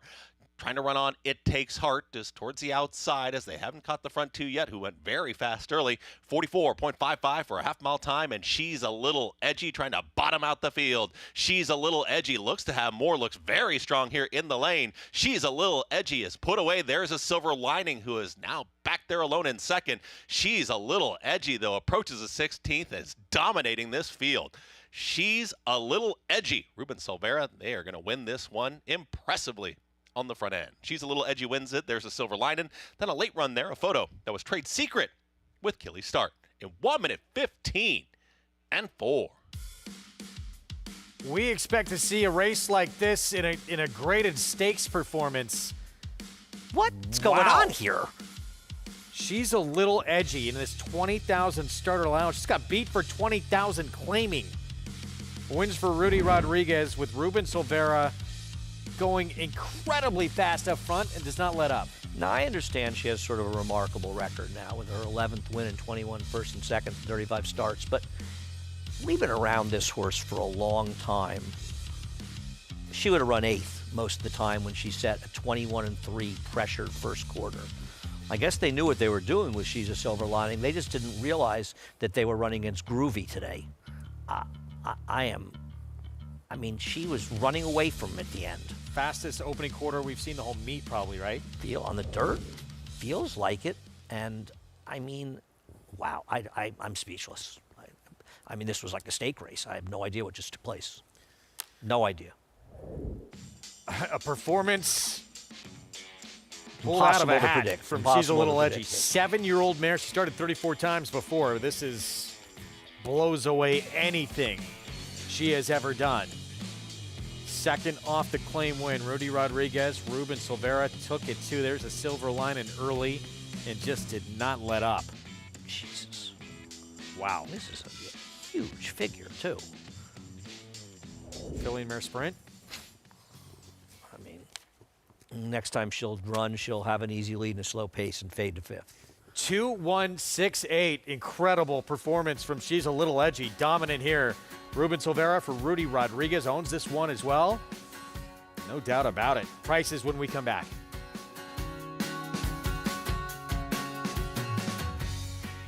Spun to Run. His brilliant speed figures were among the fastest of any 3-year-old at a mile or more, and he hails from the legendary Danzig sire line. Now, this multiple graded stakes winner, millionaire, and Breeders' Cup champion is passing his remarkable talent along to his progeny. Night Beacon airs at the home of Spun to Run's Breeders' Cup victory.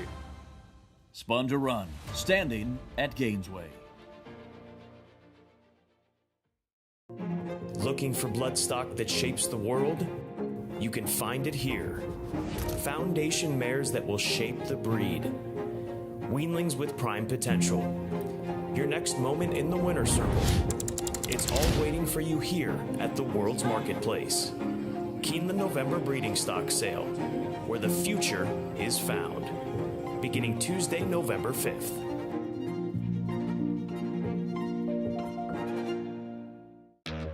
The classic looks of a two-turn type, yet the precocious brilliance of an undefeated G1 2-year-old. Maxfield, a breathtaking run at the top of the stretch. Maxfield. He took it to the max in his chosen field. Now you need a mini Maxfield in your chosen field. His first yearlings are selling now. Maxfield. Classic looks and precocious brilliance. Darley.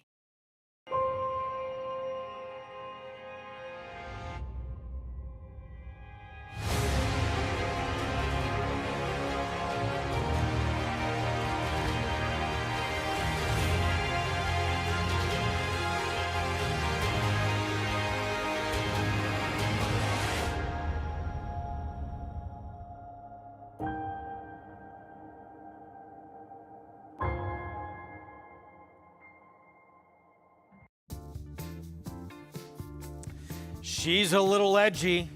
1:15.4, going 6.5 furlongs, which has got to be the upper echelon of the quickest ever run at this distance at this track. $24 for the victory. 11-1. Flying early and just did not let up at all late. Let's go downstairs to Acacia. And happy to be joined by Rudy Rodriguez, winning trainers. She's a Little Edgy, gets the win, Rudy, and they went fast early, but she was able to kick away today.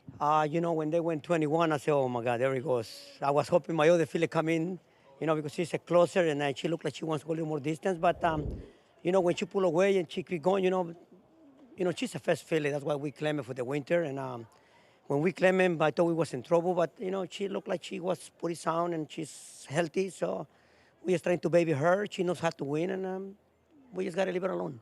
And she is fast, as you mentioned. Speed is a very good weapon to have. You know, since yesterday when I saw the speed track yesterday, I said, man, this is going to be a good speed track for her.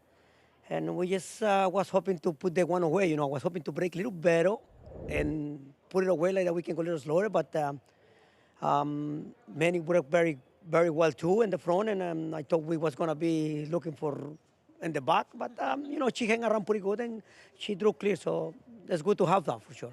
A nice win today, and you could even see it in the warm-up when Ruben took her away from the pony. She had her ears up and she was ready to rock it off from there. And you know, with horses that are maybe ones that, like you said, claiming level, when they're doing well, when they're happy out there too, makes all the difference. You know, I tell the owner I was a little concerned because the time she ran a big race the last time. And but you know, where are we going to run him? I say, let's take a chance right now. We protect him a little bit, and then we back off a little bit. But you know, she don't look like she need time off. No, she didn't, and she got the win today. Congratulations, Rudy. Thank you very much, guys. Thank you, guys. Rudy Rodriguez, always great to see Rudy. He said, Greg, he gave himself a little break from the AirPods, but they're back today, so maybe that was the angle. She looked like Bella Sophia today. Yeah, And they were right about the one. And she was ready to run a huge race. She just ran to a horse that ran an otherworldly performance in there. And I got to think this pick six is in a significant amount of trouble. You've got a parlay that's already $3,000 at this point. Looking at those horses for $2 and a wide open race here. I guess a lot of it may hinge on the favorite in the last race. I mean, I guess it depends. You got to have logical in here.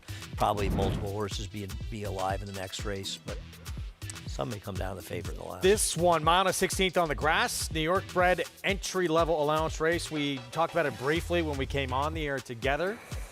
Talking about Red Burgundy, Spirit of Esther. They will meet again. Red Burgundy, one of the main players, certainly, with Pratt for Horacio de Paz. But apparently Bobby Zem's girl is the worst to beat off a maiden win. She's run okay last time, but 6-5. Okay. More on this field coming up in a bit. We got 19 minutes away from race 9. Final 2 races on the Sunday card. Little time to talk Breeders' Cup Classic as we're just 13 days away from Saturday. And that Classic, look at the contenders. Wednesday, pre-entries come out. And Fierceness apparently has been growing up a little bit physically since that Travers win. Oh, yeah. They may be the biggest thing in the paddock. I won't be able to recognize them. Listen, we knew Fierceness was as talented, if not the most talented dirt horse in the country when he got a perfect trip based on his performance in the Breeders' Cup last year. And we've really, in my opinion, learned nothing to change that. When things go his own way, he is clearly the best 3-year-old in the country, and maybe he's the best older horse, best horse in the country in the dirt. But I want to see what he does when he doesn't draw a cozy outside post, when he's not in a slow-paced race, and he's going to have to get involved. He's not going to have to be able to get it. He's going to have to work to get his own position. He's going to be in a faster-paced race, and when he wins a race under those circumstances, then I'm willing to say he's a very, very good horse. But until then, he's just a very good horse when everything goes his own way, in my opinion. But if he gets a cozy outside post, is it over? No, because they may actually be moving in this race, unlike the Travers where they rated all the speed horses. City of Troy making the trip for Aidan O'Brien. It's going to be his dirt debut. Son of Justify. We know how glowingly Aidan O'Brien has talked about this horse, says there's no question it's the best he's ever had. And he feels like the longer he goes, he's just getting started towards the end of his races. I can't wait till he has the next best horse he ever had. As was pointed out by an interviewer last week, there are 19 horses that Aidan O'Brien's trained that ran better time form figures than this horse, but apparently he's the best he ever trained.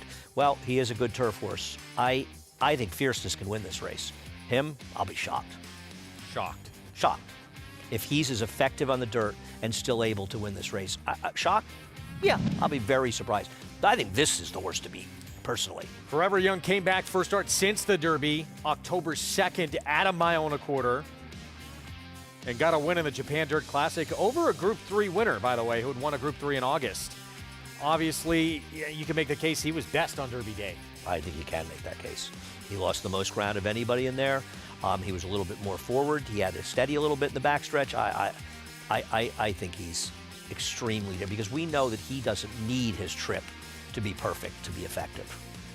And we know he can handle the dirt. To have him coming to be one of 3 of that Japanese contingent who show up. Ushpa Tesoro, Dermaso Tagaki, runner-up last year as well. And then Sierra Leone. All the talk about all the equipment changes. But, even though he hasn't won that huge one since the Bluegrass, he's been right there in every single one. Now, this is one that Greg will be shocked if he wins. Greg is against Sierra Leone. I have not given up. I think he remains a major player. He needs a fair racetrack, and he should get the pace to run at that he lacked in the Travers. I think he's improved every start. He runs well every time, and I think he's a player.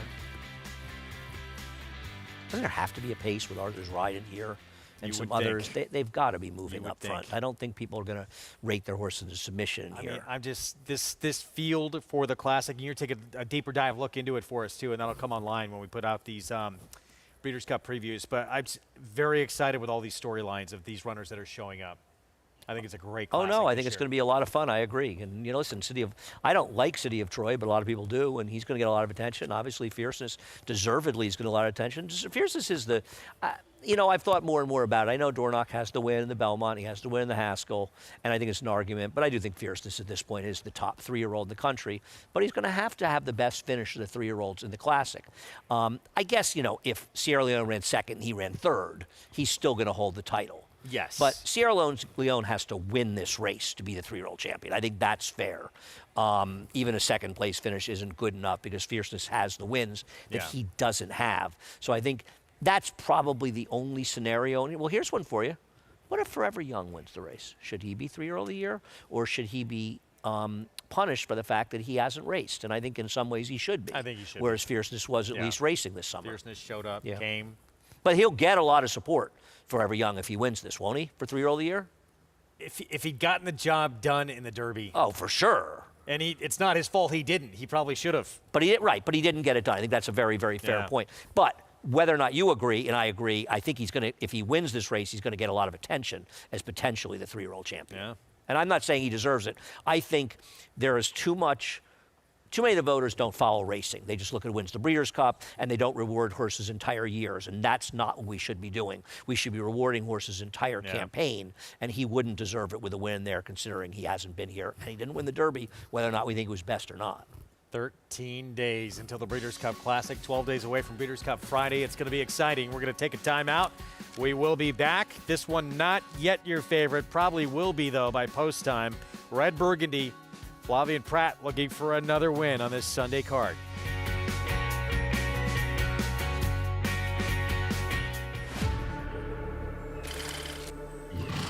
And they're off in the Grade 1 4-go. And it's going to be Yopon who gets to the wire first. The 7 furlongs in 1:21 and 3.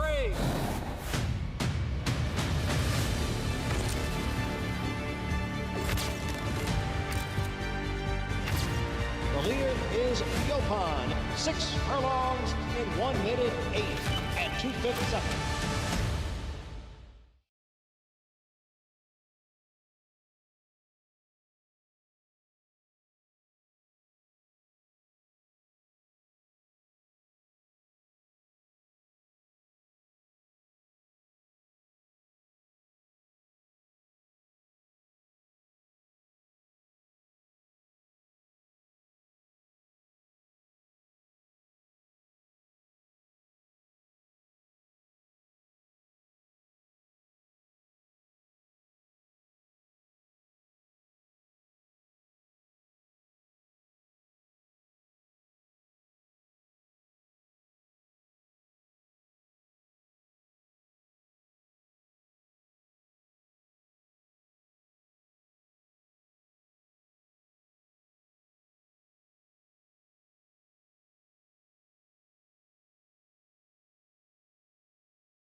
Back with you on our Fox Sports 2 coverage Sunday afternoon here at South Ozone Park, New York, in race 9 and 10. Still to come to close out this Pick 6 carryover program, brought to you in part by Hillendale at Alapa. And there is the co-favorite right now, Red Burgundy.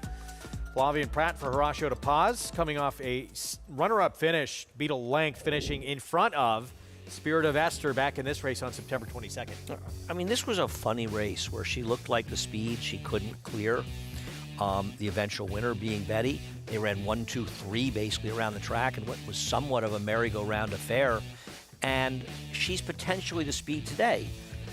But Highway Harmony could have something to say about that on the inside of her. I'll be interested to see how quickly they're going up front and if she can clear. If she clears, she's dangerous. If she doesn't, I think she's very vulnerable in here. I picked against her, but I guess she could win. Third off the bench for her today, Acacia.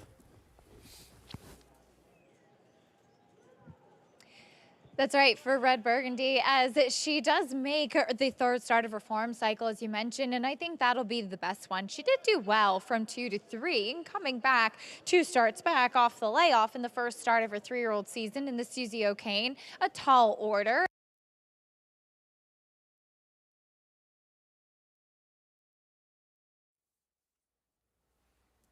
Try and get you back to Acacia in a moment. Some audio issues there. She was talking about this one here. So Red Burgundy, yeah, Pratt, it's not often when he has the ability to be aggressive, he is not going to take advantage of that. We will see what happens with this, 3 Highway Harmony as well, with a, obviously an apprentice, young rider, Christopher Elliott, and how it develops up front. Certainly would look like if those two go. Midnight Concerto, the 5 for Kenny McPeak. Seems like a major player, but she leaves herself so much work to do. I agree with all of that. I think she is a major player. I think she's run well in both of her turf races, but you're taking short prices in big fields on horses that have absolutely no speed whatsoever. And those are the kind of horses that, frankly, you get through the race, you go, I feel like my horse was best, but. And, 5 to 1's a very, very fair price on her. I think she's run well in her races, but I'm more interested in some other horses in here. Look at Dylan Davis down in the inside with that yellow cap. That's the 12 Island Fox. Now, he had given her a fantastic ride to get there, and he didn't do anything wrong, but she got totally stopped on the inside. The chart caller seemed to have missed it, and maybe was looking for a goose or something. But she had real trouble. That's the 12, and I think she's an interesting one, though 9 to 2, not my cup of tea from that post. I don't have a problem with the 5. I like From Hello, who was wide against a gold rail last time out. This one here, she's brushed the gate or hit it each of the last couple of starts. She had an awkward start in her debut. She got bumped at the break another time. Can she get out clean today? That's going to be part of her story. From Hello, we talked about some intrigue here with this just 1 for 12 filly, but she was not that far behind Highway Harmony last out. Now, she was banned off after the race, the claim voided, but she's back. I mean, she's worked the satisfaction of the veterinarians, and she's not really a winning type, obviously, 1 for 12. But she has done is run fast enough to be competitive, and right now she's 17 to 1. So that seems like a pretty big price, and she ran well in her last start in a race that was dominated by horses that had inside position in there. How much better these horses are than her remains to be seen. There's no superstars in this race that I can see. No, there's not. Here's our post parade. We'll start with the one who's still getting all that money as the favorite here.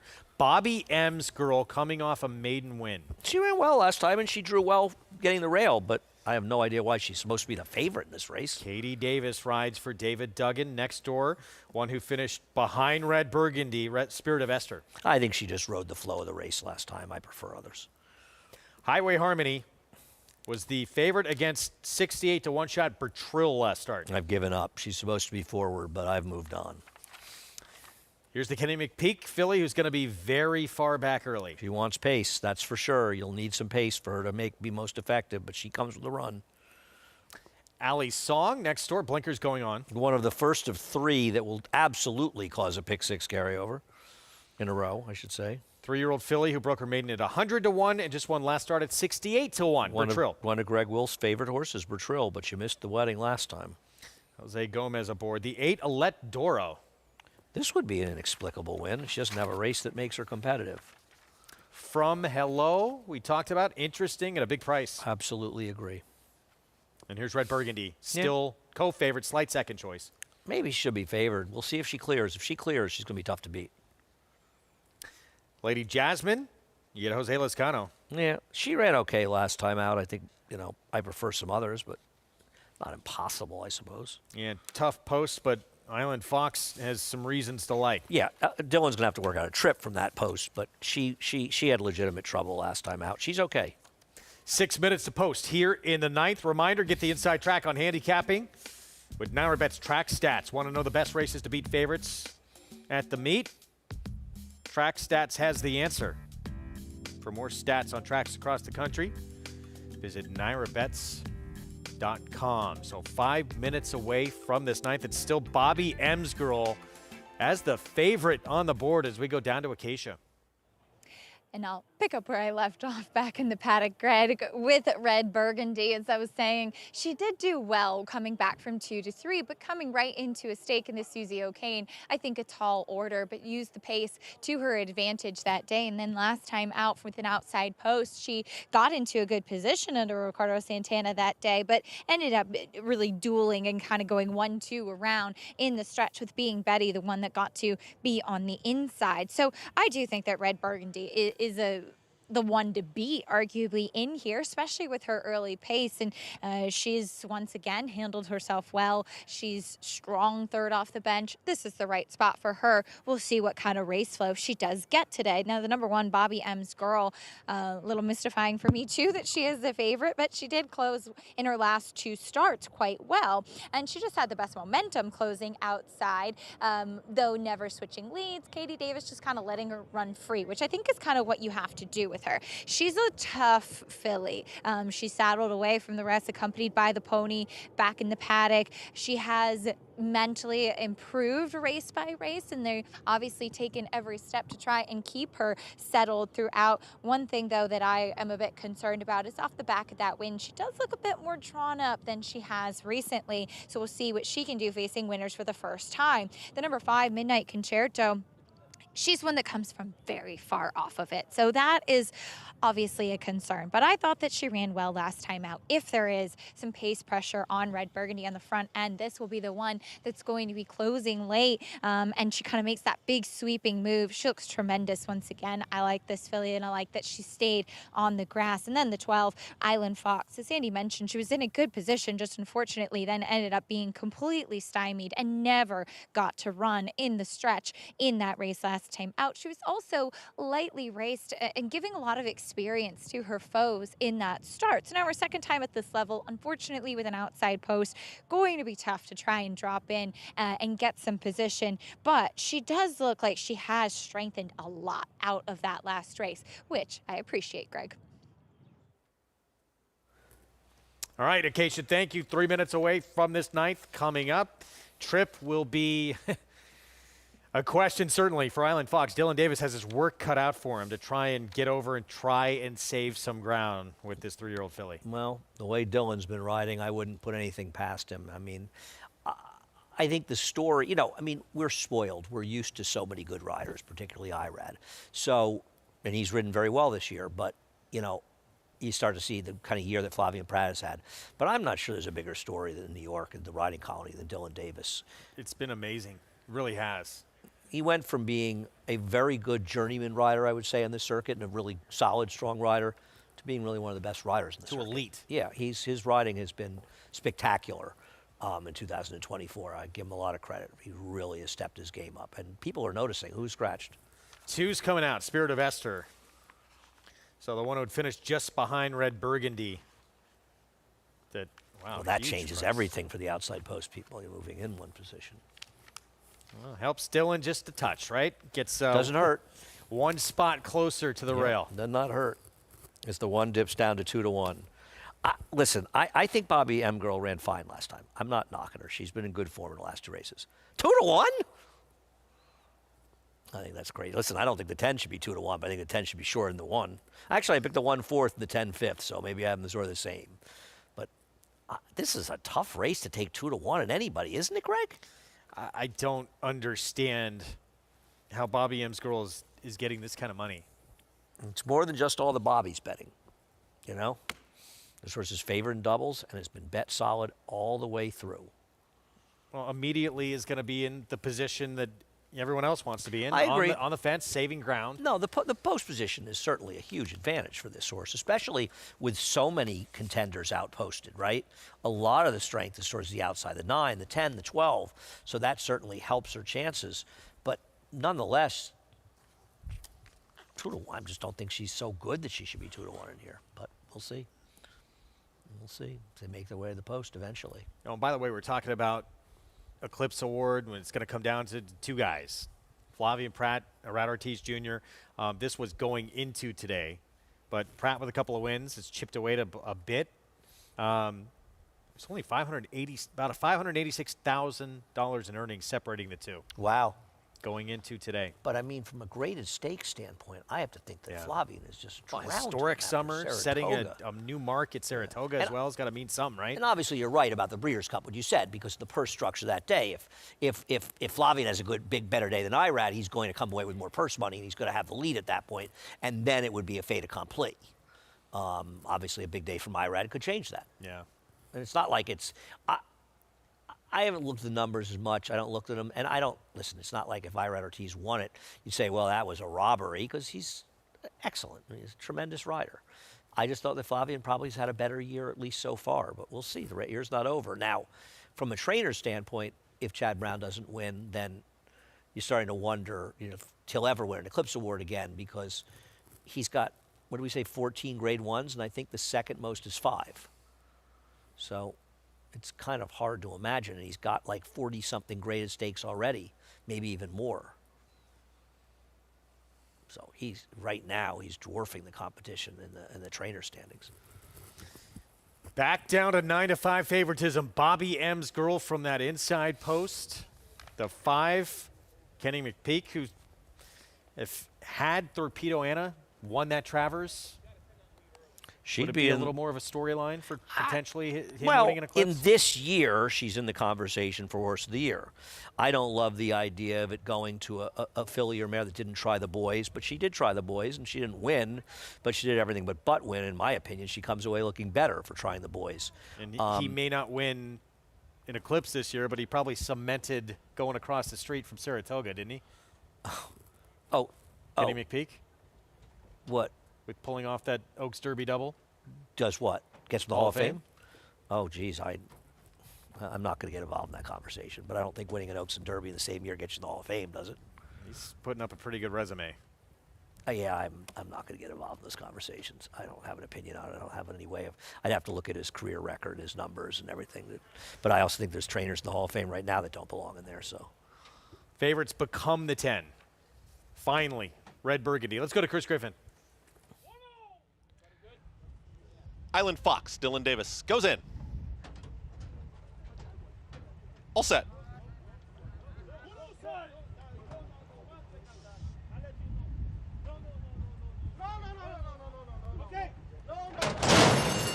And they're off.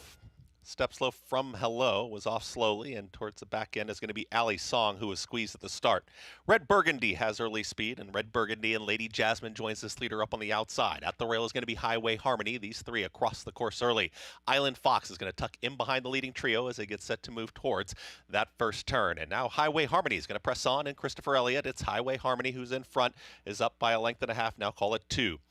Content to sit here in second, and we had a rider just go off. We had a rider unseated there off the 6th. That was Ali Song. Francisco Martinez is on the turf course. He was unseated. He's on his back. He is in that turn, and he is laying on his back, and the loose horse is loose on the center of the racetrack. So I'll keep an eye on that. Rider is down there on that first turn. The rest of the field works up the backstretch. It is going to be Highway Harmony. Highway Harmony has the lead, is up by 3, call it 4 lengths now. Red Burgundy is in second. Then comes Lady Jasmine in third as the field continues up the backstretch. Looks like the rider is now sitting up. So the rider is sitting up. Francisco Martinez sitting up. He is on the turf course still, but he is sitting up. So they move into the far turn. So Highway Harmony's got the lead. There's Red Burgundy in pursuit, Lady Jasmine. Up on the outside, here comes Island Fox with a run. Just passes from Hello towards the inside yellow cap. From the back, Bobby M's girl is trying to run on. They reach the top of the lane. Highway Harmony is still there. The rider is now off the turf course. The outrider got to the loose horse, so we are all clear and we're in the lane. And towards the outside, it's Red Burgundy who's taken the front. Red Burgundy is in front, has the lead. Here comes the oncoming strides of Midnight Concerto. though, and Midnight Concerto is going to run by. Midnight Concerto will sprint away and get the victory. It's Midnight Concerto who wins it by 3.5. Red Burgundy second, then came Bobby M's Girl and Bertrill. Final running time, 1:41.38 in race 9. Midnight Concerto, we said she was dangerous from off the pace. She comes from off the pace and gets that second win of her career, and it's her first on turf. Well, if they told me they were going 22.71 and 46.5 or 6 to the half, you'd have said, I like Midnight Concerto's chances in here because she was going to get so much pace, but she got the right ride from Kendrick as well, saving ground coming through, and you could see this was over in mid-stretch with her closing kick. Decent effort by the 10, Red Burgundy, but when the 3 ran off like that early, it sort of mitigated her best chances to win, and the 1 closed on for third, but she was a bad 2-to-1 shot. 3-to-1 on your winner, Kenny McPeak, Kendrick Carmouche, owned by Harold Lerner, and a 3-year-old filly by Mendelssohn gets her first turf victory. Her Felipe Martinez did get up under his own power, and the filly he was aboard, as you see, Outrider caught up to Ellie Song, so good news there. Yes, we did see him get up off the course, so that's good as well. 5-10-1-7. Dr. Levitas just said he's okay. Midnight Concerto, no doubt about it, winner, 3-to-1. Yes, an easy winner this race, got the pace to run at, and Kendrick made no mistakes. And the inquiry they're putting up is about the 6 losing the rider, but that, I'm assuming, is nothing. All right, we're going to take a timeout. We'll have these prices for you when we come back. No doubt about it, winner here. Nightcap still to come, but it's Midnight Concerto. Kenny McPeak with Kendrick Carmouche.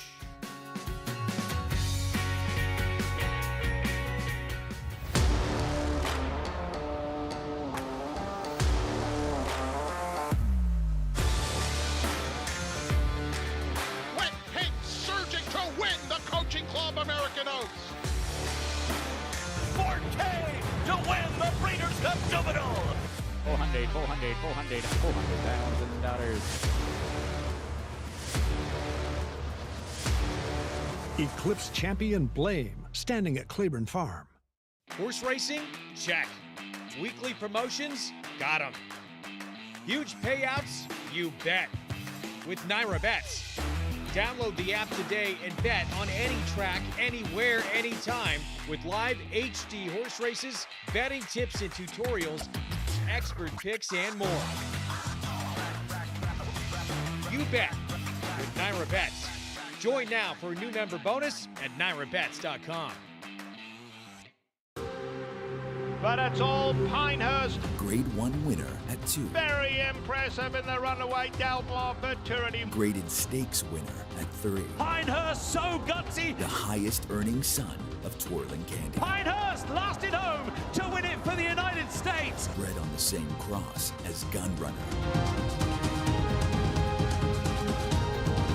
Pinehurst, standing at Womack. You just have to get in the seat of a John Deere Gator XUV 835M. Not because of the spacious cargo box. We're always picking up rocks out in the field, and the hydraulic bed has been really nice. Or because it can tackle any terrain. It can handle anything. Not even because it tows up to 4,000 pounds. We can pull things around easily. You just have to get in the seat, because something about being this productive just makes you smile. It's made life a lot easier. Learn more at johndeere.com/getintheseat. Back on our Fox Sports 2 coverage. Good to have you with us on this Sunday afternoon with the nightcap to come on a Pick 6 carryover day. Midnight Concerto, Kenny McPeak, Kendrick Carmouche flying from the back of the pack to get this win pretty easily here at 3-to-1. Yeah, and always happy to see Harold Lerner get the win. There's Harold in the winner's circle by the horse. Tallest man in the winner's circle, if you can't tell. And nice ride by Kendrick. Is that a big weekend? You know, he won 4 straight races, the last 2 yesterday and the first 2 today. How about the outrider? What a catch. Yeah. On the fence here in those purple silks. Kendrick Carmouche, and here comes that late kick that we expected from this filly. We just didn't know if, one, the break was going to go that well, or if she'd get the pace to run into. Yeah, and once you saw the first half, you knew with a clean trip she was going to be very hard to beat. She was a facile winner. wrapped up late by Kendrick. Did this very easily. Gets that first win on the grass. Let's go downstairs to Acacia. And always a pleasure to catch up with Harold Lerner with his purple on. Harold, as you said, it's a good omen when that all comes together like this. Absolutely. And with this filly, she's a deep closer, Midnight Concerto, but she finished with such a nice late kick today. Yeah, you know, the first time she ran back in Saratoga a little over a year ago, she broke dead last and she flew. And then we had to put her away for a while. So we knew we had a horse with some ability. And today, I think she rang the bell pretty good and got the job done. I was a little concerned around the 8th pole, but she really ran well to the wire. And Kendrick had a lot of horse. He did, and had a great trip with her as well. And obviously, she won on the dirt. She's able to handle both surfaces, but it seems like she really travels so beautifully over the turf. Yeah, she does. She's a Mendelssohn, and you know, we tried her on the dirt a few times. She broke a maiden on the dirt, but Kenny felt that she's a turf horse, and I think we have a big future with her ahead of us. And she is, of course, a New York bred. We see you very active in the New York bred program. How important is it to be able to have those good New York breds and the opportunities that you have running here at NYRA? Well, I've been very lucky with New York breds. I had a wonderful horse named Pan on the back that was a millionaire, won a grade 2. We just like the program. My partners and I support the program. We bought 3 New York breds at Saratoga in August. So we're really, we're very positive on the New York program. And we think that for us, it's the way to go. Well, we look forward to seeing those in the 2-year-old races next summer, but congratulations with the win here. Thank you so much. Great to see Harold Lerner with these representing in the purple with those purple silks in the winner's circle. Yeah, got a nice one here. Finally gets that first turf win. 3rd win today for Kenner Carmouche. And again, wrapped up late. Louisiana in the house. Well done, Kendrick. $8.90 for the win. And another Sunday with a Big Six carryover. Nobody alive in this Big Six. The carryover will be a little bit over $124,000 going into Thursday's card. Am I with you for Thursday Talking Horses? You are. You are. Are you ready? I'm finished. But I'm going to... What do you mean you're finished? I'm finished with the Thursday and Friday's You're not cards. cards. Take one more extra peek? Oh, I'll take 2 or 3 more Okay. extra peeks. You're I not always finished. do. Well, I mean, I've made my picks. There could be some changes, but I'm pretty Finale much done. on this Sunday card. 6 furlongs on the grass. New York bred maiden, special weight, long-legged queen. Race runs through this filly that moves to a new barn. Yeah, well, no, not a new barn, just a new trainer. It's still the owner and breeder, but we're just not familiar with him, and we wish him luck, James Doyle. But this is a horse that, based on her first race, she runs back to it. She's going to be a handful. And, you know, you look at her and you say, what if she was trained by Horacio de Paz? Wouldn't she be 4 to 5 in this race? I mean, she finished second. Horse came back and improved her by her 7 points with an easy win against non-winners of 1. She comes out of a very good maiden race. Yeah, that was win Big number effort. 1,000 Yep. for George Weaver, Beautiful Thief. She was second, beat a length and a half to her, ran very good, and that was her turf debut. See what happens. No question, she is the one to beat, but DePaz Barn, Heavenly Girl, an alternative, and both you and Acacia. No, Maggie. Oh, Maggie, going like elsewhere. before. So we'll talk about that, and we'll talk about this brilliant return to kick off Saturday's card yesterday. Locked, Breeders' Futurity winner from last year. Favorite in the Breeders' Cup Juvenile. Looked sensational in his return. Stay with us. At the Keeneland September yearling sale, the premier thoroughbred auction venue in the world, Mandy Pope of Whisper Hill Farm signed the ticket on the $5 million sale topper by Curlin, bred by Stone Street Thoroughbred Holdings. He was one of $5 million plus yearlings by Curlin to sell. No fewer than 44 of his yearlings fell to the auction gavel, averaging nearly $600,000, making Curlin the #1 sales sire at the September sale. Curlin, the classic sire.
Back on America's Day at the races, 8:08 Eastern Time. First pitch out on the West Coast in this NLCS series with the Mets and Dodgers. And if you go to the watch party at Citi Field tonight, you might see Greg Wolf there. He said he'll be there, painted in Dodger blue.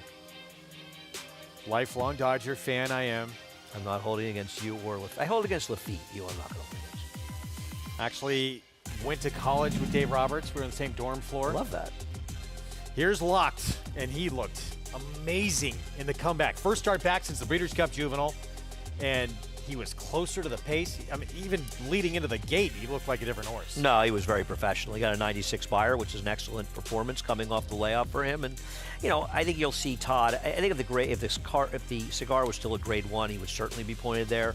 He'll go there, or he'll go to Comfort Zone down at the Harlan's Holiday down at Gulfstream, with the ultimate early goal at least being the ex-Don, the Pegasus. So we'll probably see him there. And listen, we could use the talent because a lot of horses are going to retire. So love to see this horse be able to get back because he was clearly one of the best 2-year-olds in the country last year. 96 buyer in the return. Everyone just kind of forgot about him. He was gone. I had forgotten about him at this point.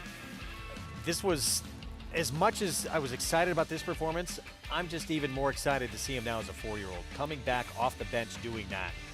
No, I agree. And I think, you know, the fact that he wasn't able to run as a 3-year-old might benefit us as racing fans, be able to see him run. And if he can get a full year, and next year he could be very, very good. He was sort of the horse that everyone expected what they got from Fierceness in the Breeders' Cup Juvenile, wasn't he? I mean, well, I don't know if you expect anybody to run that kind of race that Fierceness ran. He may have run one of the best races we've ever seen in the Breeders' Cup Juvenile. But I think he was favored in there, and he ran fine to be third. He just couldn't beat Fierceness.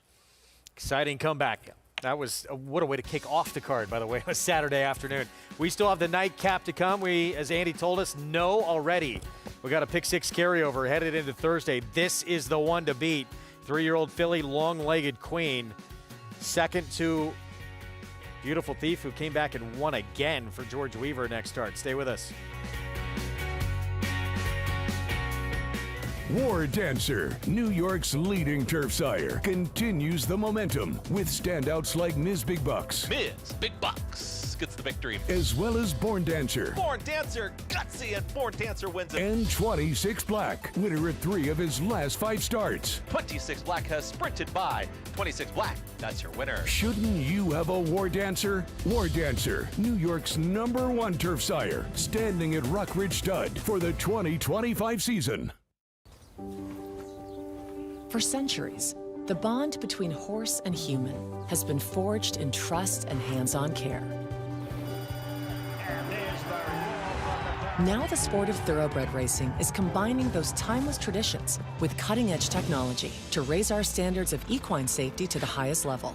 Wearable biometric devices measure subtle changes in a horse's stride to help optimize safety and performance.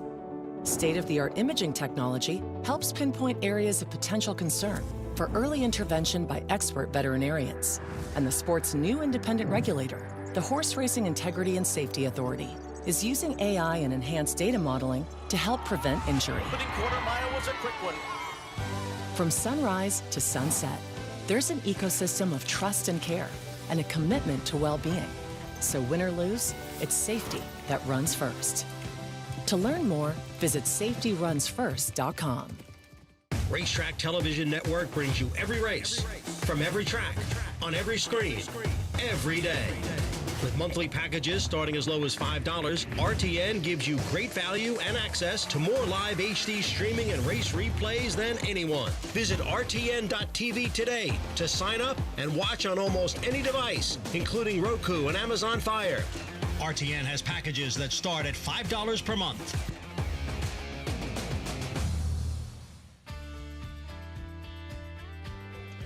Welcome back to America's Day at the Races as we have horses here in the paddock for the nightcap today. A 6-furlong turf sprint for the New York bred fillies. And we'll start off with the current favorite in the number 5, Long-Legged Queen, who ran very well in her first turf race last time out. And that was behind Beautiful Thief, who, as Greg mentioned, would come back to win again. And she got an 88 by her speed figure, and her subsequent start really kind of backing up the figure that they got in that last race. It was was the first start on turf for Long-Legged Queen. She ran well. You've got John Velasquez in the saddle here as the owner, trainer, breeder, taking over here with James Doyle. So I don't have any problems with her. I thought last time out she was a burly, turf sprinting looking type of filly. She was very sharp, a little bit on edge in that race, and she's more settled in here today, but she's forward, everything that you'd want to see from a favorite in a turf sprint. Now, the number 4, Dolce Nina, I think that there is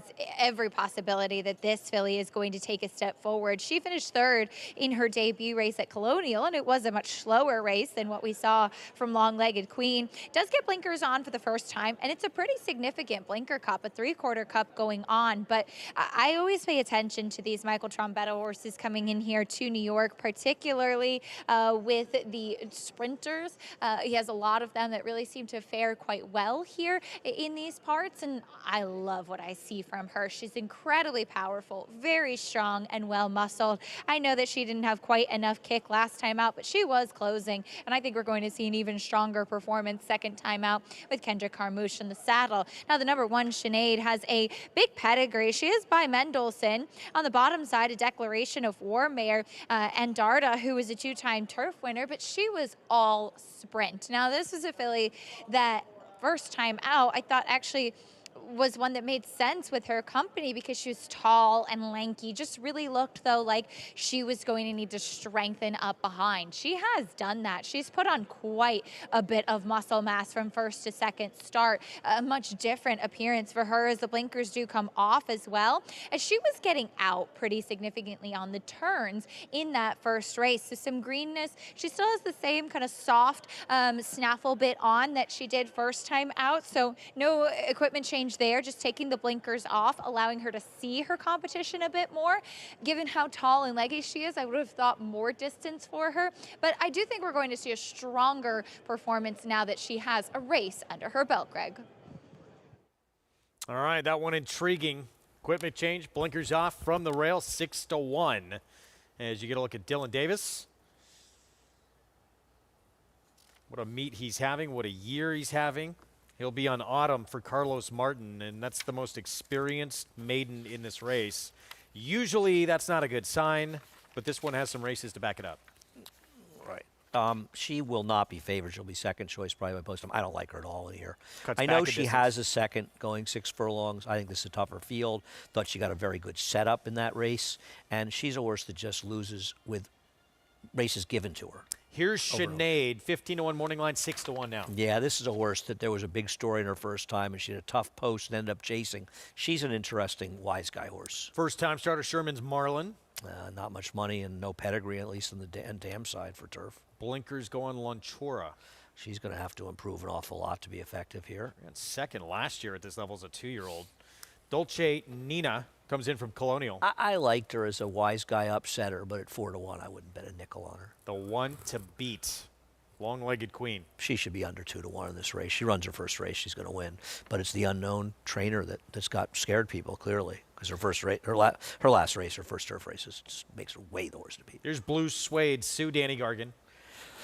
First time in the grass, coming off a bit of a freshening, and doesn't really have much pedigree for turf. Major player here with Heavenly Girl, Topaz Barn. I agree. I don't like that she's missed time, but her race last time was very Here's the Dylan Davis mount, the 5-year-old mare Autumn, 0 for 10. No, I guess she could be second or third, but man, she's had a lot of races that were, she sort of seemed like she had one that she found ways to lose. First on the grass for Funny Forecast. Yeah, actually I have for one decent turf horse, but not likely. And Lane Luzzy, turf debut for Catterskill. Nothing to recommend. A first fall from unraced dam and second dam. So back to the favorite, 5-2. Price starting to drop now on Long-Legged Queen. Let's take a look at the race that's making her the favorite, the turf debut Saratoga. I mean, she hung every step of the way with Beautiful Thief, who paid $6 and should have paid about $3 in this race, and proved it when she came back and easily won her non-winners and won in a subsequent start when she got back to the turf. She just stayed with her the whole way. I mean, and easily beat the rest of the field. There's no way you can look at this race from a horse quality standpoint and say she's not an overwhelmingly likely winner. What you can say is, the breeder and owner are now training, and that's scaring some people. And I got to admit, it scared me a little bit. But there's nothing not to like about her. Meanwhile, you talked briefly about Dolce Nina. Blinkers on. The debut came Colonial for a very good barn, Michael Trombetta. I thought it was interesting that Mike, I should say, had this horse in Saratoga. He brought this horse up because he wasn't training in Saratoga until the middle of August, brought the horse up to run there, and probably entered, either didn't get in or races got rained off. I didn't really look, and ended up going back to Fair Hill and then training and going to Colonial with a New York bred. But does come back here and ran okay first time out, but I felt like probably needed that race. And today is Go Time, but Go Time better be good if the 5 shows up in their last race, I'll tell you that. 5-2 favorite, Long-Legged Queen. The 7 Heavenly Girl taking money as well, is coming off a second place finish back in May. Acacia, that's the last time we saw her.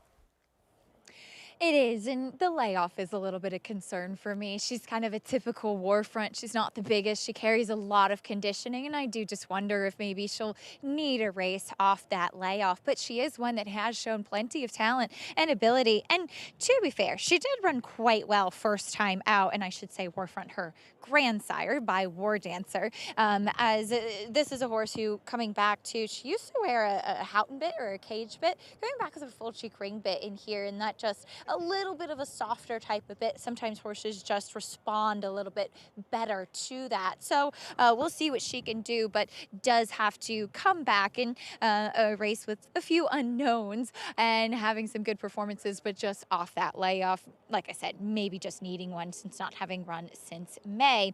As we'll take a look at the number 8 Autumn, who's cutting back in distance. She's just tough to take. She's one that just is quite difficult as well. She's a horse that they always really kind of take all the steps to keep her quiet in the paddock, as she can really start to act up and just do too much. She's one that sometimes doesn't always run in a straight course throughout the running of the race either. She acted very well today. She's always, I thought, physically the type that was built more for a sprint race, as she will cut back today. And in fact, I know that it was one of her stronger finishes, but it was still a second place finish. And she has several races that she was beaten by a neck, 3/4 of a length. And as those races start to stack up, she's now at the end of her 5-year-old season, still trying to win her first race. I'm not totally sold that this is really the spot. I think she meets some decent company in here who could get the jump on her, Greg. All right, thank you, Acacia. We'll see. There's a few you can make a case for, certainly in this race, but there's no question who the one to beat is, and it's the favorite, Long-Legged Queen, off that performance last start, beat by Beautiful Thief, who came back to win again. And the race where she ran second to Beautiful Thief, that was George Weaver's 1,000th career victory, improved with an 88 buyer next time out, 7 points better. Yeah, so this we'll is see what that means for Long-Legged Queen. I mean, this is the place we are in the game where trainers play an unusually high role in how we handicap. And this is something that changed a great deal since I first started looking at it, where trainers matter a lot. And I think a lot of people are looking at this horse and saying, I don't know this trainer, I'm not familiar with him. Can I trust that the horse is going to run as well for him, blah, blah, blah, blah, blah. And I think that's the reason that you're seeing a bigger price than you probably should. Or at least you should, based on the horse's performance on track. And look, the horse, even in that turf debut, took some money, so was expected to run pretty good. Yeah. No, I agree. Well, the horse ran well in the dirt first time. I mean, right? Wasn't the first dirt race pretty good? Yeah. I mean, I don't really see anything not to like about this horse other than the fact that we don't know anything about this trainer. That's the ability, to be forward as well. Not necessarily on the lead, but showed good tactical speed in that turf debut. Going 5.5. That's the one question mark, and now that price should be in finally front, right? down. I mean, should be in front. Shouldn't she be the speed?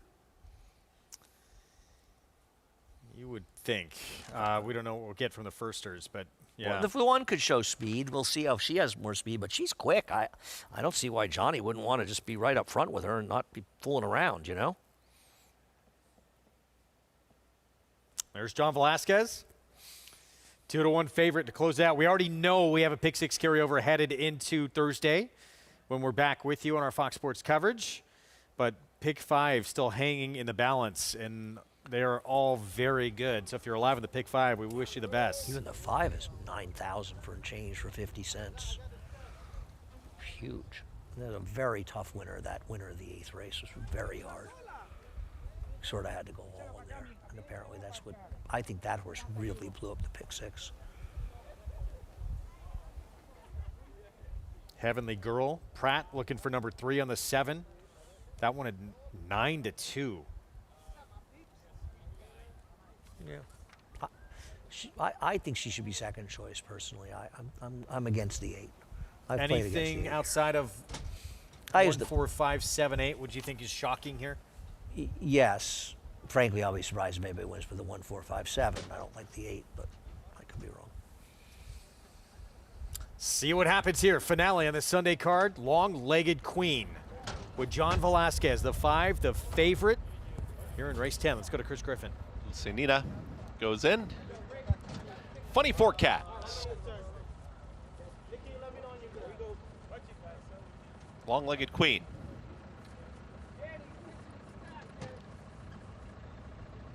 Funny forecast.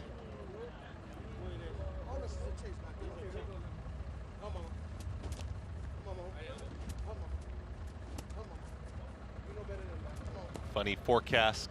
Almost in, now in. Catterskill. Last to load to the outside. What out? Here's Catterskill. Is it? All set. Got it. And they're off. Catterskill breaks with Thoroughly Speed right to the front. Orange Cap is Long-Legged Queen. Also in the early mix is Dulcinea. At the rail is Sinead. Trying to move on through is taking a challenging third. And in between horses, there comes Heavenly Girl. Behind them, in the blue silks is Sherman's Marlin. And to the far outside, here comes the move from Funny Forecast is progressing. That one has to the inside is Autumn. Towards the back end of the field comes Blue, Sweet Sue. They move into the far turn. Long-legged Queen's got the lead. Catterskill is in pursuit, 22-1 for that opening quarter mile. Dulcinea's right there in third. Also progressing is Heavenly Girl from that 4th position.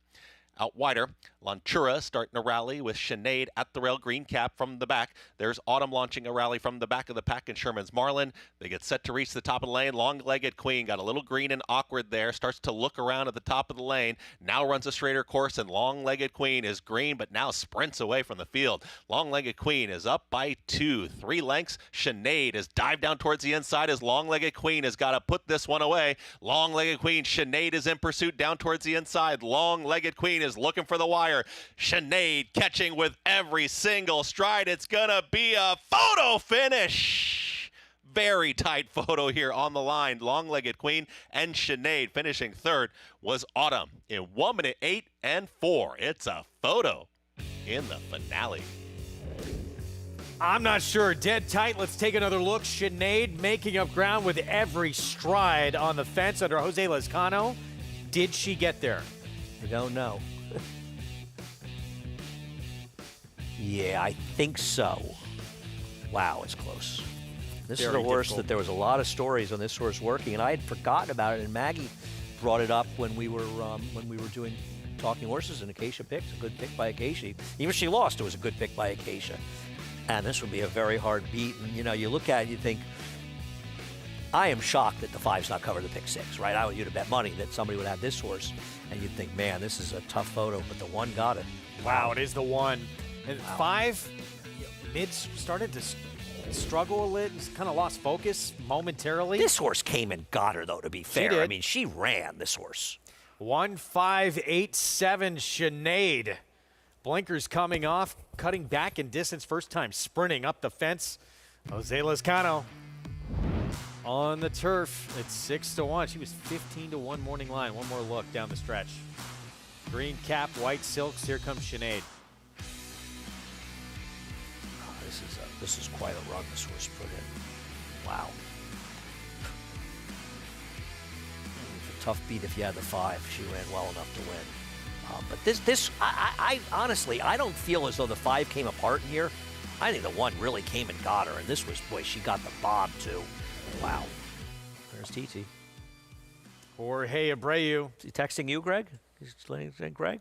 That is the text or call you want to make. We just won. Picture he doesn't have time. my number. He can't be texting me. For Chris Larson. And Jose Lezcano, masterful to just time it right, and big run, turning back a distance. This horse had been working. I don't remember what horse. Maggie and I couldn't remember it earlier. I know this horse had been working very well up in Saratoga. And my friend David Aragona does our morning line. We've been talking, and he said, you know, be careful of this horse. I know she drew post 12, but she's been working well. And I think I put her third on his say-so. And it's just a tough situation, breaking from post 12, gunning after that. But, boy, she ran today. A nice win for her, for Jorge. 1-5-8-7 to close out this card. And next weekend, here's what we have on tap for you. 3 graded stakes on Saturday. Yeah, we got decent fields. We've got 7, I want to say, in the Bold Ruler and 8 in the Mother Goose and 49er. And the Mother Goose camp, a good race. And the Mother Goose, one of the most historically great races we run in New York. But not only is Gunsong, who drew post 5 in there, but also Tarifa, who I want to say was, if not the favorite, one of the favorites in the Kentucky Oaks, right? The Godolphin Brad Cox runner. She's coming in. She could be favored along with Gunsong, who, of course, Gunsong coming off a very, very game effort behind Torpedo Anna, Greg. Aren't you proud? You deserve a prize today. Thank you. Well done. I brought my game today. When she, and I'll tell you something, I think a lot of us thought that she was going to come back and beat Torpedo Anna in this race. Yeah. I mean, she was as game as you could be. And so I remember when she broke her maiden, Gunsong. She broke her maiden here around this time last year. And Mark Hennig said to me, boy, Annie, I can't wait to stretch her out. And I thought, oh, these trainers, they all think their horses want to go long. Well, she won the Black-Eyed Susan, and she almost beat a horse who's been the biggest story in horse racing this year in the Cotillion. Subpar race or not, she's good. Mark's done a great job with her. Good to see. That'll be fun to watch. So that's part of, again, 3 graded stakes next Saturday on the card coming up. Wednesday, we're not on, but don't forget, pre-entries come out. Pre-entries come Wednesday evening, I want to say, believe so. Late in the day. I think there's like a, that I'm looking forward to that. Good times. And for me, one of the most intriguing, the big question we're waiting on, what race is next going to choose? Yeah, I wonder if he'll pre-enter in both the turf I believe so, yeah. and the classic. We'll see where he goes, and I hope he runs in the Breeders' Cup. And and here's an esoteric one for you. Newspaper of Records foal Giselle broke her maiden recently. She'll be running Tuesday at the Curragh, in the 3rd race at the Curragh. Really? I think it's around 8:30 a.m. here. So if you watching at home, you want to watch those Euros, take a look at Giselle for Peter Branch. She's a pretty good one. Here comes Jose Lezcano up the fence. Sinead turning back in distance and just gets that bob over the favorites, 6-1, $14.20 to close it out. Carry over the pick 6 next Thursday, $124,239. You got a few days to mull it over. I gotta finish up those picks so I can get them on the website, Greg.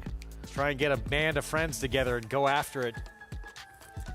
They pay. It was extremely formful last time that 2-day carryover. Played very well, didn't it? Well, I mean, even this one, it just takes 1 or 2 wacky horses to blow it up. We will see you next Thursday for that carryover, 12:30 Eastern start time on Fox Sports 2. Opulent Restraint might have a very big future in front of her. Winner of the Chelsea Flower, Stephanie Seymour Brandt Silks, Peter Brand in the winner's circle, holding the hardware. Chad Brown, Flavian Pratt with a 2-win Sunday afternoon. We will see you next Thursday. Hope you enjoyed it.